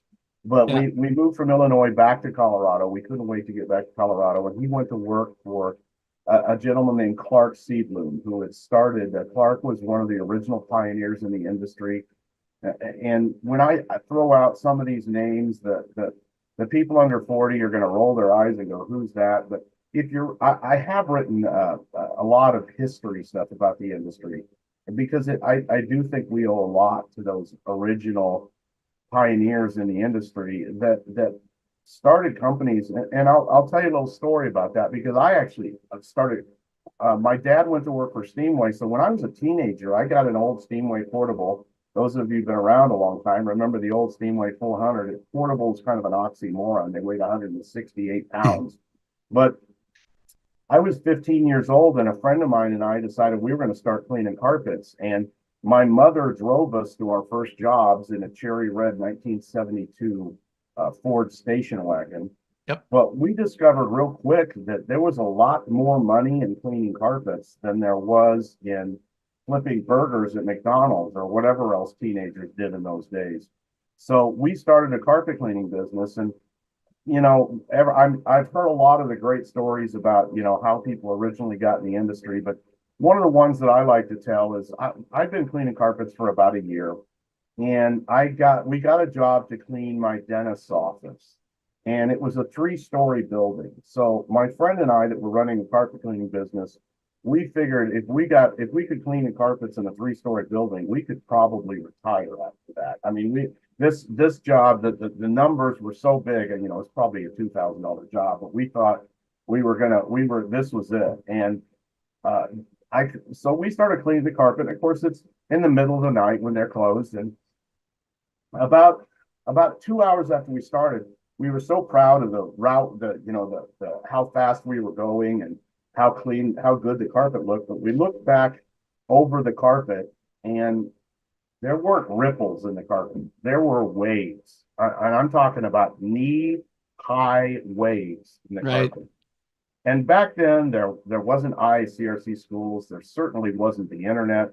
There wasn't people you could call to learn, what's happening and what should you do. The only person that I knew that I could call for help was my dad.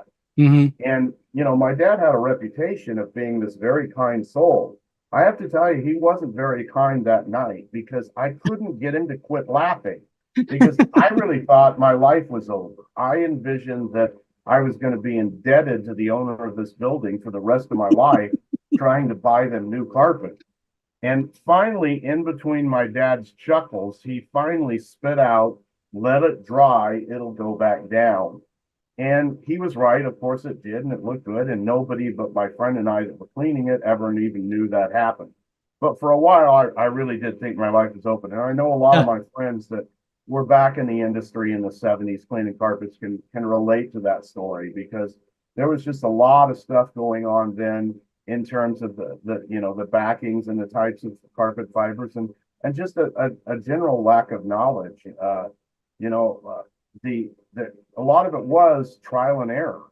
That's kind of what you did sometimes, is you tried it and hoped that it went well. So we enjoyed that, but I ended up going off to college. I was going to be a CPA. That was my big goal. And so I went to the University of Colorado, but right when I graduated, my dad finally had the opportunity to buy Steamway from the original owner. And he was 60 years old at the time. So the bank asked him, how banks are, even to this day. They were polite about it, but they kind of said, you're getting up there in years, and you could kick off at any time. So could you get somebody to co-sign this loan? So he said, well, my son just recently graduated from the University of Colorado. He's going to be a CPA. And they said, okay, we'll take him. So I ended up co-signing the loan with my dad to buy the company. And I went back off to college because I was going to get a master's degree. Mm-hmm. And my dad would call me about every 2 weeks and say, son, I love you, and I'm glad you're out there having fun. At this time, I was only 3. And he said, but I'm old and senile, and your name's on this loan too. I sure would appreciate it if you'd come back here and help me run this place. And by that time, my little brother had gotten involved, and my mom had gotten involved. So it had already become a family business. And so I thought about it, and I said, Dad, I really like it here. And he said, okay. So he would make that call about every month. And, I'm old and senile. And that's funny because he was 60 years old at the time, and he worked every day he was alive until he passed away at the age of 79 at Steamway. So it wasn't like he was on the edge of losing it. He enjoyed this industry in a way that I don't think a lot of people can understand back then. And the things that he loved about the industry, I tell people that's the things I love. There's no other industry that I know of. I'm sure there are, but I don't know about it, where a husband and a wife can decide to start a cleaning business and basically pull themselves up by their bootstraps, not have a lot of money. And 5 years later, they're not only making a good living for themselves, they've got 2 or 3 employees that they're making a good living for. That's why I love this business. In spite of ourselves, we can be successful at it. And the 70s and 80s proved that, because there was nobody teaching anything back then. But early on, when I finally acquiesced and went to work for my dad. And, the first thing he did was sit me down at a class taught by Matt Clark, who was a business operator. And he taught business management, and the Stop franchise is eventually where he ended up. And I met people like Ron Toney and Jeff Bishop and so many of the early pioneers of education in our industry. And that's caught my attention. I mean, I loved working with those guys. And so from day one in the industry, I was really involved in the educational side. And that was a big part of what Steamway did back in the day. And so it wasn't just making equipment and talking to people about truck mounts. That's another thing that I enjoy about the industry, is that everything kind of stays in the same pattern. Back then, the big argument was about portables versus truck mounts. Do you really need a truck mounts? Now we talk about low moisture versus truck mounts. And obviously there's a place for everything. There is. But there's nothing like a fire-breathing truck mount. There's just nothing.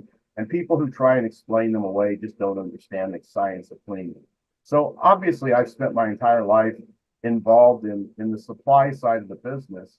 In 2003, after we had sold the business, when you buy this, Mike, when you buy a family business, it's very difficult to make your own way. And one of the things that I decided to do was, my brother had left for Hawaii to become a realtor. We don't even talk about him anymore. He's the black sheep of the family living in Hawaii. So seriously, he's doing great over there. I'll bet. Yeah, it's a tough life, but somebody's got to live there. But I just decided that it was after my father had passed away, and the new owner really needed to make his mark on the company. And I decided, I was presented with an opportunity by the Hanks brothers to go out to work at what was known at the time as Hydroforce or Bridgepoint. Today we know it as a Ramsco. Or in Salt Lake City. And it was a big change. I mean, I've been in a family business for 20 years. And, at the time I left Steamway, I was the president of the company, and I went to work for them out there and absolutely loved what they were doing with that company. They were also involved deeply in education and training. And, the idea that they were building this network of distributors across the United States that could get supplies into the hands of cleaning and restoration professionals. I still laugh when I read on some of the forums about people complaining, well, my nearest distributor is 3 hours away. And well, there was a time when your nearest distributor was like 5 states away. So yeah, move to Montana. Good luck with that. Yeah, go ahead. Yeah, Montana's and yeah, we used to give a hard time to our distributor in Montana because he was selling so many truck mounts. We were convinced that he must be getting elk and bighorn sheep to go into the cleaning business. So then I spent about 10 years there and was presented with an opportunity to go to work with HydroMaster. And I'd always admired HydroMaster. When I was working at Steamway, they were a direct competitor, but Mike Palmer and Steve Brandt and the guys who built HydroMaster were friends of mine. And I, working at Bridgepoint, we were a big vendor. We were a big distributor for them, a big customer of theirs. So I went to work for HydroMasters and have been there ever since through a lot of different changes and ownerships and general managers.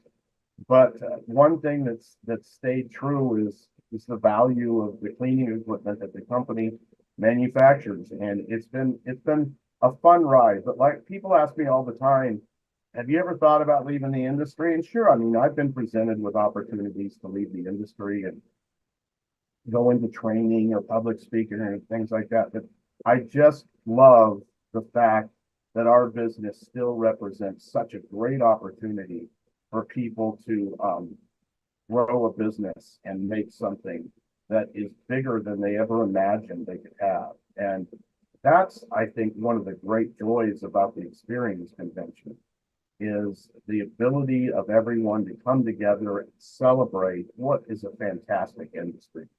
So that's kind of like the quick history of what Doyle's been up to. And I'm on the tail end. Barry Costa and I were standing at the Experience Convention a couple of years ago. And one of the things that I always loved that Barry did was recognizing people from the industry who passed away. And he kind of had an in memoriam thing with pictures and a little bit about their story. And obviously, 100 words don't do the justice to the life of anyone, much less some of the pioneers in our industry. But I looked at Barry and I said, the problem, these people on the in memoriam board now are not our mentors. Yeah. they're our peers. So that's, I think, when I first recognized. And that's one of the things before I ever retire, I'm hopeful that younger leadership steps up. And I think some of them have. Lisa Wagner may not consider herself to be younger than me, but she is, and she's a big part of what the Experience Convention does, and Mark Kennedy and some of those folks. And I think the leadership is evolving that will take this industry into the next century. And if you look at the amount of change that's happened just in my 40-year career, imagine what this industry is going to look like in 2060, 2070, and what it might be doing. And so it's exciting to see that.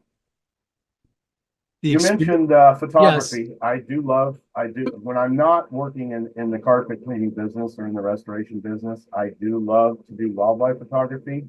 I try to go to Yellowstone or Grand Teton or Rocky Mountain National Park at least once a year.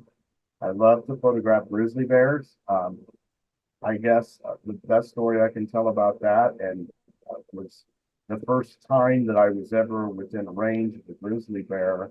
It was about 75 yards away from us, and you're supposed to be 100 yards. Right. And but I had my two sons with me, and my youngest son, Josh, was about 6 or 7 at the time. And I looked at him, I said, "So Josh, are you scared of this bear?" And he said, "No, Dad, I don't have to outrun the bear. I just have to outrun you." That's right. So that's right. He quickly understood what we were doing, but to see wildlife in their natural habitat and photograph them, there's just nothing that I enjoy more. It's a grand opportunity, and obviously it's changed a lot. People ask me about it that are going to Yellowstone or going to Grand Teton. 30 years ago, to see a grizzly bear, it was a rare thing. You were lucky enough to see one. Now it's fairly common. The grizzly bear population is growing. Any of our friends up in Montana can tell you that, because it's expanding into neighborhoods and places where they traditionally were but haven't been in 150 years. But it's just a bighorn sheep, elk, deer. If they've got antlers or horns, I like to take pictures of them. And so I spend as much time as I can doing that, and it's just for fun. My nephew is a professional photographer, and he went on several trips to Yellowstone with me. And my brother asked me to take him out there because I asked him, he knew what all this camera gear was. And we were standing in a fox den where there was a fox with 4 brand new kits that had just been born. And I asked him to add up the amount of money that was in the photography equipment. And he said about $700,000 is what he came up with, was standing there by us. And I said, just remember that photography is a great thing to go into, but it's a very competitive business. So he's actually ended up being a very successful photographer, but he lives in Kauai, so he's got plenty of opportunities to take pictures of beautiful things. So that's what I like to do when I'm not doing things. I'm involved in church activities. I love to do that. My faith's a big part of my life and always has been. So I enjoy this industry and I enjoy the experience. So let's talk more about that. Well, I want to go real quick because you said some great things. I want to ask you some quick questions about first. It's the 13th one we've done. Everybody, we drift into why did you get into the 2 answers. Well, number 1, we want to help people, which is true. And what you said is that it's an easy way to start the American dream. It's an easy way to start a business and get started. And I think both of those whys are wonderful and make you more excited to get involved in this, in my opinion. Because everybody has the same thoughts. We're helping people out at their darkest hour and we can start a business. And anyway, also, when you're in business for yourself and a challenge comes up, right? Sometimes you honestly think I must be the only person this has ever happened to. This is right. There are some bizarre things that happen, but you know what? Over the years, I've learned if it happened to you, it's probably happened to somebody else, and somebody out there, maybe through trial and error, maybe through the education they got, they figured out a way to fix it.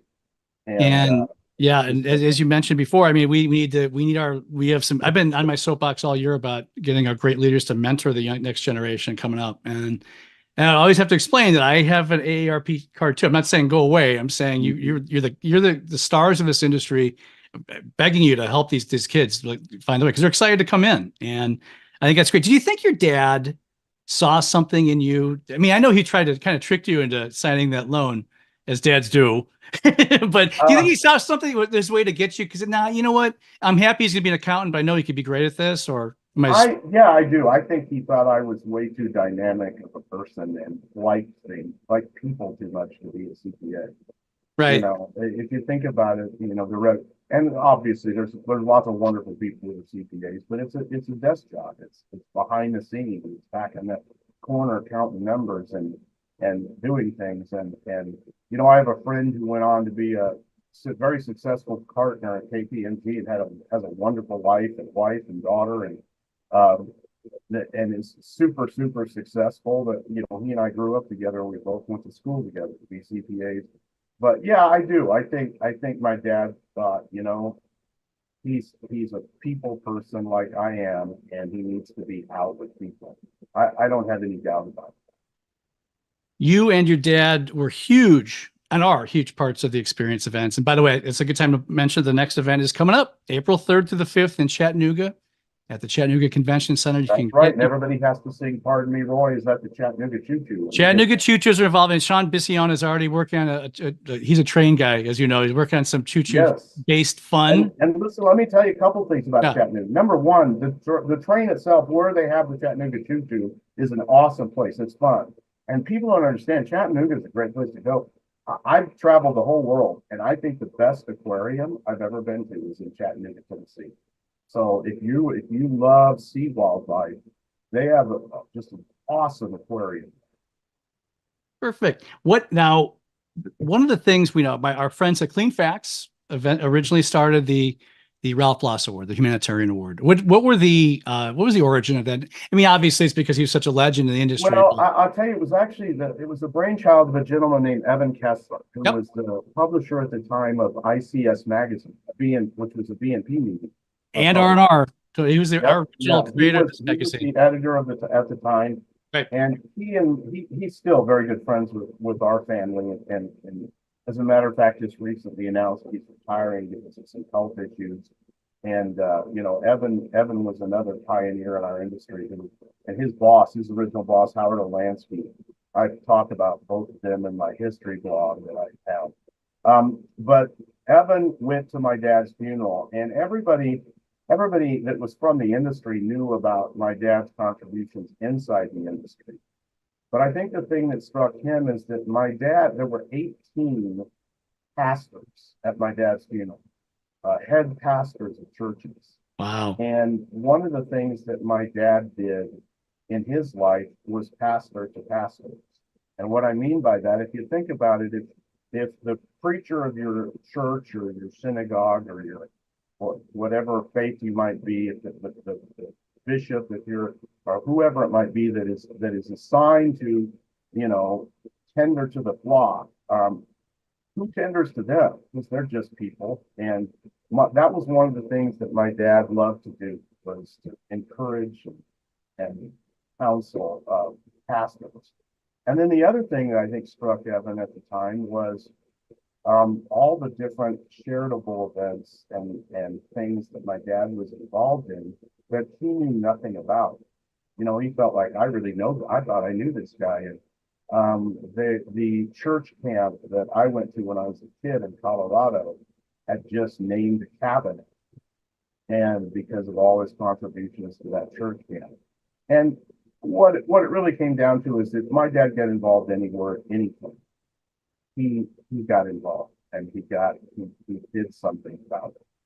And so that kind of birthed the idea that there was a lot of people in our industry that do humanitarian efforts.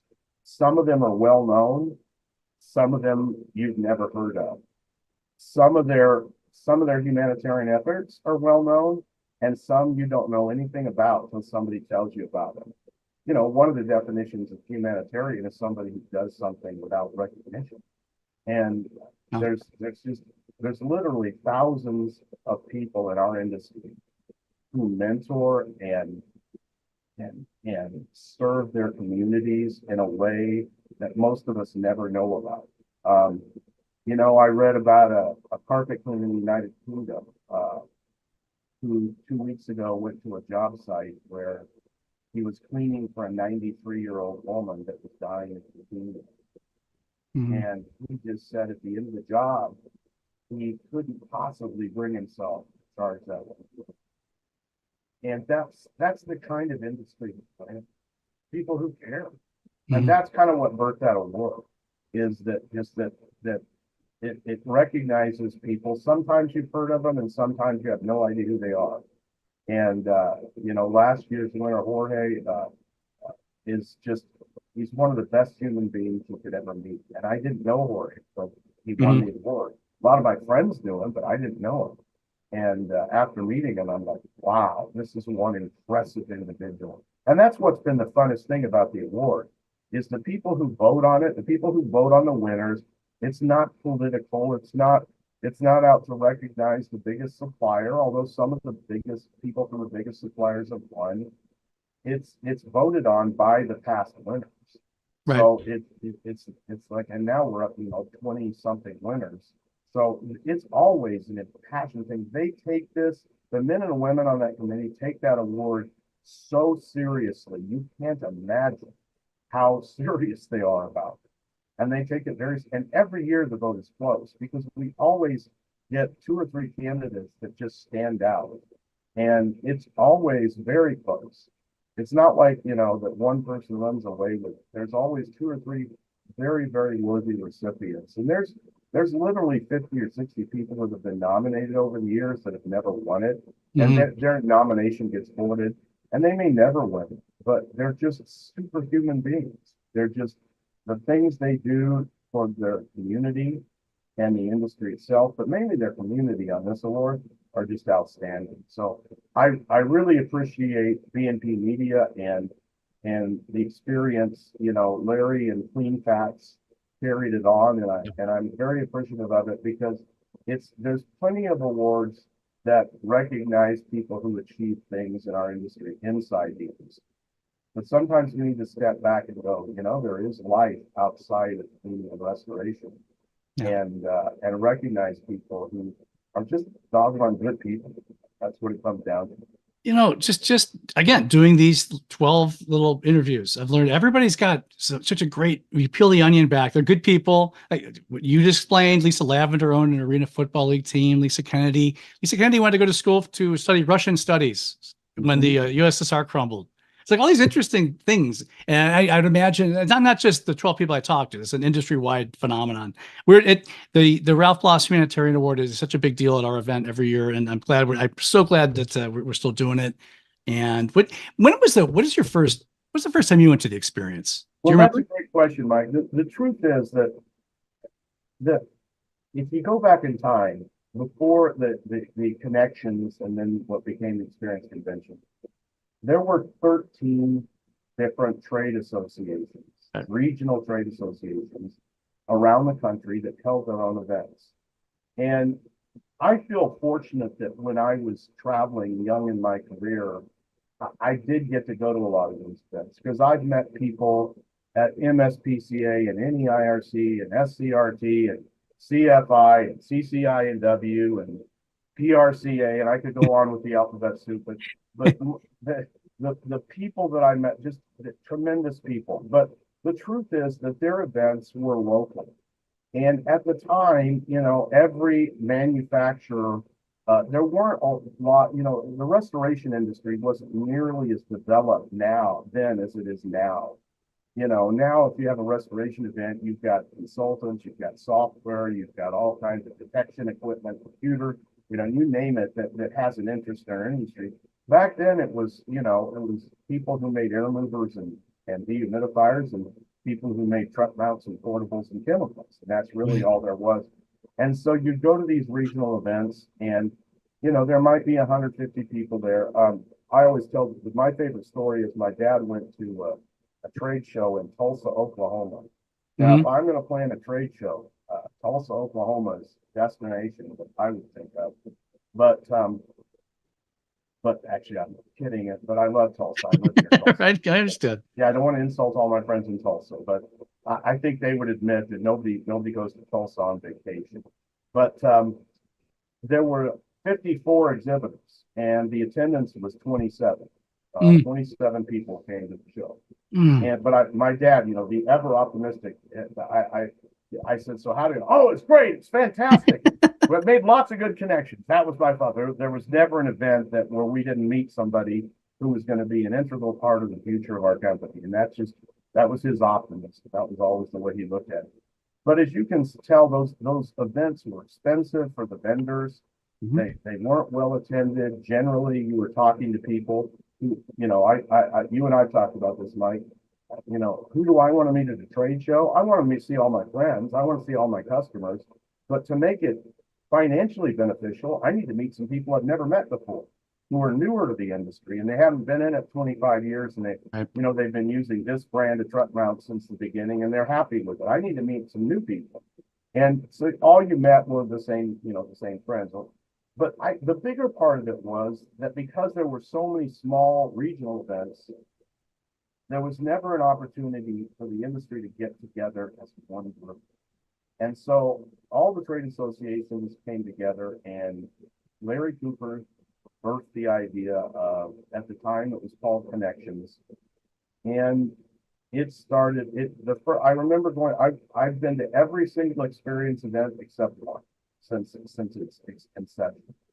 And it started out, it wasn't a great success at the beginning, but it wasn't a flop either. It went really well because the industry was clamoring for a national event. And obviously, over the years, it became immediately obvious that in spite of what some of us think of Las Vegas, that is the place to go. That's where people go. But I feel exactly the same way, by the way. Go ahead. I like to tell the story. The first time my wife went there with me, driving out of town, and she kept turning around as we were driving away from Las Vegas. And I said, honey, what are you doing? She says, I'm looking for the pillar of salt shaped as Lot's wife. Now, some of you will get that joke, and some of you have no idea what that means. But anyway, that's Las Vegas. But it's obviously a destination. There's so much to do there. but also that there have been many other successful East Coast events. You know, you and I were talking about Clearwater Beach and what a great place that was. And that outgrew the facility that the event was in. You know, I think everybody gets, why'd they ever move it from there? Because it couldn't hold it anymore. We got too big. It got big. So the first events were fairly successful, but as you know, this industry is full of organizations, and I don't mean this to sound bad. It's not. They have an agenda that has to do with them, and so there were some groups that never did join the experience. Some trade associations, some franchises, obviously, that never joined the experience, but it became the go-to national event, and it really did. And I know that, you know, every year, and especially Mike, now that you're the person running the show, you're going to hear from people who are disappointed in this and disappointed in that. And what, you know, it's nothing but, you know, you'll hear complaints. But let me tell you, if you haven't been around a while, you don't have the ability to learn from history.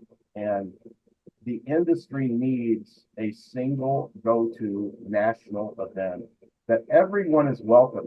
Doesn't mean that they need to stop their event, but there's certainly nothing wrong with coming to this event.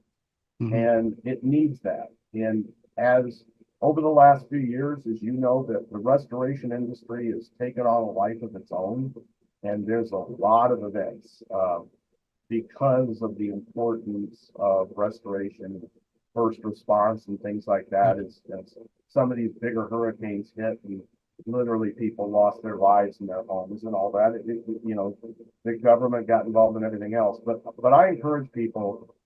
The experience event is the industry event. It's the go-to industry event where everyone is welcome. Anybody can attend, anybody can exhibit. Unfortunately, Mike, you even let my competitors in. I don't know why, but you do. And it's a place that you can be at. And, you know, the truth is some of the manufacturers have backed away from the trade.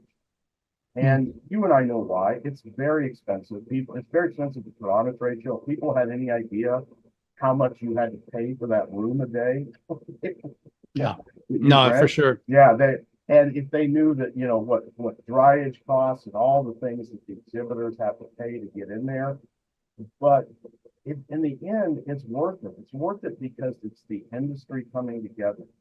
And the truth is, you need the exhibitors. You need the new equipment or the new software or the new, you know, consultant or whatever it is. You need those because that's what attracts people to come. But the biggest part of the event is sitting there talking to each other in the 10 minutes before the speech starts. And I don't think people understand how fun it is to be amongst peers who are there to help you grow. And that's, you know, I'm here to learn. Here's what I've tried. It worked. This didn't. That's the best part of the experience is the ability to learn from your peers. And the truth is, over the years with the trade shows, I think people miss, because carpet cleaning can be so competitive. People think that everybody's like that. Some of my best friends work for competitors. I enjoy getting to see them and catch up with them, to find out how their families do it and all that. You know, the exhibitors in this, and it hasn't always been this way, but the exhibitors in this industry are friends with each other, and they enjoy getting together. And the truth is, we'd rather talk to end users, but if we get a chance to talk to each other, that's great too, and catch up. And so the experience is the go-to industry event, and it grew out of a need for the industry to have a single go-to place that anybody was welcome at. And it's a great opportunity to learn, a great opportunity to network.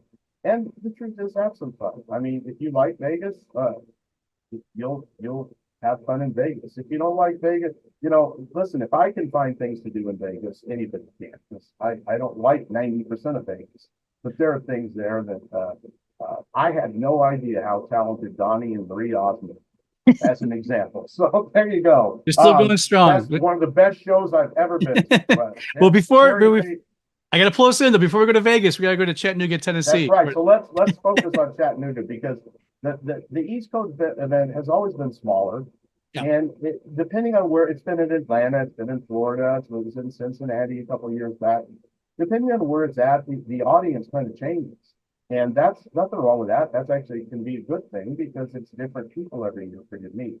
But the upcoming event in Chattanooga, the lineup that you guys put together every year is just phenomenal. And I know that there's some people out there who bellyache about the influence that this organization or that company has on the event and this speaker and that speaker. But some of the smartest people I know work for my competition. And they have things that they can teach you to help your business with. So the fact that they don't work for HydroMaster doesn't mean that they don't have value. It means that they do. There's a lot of value in what they have to say. So the people that are there, and you've been interviewed, the Barry Costas and the Sean Basales and Lisa Wagner's and Mark Kennedy's and on and Chuck Viola, you've got this year. Chuck and I think we're the first two people in the industry who actually taught somebody, how to do cost analysis. And he's made a business out of it, and it just does a tremendous job. It's great. And on and on and on. I can't name everybody, but the show that you put together in Chattanooga is one that people would be crazy if they didn't consider going, especially if they're in the eastern half of the United States and they're not Vegas fans. If there's a lot of people out there that aren't Vegas. If you're not a Vegas fan, then go to Chattanooga. That's right. Chattanooga's about as the opposite of Vegas as you can get. And we'll all go out and get grits and have a good time. There's nothing wrong with that. Absolutely. I've always said, Larry, he didn't name this the experience by chance. He wants everybody to have fun, have an experience, have a good time. But you're right. I mean, the hands-on is what brings a lot of attendees, and those attendees are the ones who are going to buy your products. And that's the whole point of it. One final thing I want to throw out there, that you triggered something that I was thinking about in another podcast about what I learned during COVID. And I think we can all agree on this. I dare to say, is that you got to be with people. We were without people for a couple of years, and bad stuff happened all over the place. We're still suffering from the case.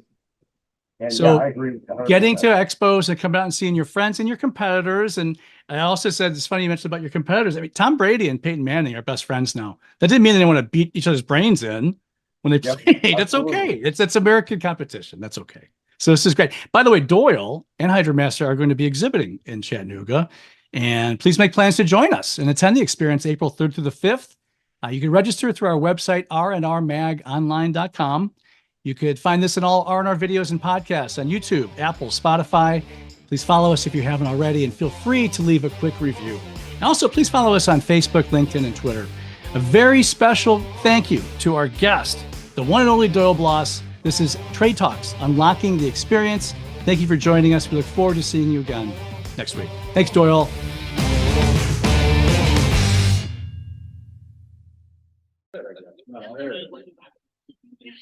Okay, everybody, we are back live again from the Experience Trade Show in Chattanooga, Tennessee. And we have the person now that if something goes wrong, gets blamed. Yes, that is 100% true. Mike Balzano from BMP Media. Yes. And your official title of this show is the person to blame, right? I'm the group publisher. I'm a publisher of R&R, and I'm the person to blame at the experience. That's 100% correct. Well, I haven't found any fault yet, so Knock on wood. That's good. But it's early in the interview, so we'll see where that goes. Before we get started, I want to say we talked at the experience in September, and it was one of my favorite interviews we've ever done. So as a tribute to that, I wore the exact same outfit. I swear to God. You did have it clean first, right? Clean. This is my black shirt. Little. For you, my man. Well, it's consistency. I appreciate that. It's a luck thing. Absolutely.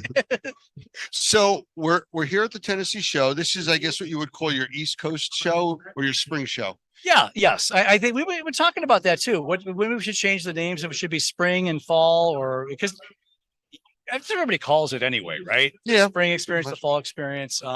This year we're in Chattanooga, and the reason I know this was chosen because we want to take tours of the Shaw flooring plant. And that would happen Tuesday to a big big success. People that went there loved it.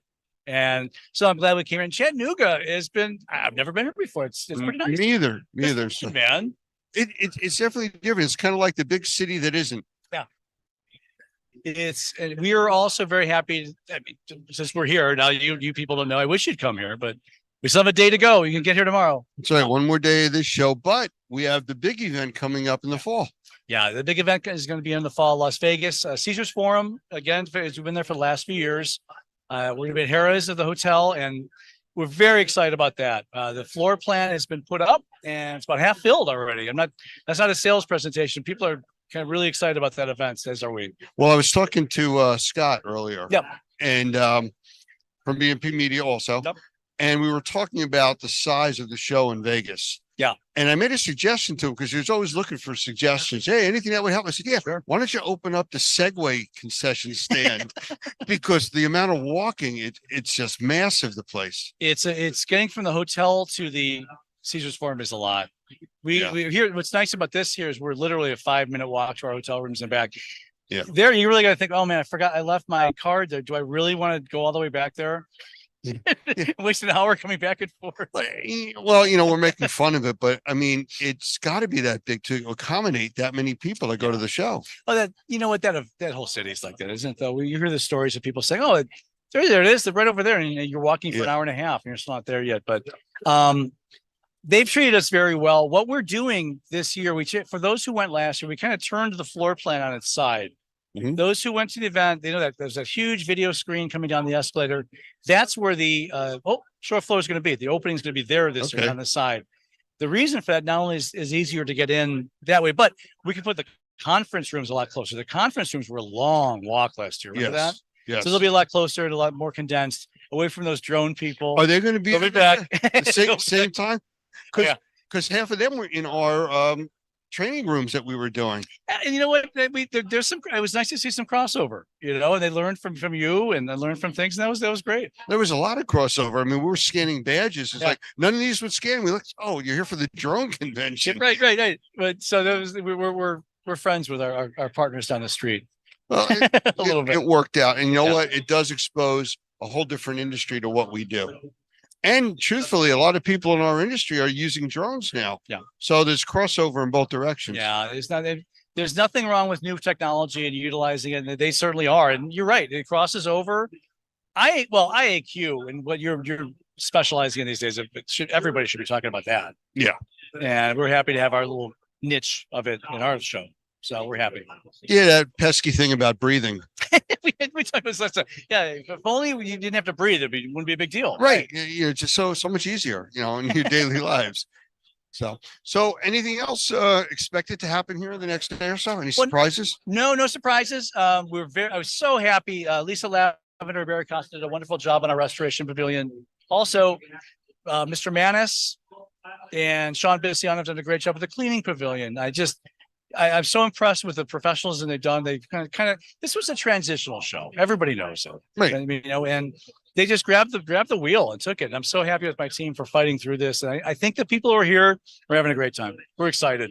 Well, that's the one thing about this show that's different than all the other shows that are out there.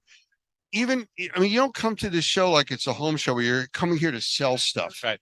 You're coming here to meet people and form relationships and alliances with other people in this industry. Yeah. You form relationships, but more than that, it's hands-on. The hands-on things we're doing, those pavilions.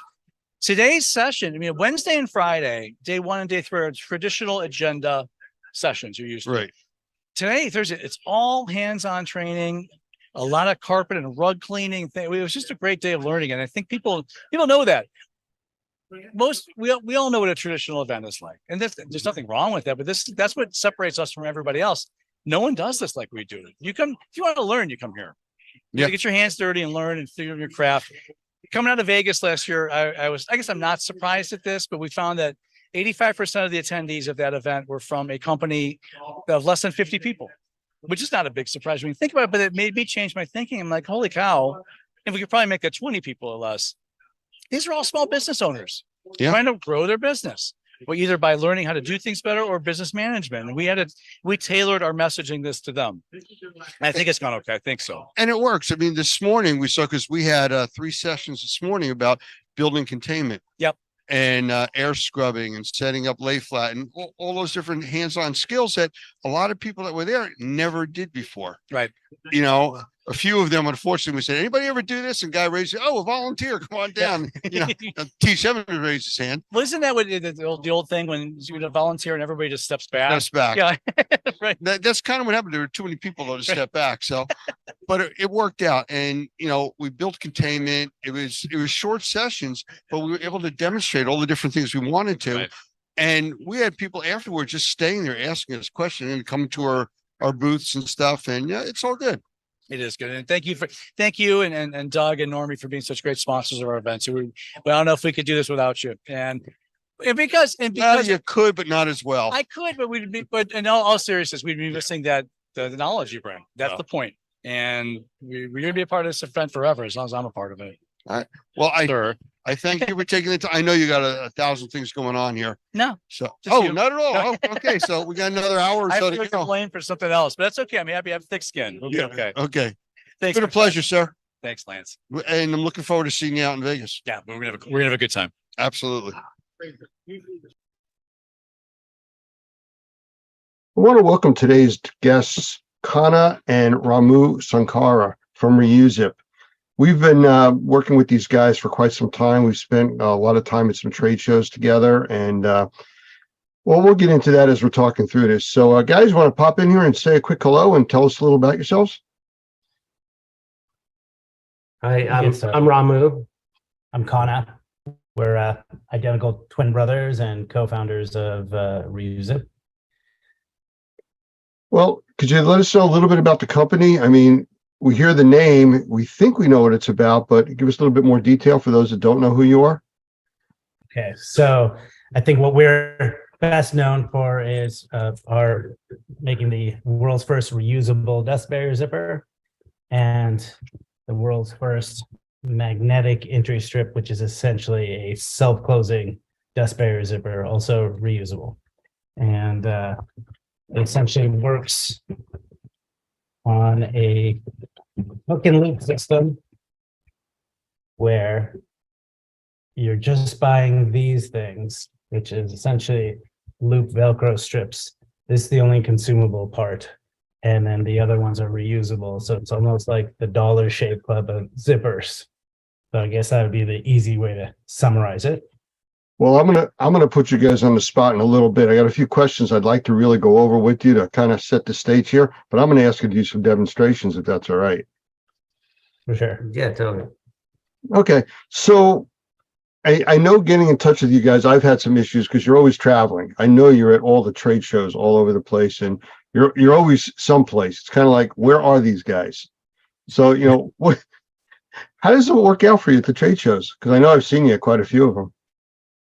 Oh, I mean, it's almost like we need a triplet, because it's like we're always slammed at all these things. It's which is great. I'm not complaining, but we're exhausted after these things because there's always like lines and we're demoing this thing over and over. And we're very grateful that it's something that's very that people care about. I know it's a small thing like a zipper, but we know on the job site they're interacting with this part of the containment all the time, and we're happy that we can provide some value there. Well, I know at the Experience show and some of the other shows we've been at, you've actually been with us in our booth, and we've set up walls and demonstrated containment with your equipment, which has always been a big draw. Like you said, there's a lot of people there with a lot of interest. Well, I can say in the very, very beginning, we went to an Experience and we're just, we didn't know what we're doing. You guys saw our product, and actually you're probably one of our first supporters. You took our magnetic strip and put it on your flood booth, and which was awesome of you guys. So we'll always be grateful for that. So thank you. And thank you for having me on. Oh, you're welcome. And you know what? It was a real good add-on because we were demonstrating containment and all the different ways that you can do that, and you have to access containment, and it was just a natural fit with what you do. Matter of fact, in our CMA and CMR classes, we demonstrate the reuse zip systems, I'm going to call it, or products, because you have several different ways of doing stuff, and there's no one size completely fits all. So we show your stuff, we do show a few other types of processes, and then pros and cons. And, you know, having that in there for the students to get their hands on it, touch it, use it, see it, experience it, makes all the difference in the world. So I'm going to thank you for allowing us to use that in our classes, because it does make a big difference. Well, obviously, we're yeah. Thank you. But well, I should. We mentioned what we make, and I think I should say why we made the zipper and what makes it different, because people think, well, there's dozens of other options like it. What we believe is that the entire restoration industry simply adopted what was around, and what was around was, we believe, remodeling and general dust containment zippers. And ours are designed, what we believe is designed for critical barriers, and it was born out of the restoration industry and made more specifically for this industry. But the quality is such, and the price points are such, that it's good enough for healthcare, construction, and mold remediation and more critical environments, but it's priced that all industries will benefit from it. So our mission is essentially to develop products for critical environments, and at the end of the day, it's going to benefit everyone. Well, speaking of the critical environments, your system will work with negative and positive pressure, correct?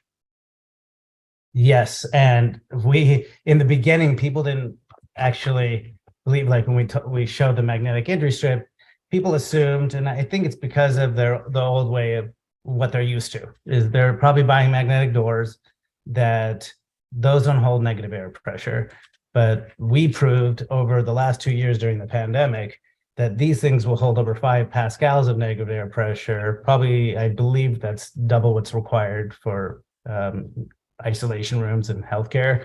And these were used for self-closing COVID isolation rooms in hundreds of hospitals and medical facilities, like senior living, dental, a bunch of government facilities. Yeah. So we kind of went away from restoration for a bit, and went into really focusing on, and we got up in the morning to help, like, I don't know, we almost made it a personal mission to help with the fight against the pandemic. And because we knew we had the only product that can remove, not just hold negative air pressure, but works in open concept, because you can position this thing, anything on a barrier, and it works with any size barrier. So all the barrier constraints are eliminated. But it was great to be able to partner with the restoration companies that would listen, because we actually enabled them to get jobs, like lots of jobs, because they would just use their containment skills to build barriers of all kinds of shapes and sizes, and then just install our product. So it was kind of a big win-win. Leftovers. Yeah. And totally forgot about that. One problem that we're happy to have solved is when we put these on, and we'll show you the demo later, but we would solve the self-closing access through isolation rooms. And we were happy we were able to get the doctors and nurses away from using the zippers, but they had brought up, well, one problem we have is gurney access, with dragging the plastic over the gurneys and all that. And we told them, well, since we've eliminated the barrier constraints, you can actually use two of them, like side by side at variable widths, and you can accommodate, you can create the first ever magnetic flap door. So now we're doing flap doors and double flap doors, and our products open up all kinds of different containment techniques. And there's several. There's several, from even one feature. Oh, you got it. You can go over the benefits and pros and cons. Yeah, even the simplest thing like this, which is we added a grommet at the bottom of our zippers, so you can do lockout, tag out by overlaying here and putting a cable lock through here. And people were doing that in facilities where they were fumigating, not fumigating, was it the gas treatments with the sanitizing. Yeah, sanitization. And they would put the zipper on, lock it out, and let it sit for an hour. And then with our system, you can actually peel off the zipper. and put the magnet in its place. The zipper and magnetic strip are interchangeable. On the same mounting strip that's already installed on the barrier. Yep. That's one of the things that I like about the system, especially for any kind of medical environment. You don't have to physically touch anything to gain access. You literally can walk, with your shoulder, it opens up, you walk through, you don't have to zip, unzip, and have that a touch point that becomes an issue with transmission of bacteria, mold, viruses, things like that. So as far as the different verticals that this could work in, I mean, you've named quite a few of them. It could go down as far as just a regular dust barrier too, not just, decon chambers and positive and negative pressure environments. Yeah, I mean, it's almost countless. Every day we're getting different industries buying from us, from grow rooms, so that might be like mushroom farms and cannabis facilities, to people doing HVAC thermal control inside of trailers and RVs and retail facilities and food facilities.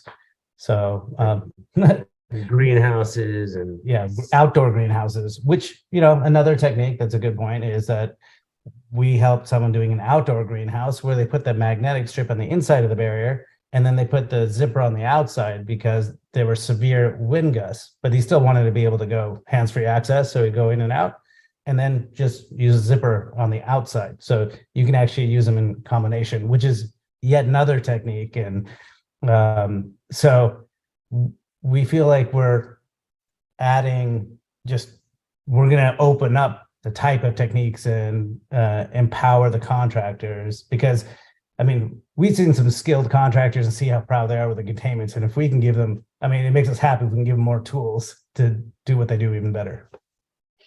So I was surfing around your website earlier. I just want to see if there's anything new since the last time I was out there. And what comes to mind is it's 4 terms, but you've answered some of it. I just want you to expand on it a little bit more. The words I found were reusable, reliable seal, cost-effective, and versatile.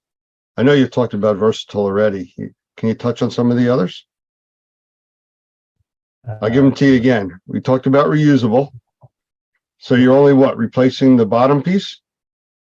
All right. So let me just do a quick breakdown of the entire zipper. Yeah, breakdown the Okay. zipper, the points, what we saw with the reusability. Okay. So with traditional disposable dust barrier zippers, the complaints that we see all the time are the zippers jamming, breaking, and separating from the barrier, and people having to use additional adhesive to keep it on there. We've eliminated all three of those, because with this, for break resistance, we have a 7-gauge zipper versus a standard 5-gauge, so it's higher break resistance. There we go. The 2-layer system. So this is the peel and stick mounting strip. This will be added on.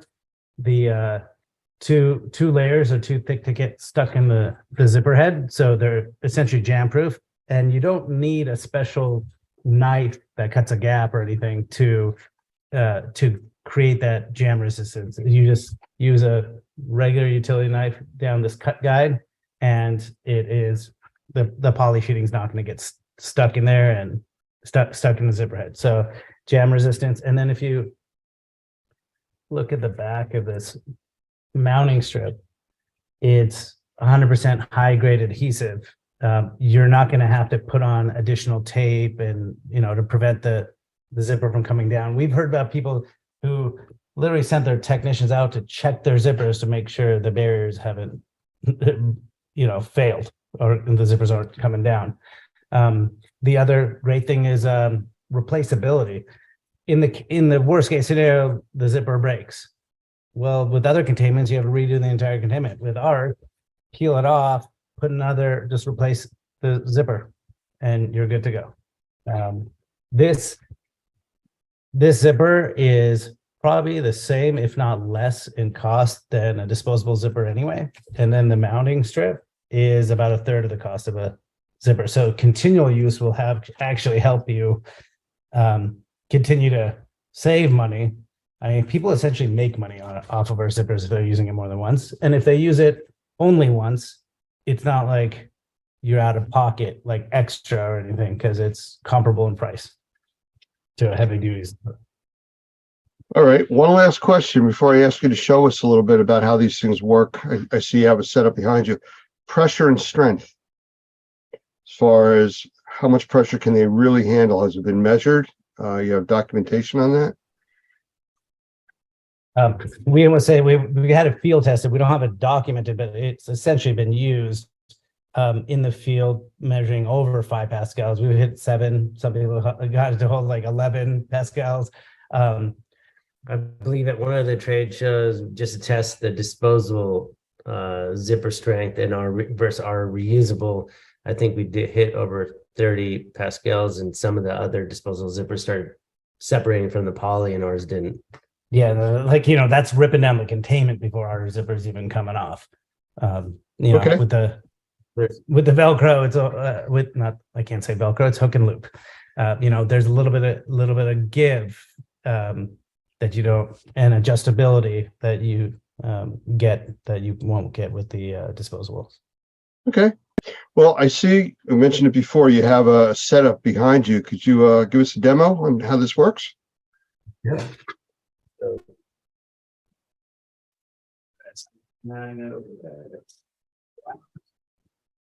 Just remember, we may not be able to hear what you're saying if you're far away. That's all. We're going to be moving the camera. All right. So, in the interest of time, we already put up the mounting strip.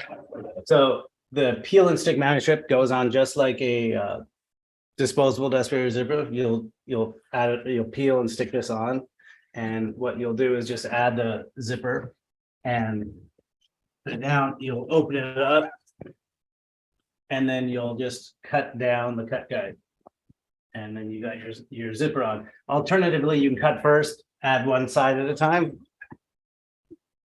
And once you've got it on, you also got this feature, which that's where you can either put a cable lock through the front or pierce through here and do it all the way through. And then you've got the lockout tag out with the zipper. So here's, I'll show you how we can interchange between zipper and magnetic strip. So we'll just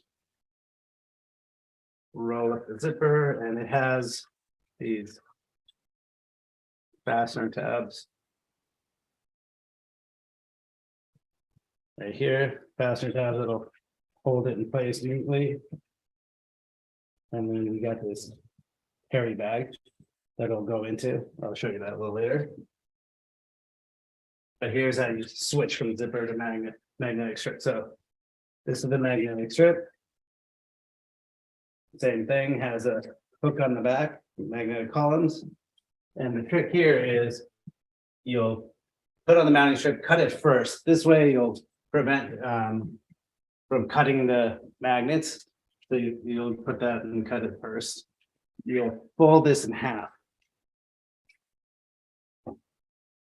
So the magnetic columns are stacked. And then you simply one side.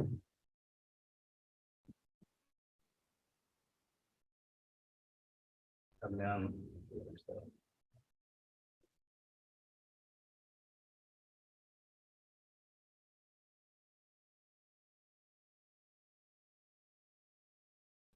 Yeah. So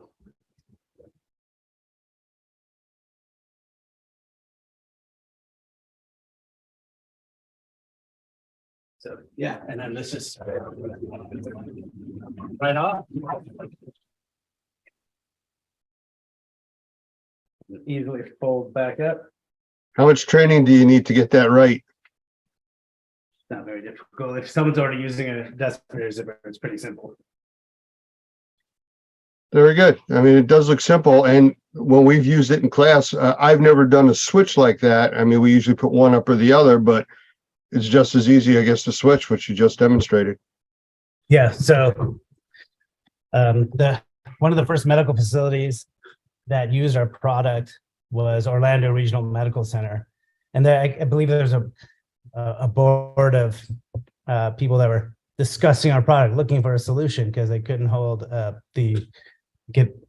maintain levels of the proper level of air exchange in the isolation rooms because the nurses and doctors were leaving the zippers open. They had initially they had access to our zippers, so they put those up, and they wanted the magnets. They're like, okay, we'll give it a shot. They went ahead and put on the zippers because that's what they had because they needed to get something up immediately. And he said, go ahead, do that because you're going to be able to switch out to our magnets. And then they did, and it ended up solving their air exchange issue. Obviously, because the nurses and doctors are not leaving it open. But then we also proved that it can actually hold the levels of air pressure required. And after that, more and more hospitals started kind of catching on and doing it. So we've been trying to get the word out there, but right now it's a lot of individual locations. But we had like Patterson Air Force Base, HCA, Dignity Health, Kaiser, like some of the big names, and recently Canadian Special Forces ordered for their medical facilities. So, you know, it's out there. We've proven it all over the place, and you know, this is going to help us hopefully get the word out more to industries you guys work with too. Well, we're definitely going to have this out there for our members and our followers, so they will see that. So, without putting you on too much of a spot, which I don't mind doing, is there anything new coming that you can talk about? I don't want any trade secrets here, but anything new that you can let us know what's coming. If you say no, that's okay too. Let me maybe hint at it. Only because we're trying to be a little careful. Enough said. Enough said. We can go with that. Yeah. So where can somebody buy this stuff? You know what? Better to cut me off. Yes, there are going to be things, and I'll just say there are going to be things coming out. They're going to they're going to add even more containment techniques, and it's like we're excited about it. It's coming soon, but yeah, you'll see it real soon. Yeah. Okay. So where can somebody purchase this stuff? Is it in the big box stores, to distributors, from you guys? You know, where do people go to get the reusable systems? So we sell it directly online and on Amazon, but we also just recently, actually as of yesterday, just launched with Wesco Hazmasters Connie Safety. So that's in Hazmasters in Canada, Connie Safety's in the US. There are several locations of Aramco that have started carrying it. So we believe it will start going more system wide. And we have several big distributors testing this out right now. And so hopefully it's going to be everywhere soon. No big box yet, but we have companies like HD Supply and people like that reaching out to us to test it. So, and we're in some locations in UK and Australia, and we're starting to spread. So that's good to hear, because we've also recently been doing stuff in Australia, the UK, South Africa. So we're definitely having an impact in a lot of different locations too. And for us, it makes it easier when we refer to a system or a product, or at least a type of technology, people are familiar with it, especially when we're going outside the US. So that makes a big difference. So that's a good thing. All right. How about contact info for you? What's your website for people to go to? www.reuzip.com. You can contact us at email at info@reuzip.com. All right. Any last question here? Any upcoming trade shows we can find you at? The next one we'll be at ServPros trade show, their big one in Tampa Bay in June. That's their national conference. That might be more exclusive to them, but yeah, nothing on the schedule just yet. We've been focusing a lot this year on the new products that we got coming out, but we'll be back in the circuit again probably next year. Okay. Well, I appreciate you spending the time with us. I know it's a big time difference. I'm on the East Coast, you're on the West Coast, but I do appreciate you being here, and we'll do this again when you can tell us about some of the other super secret stuff that's coming out. We'd love that. We appreciate it, guys. Thank you very much. Thank you. Thanks, Lance.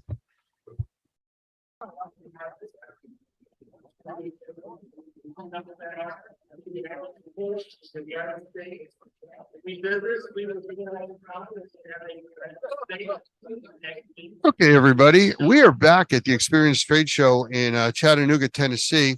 And I have a guest here with us that was actually attending some of our lectures earlier today. And it's Evie. And Evie's come a long way to this show and to come and talk with us. So Evie, say hi to everybody. Hello, everyone. Hi from down under. This is Evie Sims from Bulks Holding.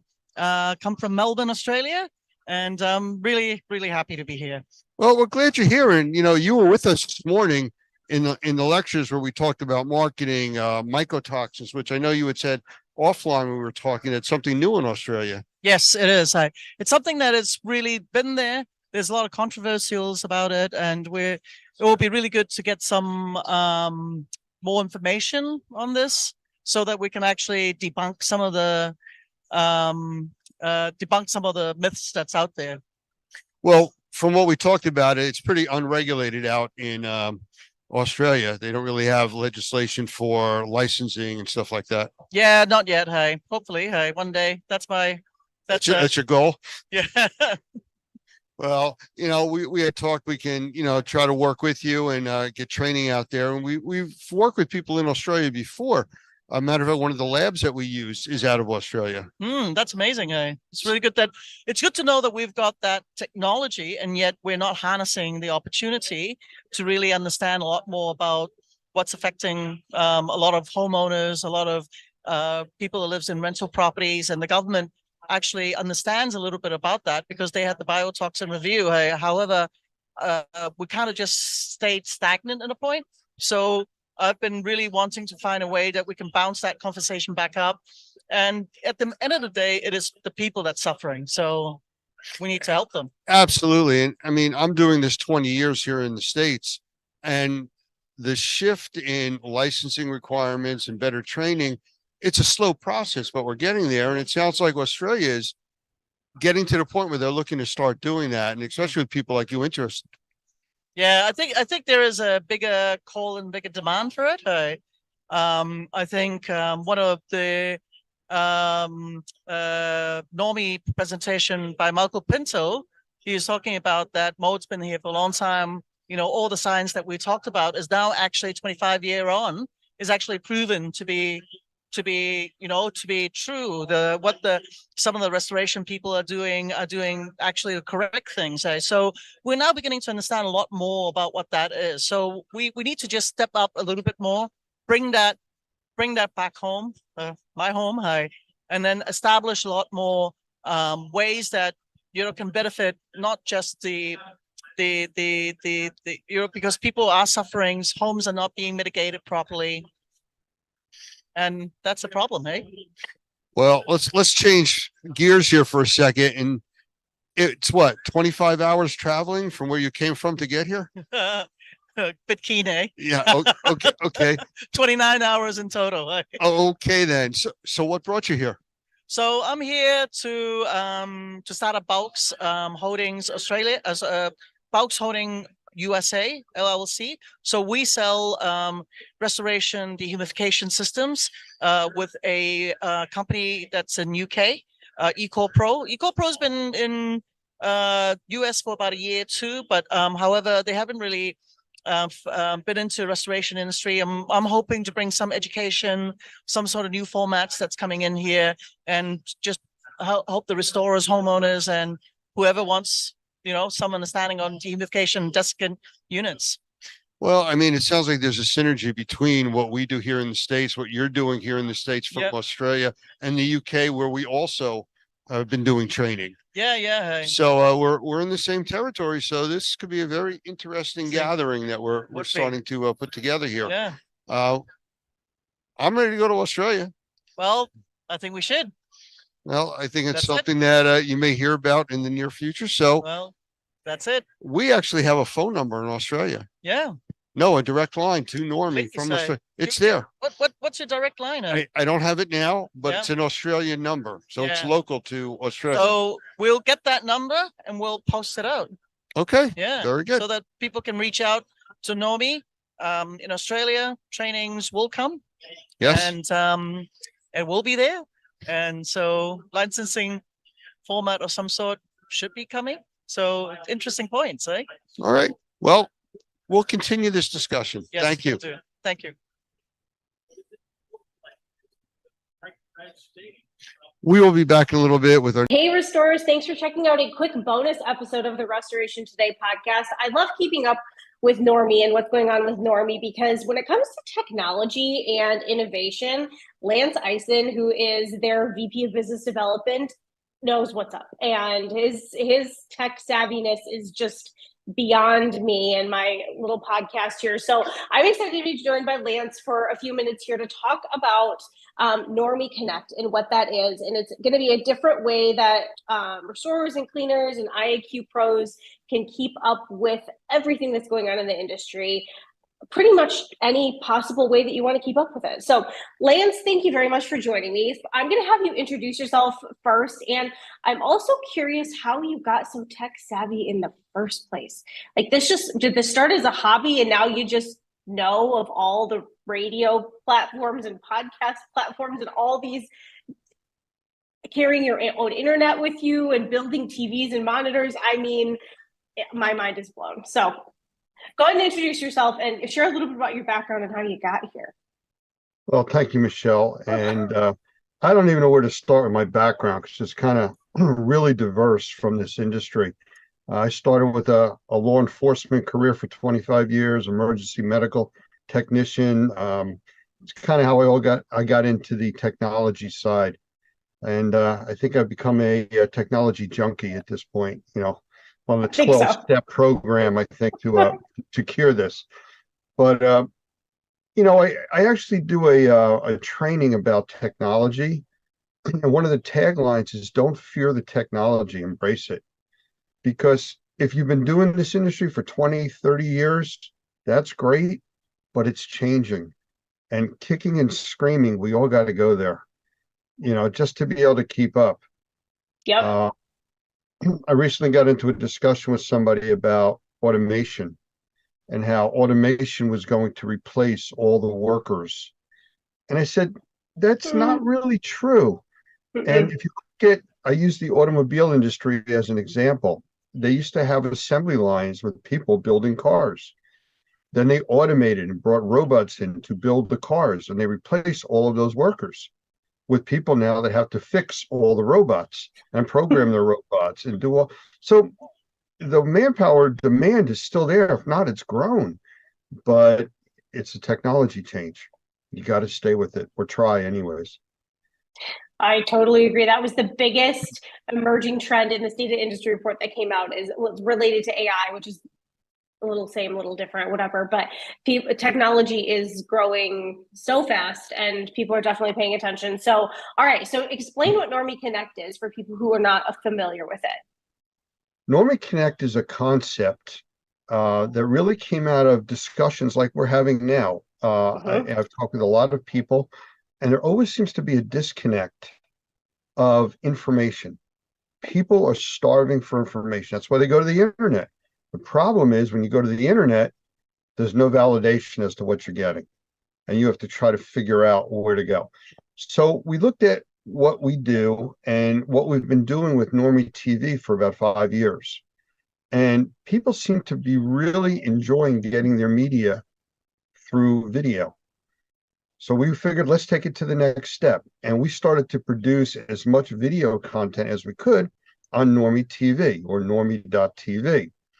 Well, the next step to that would be answering the question that a lot of people have: why aren't you on YouTube? Why aren't you on Twitch? Why aren't you here? And people have their preferences. Yep. People drive Chevys, Fords,